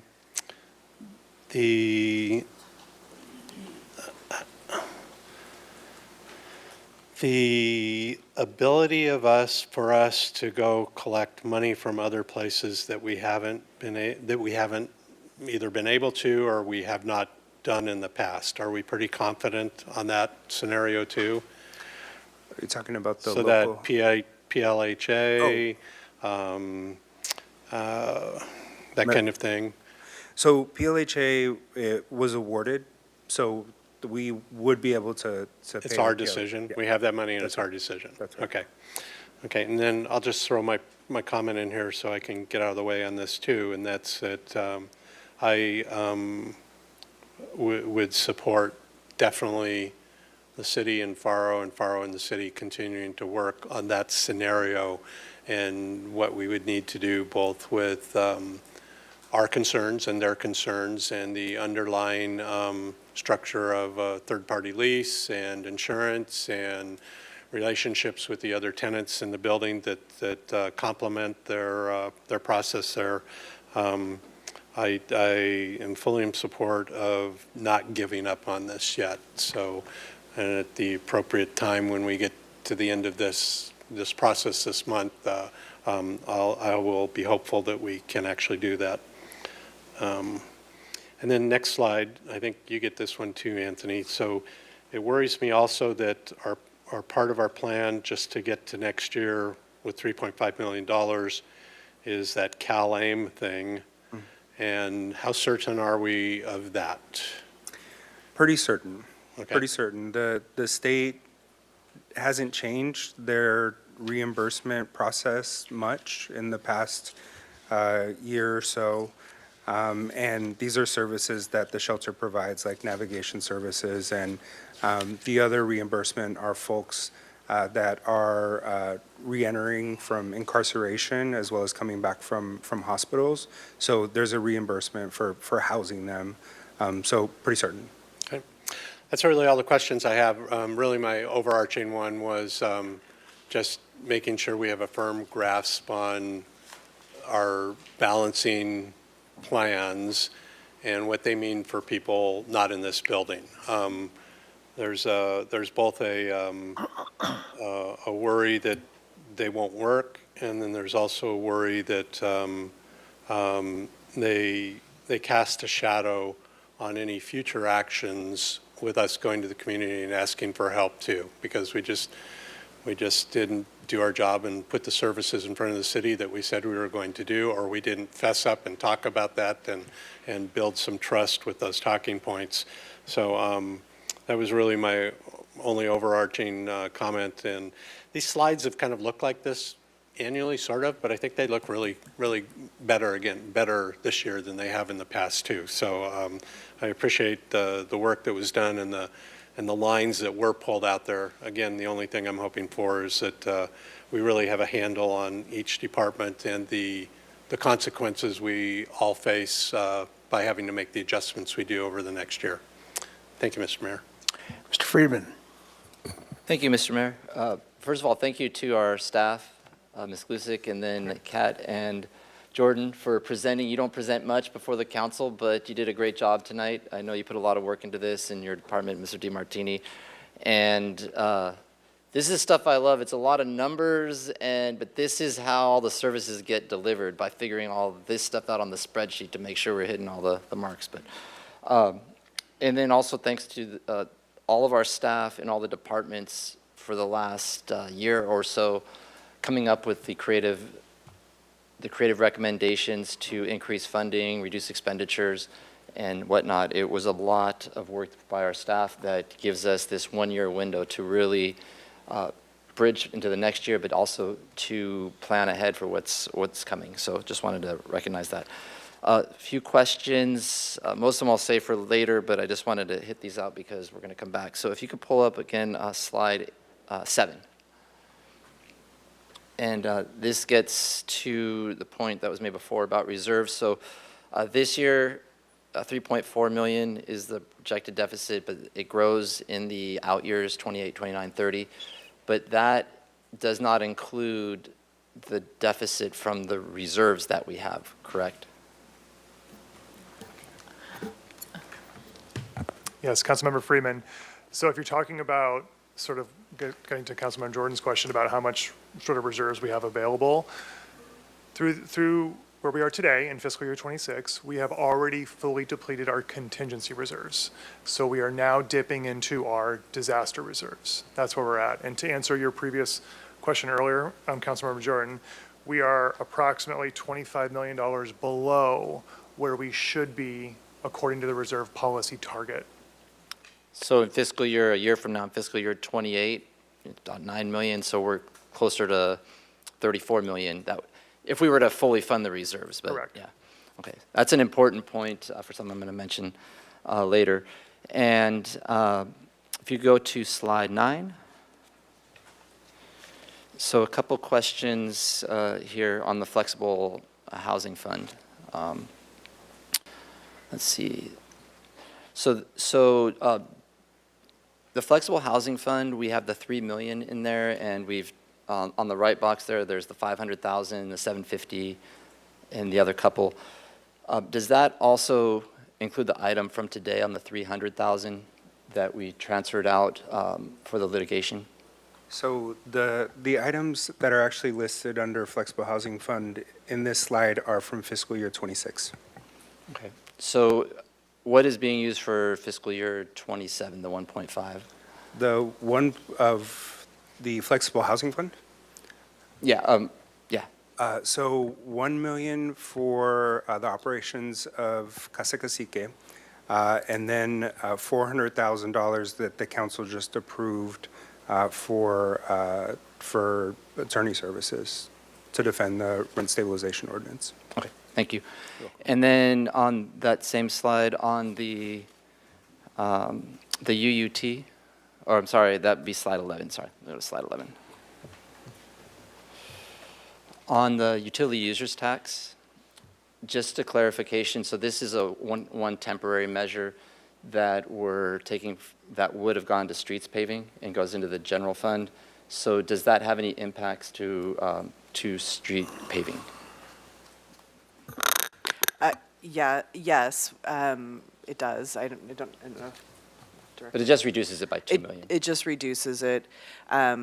You know, it is, we are sort of temporary reducing paving for the next year, maybe 2 years, and we did last year as we try to balance Measure C, and so so we're basically using Measure C dollars to backfill the general fund UUT contribution, because this pays for more of our staff. It pays for the in-house paving crews and the staff who are responding, and so that's, we're basically backfilling it with Measure C. And the clarification why it's important is that's why these are considered temporary measures, because that's not sustainable in the long run. Not if we want to continue to improve the city's pavement quality at the levels that we would like it to be at. And then the item right under it, the transfer into the local housing trust fund, because we are in emergency reserves, there is that 1 million that would still impact the emergency reserves. Is there a way that we could wait to make that transfer till a project comes before us and look at other sources of funding and make and come back and have that discussion when we come back in June, but to have other options rather than taking it from emergency reserves, where we'd make a commitment, there's other potential funding sources such as the Garden Street project that was approved, there's $1 million there, that's part of that approval, or other things that might come up rather than taking it directly from the emergency reserves. Is there something we could do?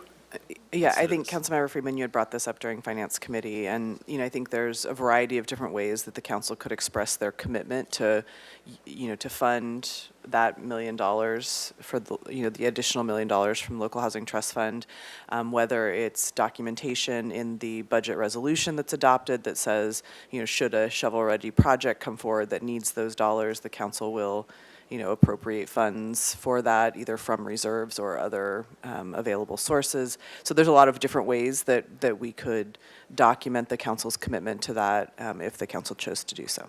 Okay, I'd like to have some just different options to come back, and if the full council wants to go with this plan, that's for discussion, but if there's other opportunities not to continue to impact the emergency reserves, because that's where we are, and on that. So on the Faro Center, just one quick question, because we went through it. I appreciate the letter that Mr. Sanders sent to us.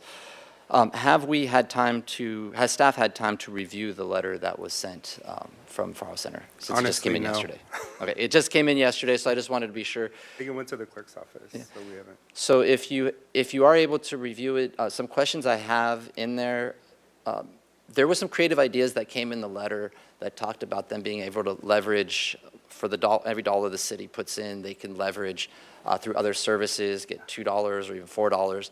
But there wasn't, in the letter itself, a couple things. One is an actual dollar amount that's in there from them that would help us reduce our costs, but also how that funding sources, how they're able to leverage that. So if we could work with SB Act to clarify that, because I appreciate their creativity, and what they're saying is it could actually help us with the delta on these.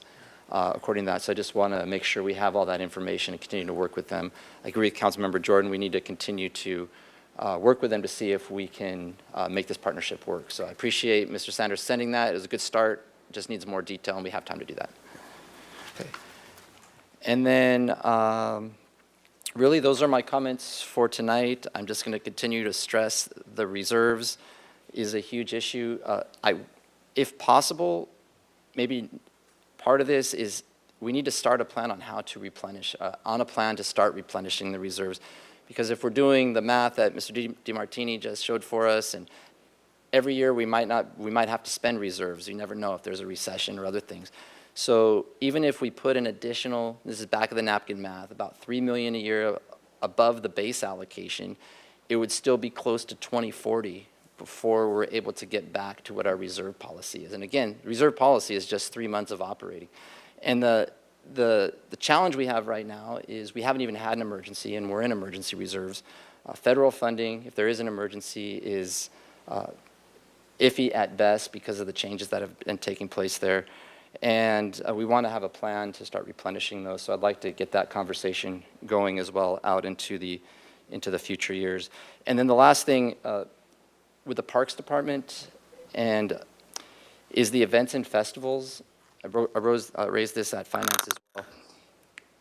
Those are the community comes together for those, and they're economic drivers. And just want to make sure that we have a plan to make those affordable for those that are putting them on, whether they're small festivals or larger ones, because they bring the community together. They bring people into downtown oftentimes, or other parts of the city. And we want to make sure that if we have to have a longer term plan where we are subsidizing those to a way to generate that economic activity and the social benefits that come with them, that we do that, because it seems that we've had fewer and fewer of them over the years. And I just want to make sure that, from what I'm hearing, that cost is an issue for some of these that are putting it on. So that conversation, if we could start having it in June, but a longer conversation as well. And I think Councilmember Friedman, we had mentioned at the Finance Committee that, I think staff that would be having that conversation are in the throes of heavy event season right now. So I think starting that conversation and that evaluation in the fall, and looking at a more comprehensive approach to our various, and a more systematic approach to our special events, ones that are more community focused, run by nonprofits that are really, that the city is partnering on. How do we fund those on a regular basis? And then, and then sort of having a scale, and I know the council's already has done some work on that in terms of a sliding fee scale, but I think a more comprehensive discussion about what does it mean to have the city sponsor an event? What does it mean for the city to provide funding? And it's kind of all over the map right now with those events and festivals. Glad to have that discussion for future years, and appreciate that. Thank you. Ms. Sneddon. Thank you, Mayor Rouse. I also want to thank staff for their creativity, and all staff and the whole organization for so many ideas coming forward. And this process has been really interesting and has brought up a lot of new ideas that we up here, without being in the office every day in a department, wouldn't even know or see. So I'm really appreciating that. It's pretty incredible to be looking at slide 7 and to see the revenue expenditure lines coming so much closer together. I mean, to me, those blips are in the noise I mean, it could, take a dive or it could go up, but that delta's pretty close, and it's been a long, hard road to get to those being so close. So I have some questions. I'm starting with slide 9. And I'll go in order with the slides. So here, the Local Housing Trust Fund, on the right-hand side of that slide, says Jacaranda Court is 1.5 million, but then under General Fund Reserves, Local Housing Trust Fund, it says 2 million, and this is for fiscal year 2026, correct? The right-hand column. So does that mean in fiscal year 2026 that Jacaranda Court had 3.5 million, or is some of that being double counted? Let me get back to you on that. I have the 1.5 million in my records. I'll check on the 2 million for you. It was 3.5. Okay. 3.5. Okay, so it's Okay, so it's a lot. 3.5 for fiscal year 2026. Okay. And then if I add up the other flexible housing trust fund numbers, I get 1.4 million. So all of that together is 4.9 million, which isn't 5 million. So I'm just... So there is 100,000 remaining. Okay, because I'm just looking for every little dollar in there. So there is 100,000 remaining, which, I mean, is usable money towards rental stabilization ordinance or to other things. Okay, so there is 100K in there that's not. Thank you. So then I'll keep going with questions like that because I have just questions about the deltas through things. So also on slide 9, was it on slide 9? Yes, 146,000 to Daytime Navigation Center. And I'm trying to square that up with the Faro Center numbers.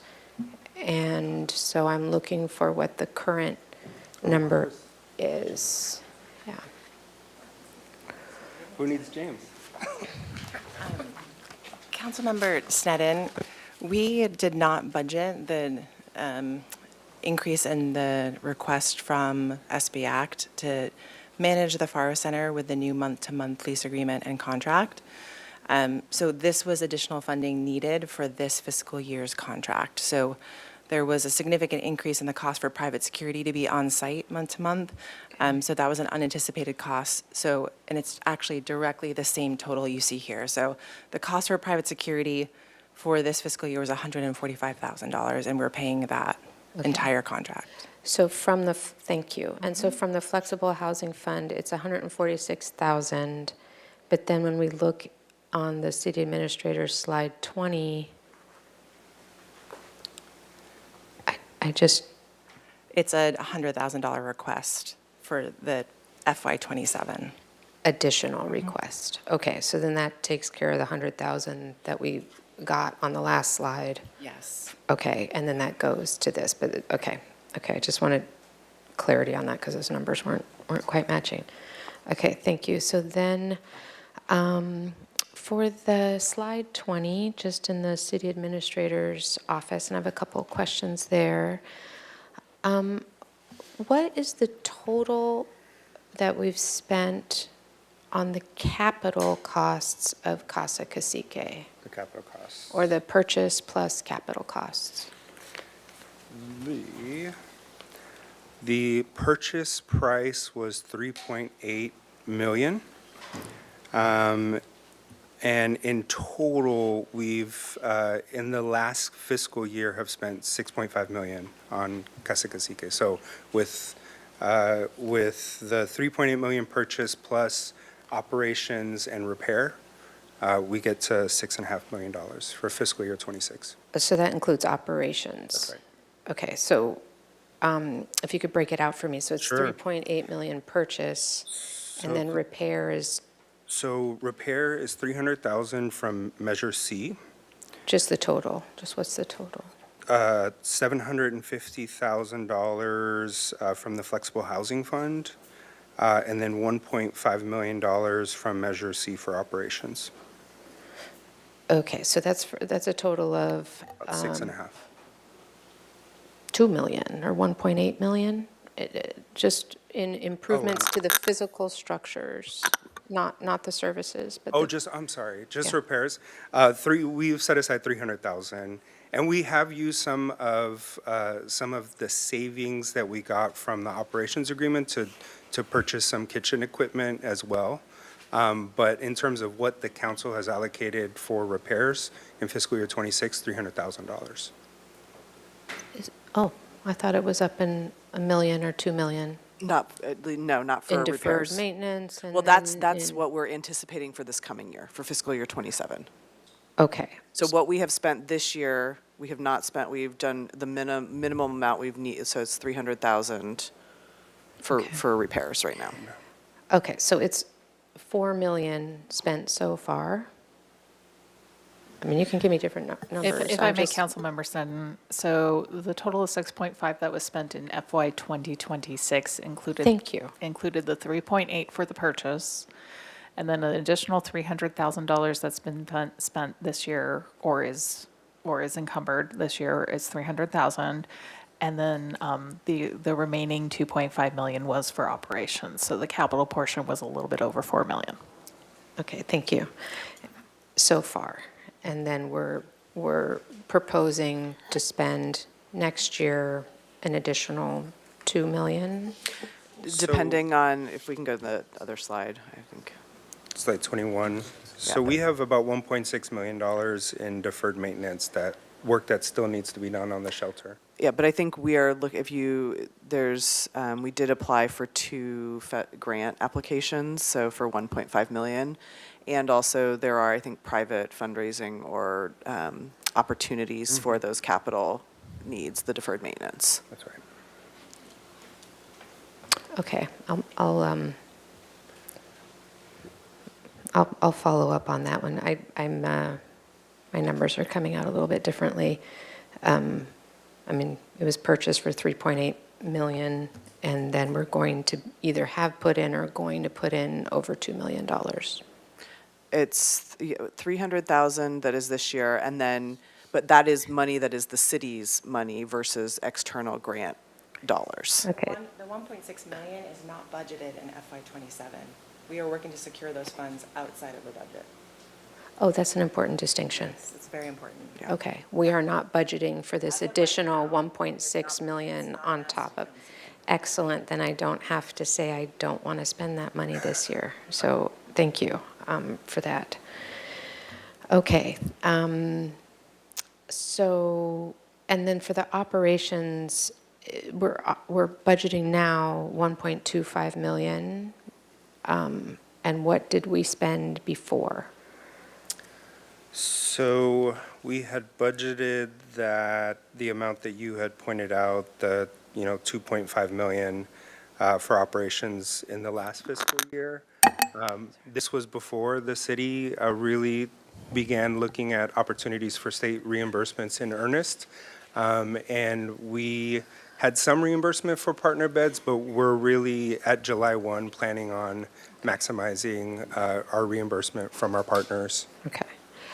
I guess overall, are we expecting that when we start getting those reimbursements and partnerships, that we'll be spending the same, more, less than what we used to spend? Less. So the okay. 1.2 million is what we are hoping and planning on spending for operations in the next fiscal year. Okay, thank you. And then just in the city administrator's budget, I just want to confirm, as it was different presentation, I think no decrease in the ambassador program? Okay, correct, thank you. That's, I appreciate that staying that way. Okay, so then I have a whole bunch of questions. It's all the same question, but on different slides and departments. And they all come down to either revenue from other resources, and the numbers vary wildly in different departments. departments. So I just kind of, and if they, I'll ask them all today, and if they can't be answered today. I think what might be most efficient is for us to prepare a report that just identifies what those are for each department, and we can provide that to council for more detail. Okay, and I'll just run Yep, down. I think that would probably be the easiest, because then finance can work directly. We can have the exact detail, and we can send that back to council. Okay, thank you. So, and I'll just run down through them, but I won't expect the answer today, but just for the future. So, in slide 28, there's allocated costs go from, and this is for Office of Housing and Community Vitality, allocated costs go from 63,000 to 168,000, so there's a delta of 130,000. How come? This will be the same question for each one. Slide 34, community development, other revenues in fiscal year 25. The actuals are 243,000, but we're projecting 10,000. So that's a delta of $230,000 less projected in revenues. So how come? Slide 38, in fire, revenue from other resources or other revenue goes from 307,395, but we're projecting 3,000, so that's a delta of 300,000. How come? And these are revenues. Like, I'm wondering why we're projecting so much less in revenue. Same with the library, slide 44. The actual revenue is 70,000, but the recommended budget is 0. So I'm just wondering, that's a delta of 70,000. And other revenues for the library, it goes from 1.24 million, but the recommended is 127,000. So that's 1.2 million off. I imagine that has something to do with construction, but I just would, Same with slide 53. The projected actuals, yeah. Sorry, I'm sorry to interrupt you. Director Diamartini said there are some of these that we could just answer right away, if that would be more beneficial. Why don't we just put them all in? Okay, we'll just- Because they add up to a lot. And so, yeah, it'd be helpful to have it all, and just to save time. Thank you. I'm sure some of them are like capital improvement project that's already paid for, or came over from Measure C and whatever, but it just, each one of those, I'm sure they're all legitimate. I'm just curious what they are. Slide 53, Parks and Rec, the fiscal year 25 actuals are 510,000, but the projected actuals are 3.3 million, but the recommended is 60,000. So, okay, Dwight Murphy on that one. And then for the police budget, other revenues, the fiscal year 25 actuals are 17,000. The fiscal year 26 projected are 1.1 million. And then it goes to 0 after that. So just big numbers that vary over actuals and projected and future. And then for sustainability and resilience, the intergovernmental, it goes from 37,000 to 0. So again, if you're looking at all of those differences, they add up to quite a bit. So we can answer that at a future time. So then I'll just make a couple of comments and be done. So in the city administrator's office, I'm going to continue to ask for a position in the city council office that has an equivalent classification to the city administrator's office and the city attorney's office. I just think that office needs that kind of voice and representation in managers' meetings with everybody else. So I'm just going to continue to ask for that. And I would not be in favor of approving the fellow position until this position in the city council office is addressed. So that's a comment on that, which I've made before, and I'll continue to ask for, and particularly before any new positions within the city administrator's office are formed. With great gratitude, we have so many new positions that are very high level, and appreciating all of them. I'm just don't want any more until one in the council office is elevated. I am in favor of continuing work with the Faro Center. I also am interested in knowing if the Faro Center, if SB Act takes over the lease, can they operate it as a true drop-in center again, if it's within their own lease or not? And so the question of drop-in center is one I'll Yeah. keep asking. So that's more related to the conditional use permit Okay. and operations. So that would be something we'd have to negotiate, and also I think we'd want to make sure that there was outreach to the neighbors, and just kind of looking at what the outcomes have been in terms of the center since we've gone to the non-drop-in model. So I think just looking at data would be helpful in that. Okay, and I'm actually not suggesting that they go to the drop-in. I was just the question of if that would then be in their discretion or not. So I want to still keep addressing where the city will be providing a drop-in center, true drop-in center. And then along those lines, I think as others have mentioned too, the rental fees, I think we mentioned before too, like maybe, and I know we have a tiered system, but having lower fees for community serving or underrepresented community groups, especially if they're offering services as volunteers, if we can be working on those. And then continuing to fund events and festivals, the arts, the Juneteenth, Milpas Holiday Parade, Solstice, Earth Day, all of those are of a community benefit and bring in revenue as well. And then I'm just going to make this comment now, and I'm not sure if it fits within general fund, or I'll bring it up again. It's just a comment, but I'll bring it up again maybe when we hear enterprise funds, because maybe it fits there too.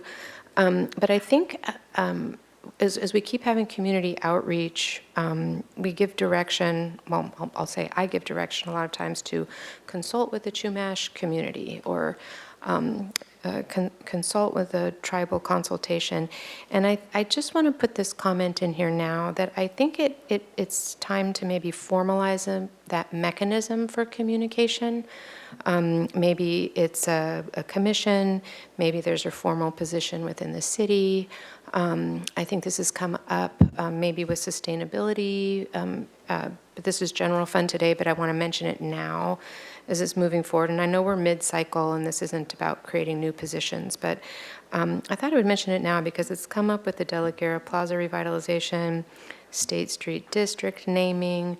It came up again last night at the Neighborhood Advisory Council about consulting with the Chumash. And I think it also came up when we had considerations of Ortega Park. It came up with our land acknowledgement on the State Street Master Plan. And I think it's time to formalize that process and that way of tribal consultation. And that's just an overarching comment. But it is incredible to see a budget that is coming to us precariously balanced. And I'm hoping that there may, throughout this year, also be some other, as we're continuing to look at other revenues that might be coming in. So very much appreciated. Thank you. Ms. Harmon.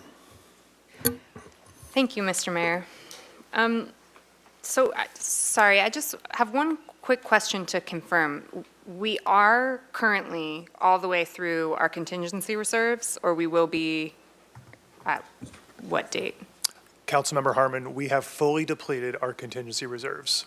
Okay, thank you so much. Okay, so given that, I expressed my gratitude to our staff at the Finance Committee. You all have done incredible work. I am just not comfortable celebrating this budget. It is not balanced. We've depleted our contingency reserves. If we're comfortable moving forward with this, then what we need to do is revise the reserve policy to better reflect how we actually function in the world. And I know Mr. DiMartini is not surprised to hear me say that yet again, but I'm so concerned about this. I'm concerned that we might move forward in celebration of a budget that simply bears no relation to our policy whatsoever, and that we may tell ourselves a story about how secure we are, because on the one hand, we have quite a robust reserve policy that ostensibly would be very protective in the event of an emergency. But the reality of how we budget is pretty far away from that policy. And I'm so concerned that we have a false sense of security about where we are fiscally in this city.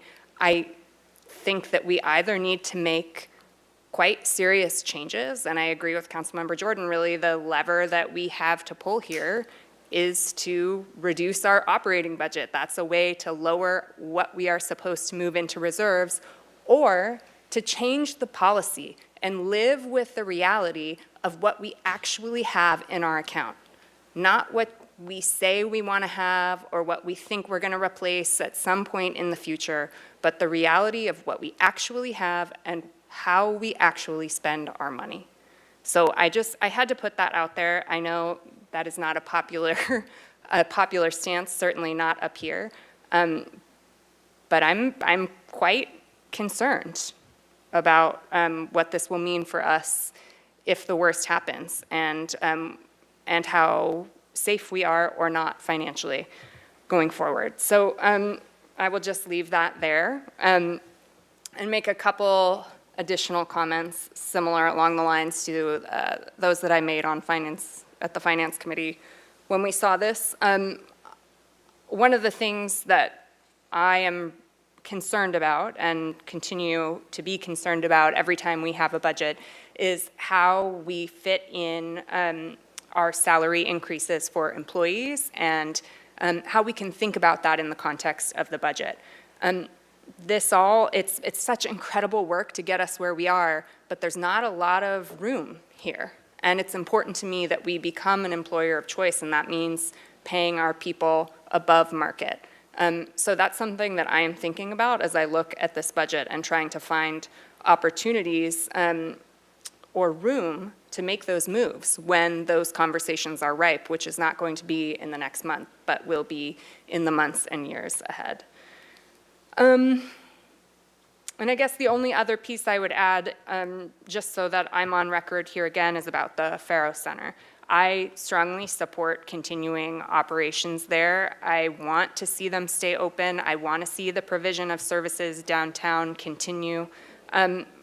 I agree with Councilmember Friedman. There were some creative solutions that were presented in the letter, and I hope that we will consider that. Personally, I am in favor of a pilot drop-in program, and I think that the opportunity to lower the city costs while also, I believe, better serving people is really a win-win, especially in the context of this slide 7 and all the red I'm seeing on it.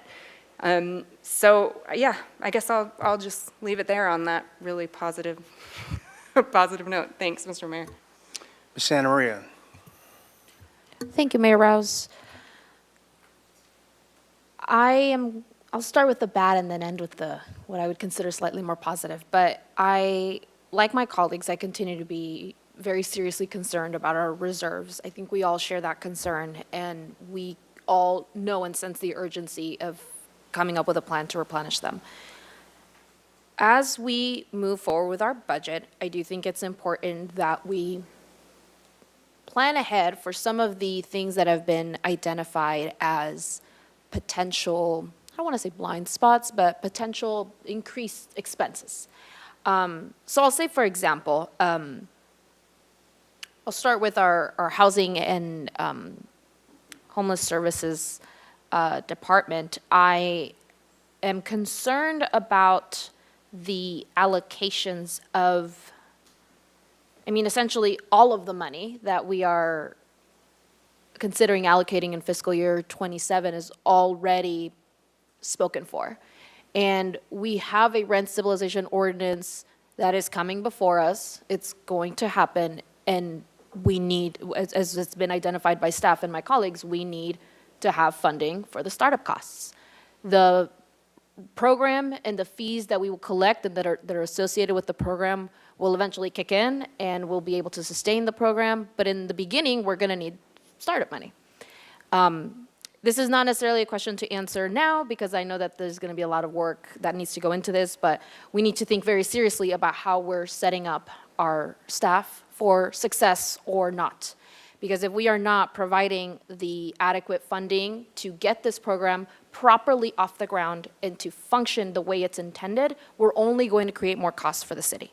So I very much want to highlight that we need to do some serious work on identifying startup money for the rent stabilization ordinance, and make sure that we don't lose sight of that, because housing, homelessness, all of this, it's all part of, there are different ways that we're responding to the housing crisis, and we need all of it. On the topic of FARO and Casa Cacique, I really do want to thank Mr. Rich Sanders. Thank you for your creativity, for your willingness to work with the city and trying to shoulder more of those costs and really trying to make this a working project. I continue to be concerned about the lack of drop-in hours, and I think that, as we continue to partner with SB Act, I think I would personally also be in favor of exploring a drop-in model of some sort. The thing that I truly want to emphasize, and I am emphasizing this because I hear this from constituents themselves, is that we need to be very careful that we do not consider the Casa Cacique purchase as a replacement for FARO. We need both in our response system.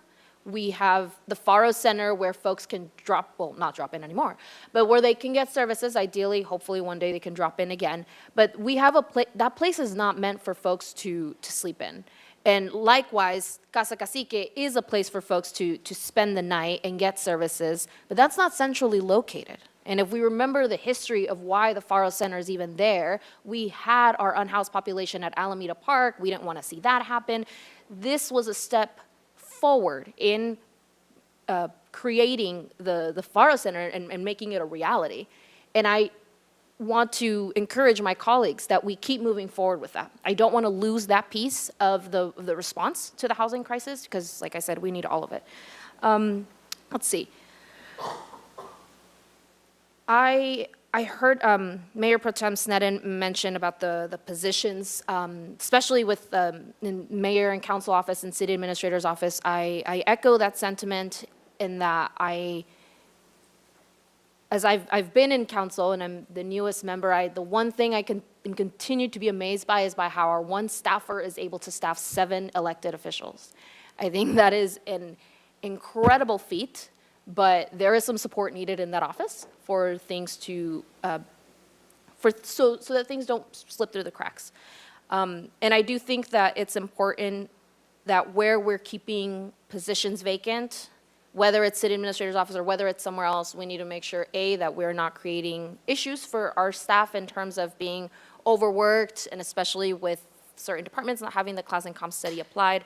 But I do think it would be important, in particular, to look at, let me see the exact slide. On slide, I'm almost there, I promise. Okay, slide 25, thank you, okay. So I'm looking at the second bullet of the fiscal year 27 material changes. So the second bullet, where the elimination of 1 senior assistant and the hiring of 1 new local government management fellow. I very much like the concept of repurposing existing funds. We're not removing a position or adding a new position. But if that position is already vacant, I would want to float the idea that perhaps if the local government management fellow, since an entry position, if it is not critical to the function of the office, perhaps that could also be a cost saving. The salary and benefits for that position, if it's not currently filled, could maybe go back to the reserves, back to the general fund. And so I do want to be very realistic about where we are with our finances, and every dollar counts. And I am all for having entry-level positions. it hurts to say this one because I can just imagine a really brilliant student would be able to come in and this would be a great entryway, but it's a bit of a luxury that we may not have right now. And I think it'd be good to consider it maybe down the future. But, you know, it's about 140,000, I think, per year in salary. I don't know how much it is in benefits, but it all counts. So that's something that I would suggest looking at and seeing how maybe that could help put a few more dollars back into our reserves or into the general fund. Let me see if there's anything else.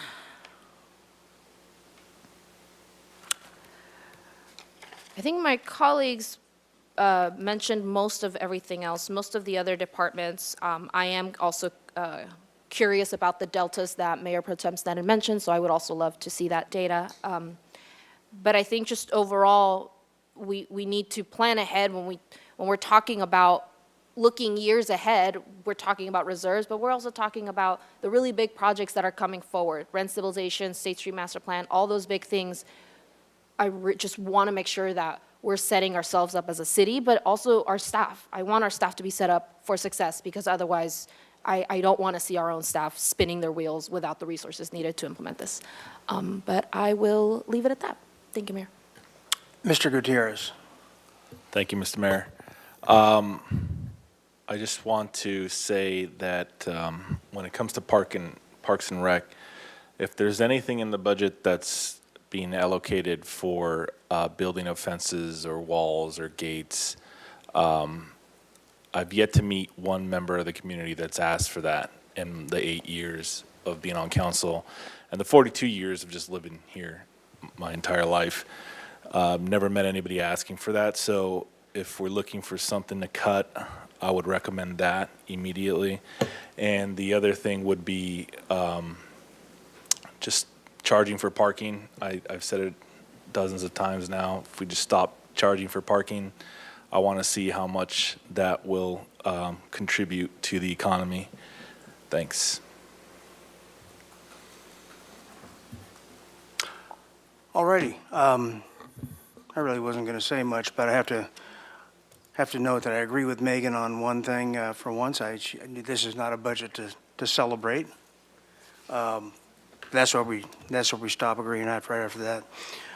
It's a budget that was described by our city administrator as being precarious, and that's a very good describing adjective. And it's also, there's a lot of the words temporary up there, which are also a very nerve-wracking way to look at finances in a budget. I'm really curious on both with Ms. Ned and Ms. Santa Maria, why we're getting involved with the structure of the admin office. You know, there's a reason why you hire an administrator. There's a reason why you hire a city attorney, which is the two positions we hire, and that's for them to structure and be department heads. As we go out into the departments and we talk to each one of you about this budget, and you have to tell us what it is you need to fulfill your job, your task. We don't tell you how many engineers to have. We don't tell you how many assistant accountants to have. It's up to you to come to us with that. So, you know, I was an employer for 38 years. I don't need to be an employer anymore. That's what her job is. So I'm not really sure why we're going with her, why we're spending any time discussing that. Also, when we come to the things that are quote-unquote new allocations, local housing trust fund, the flex fund, and at one point in time, we even talked about our 115 trust and making contributions to that.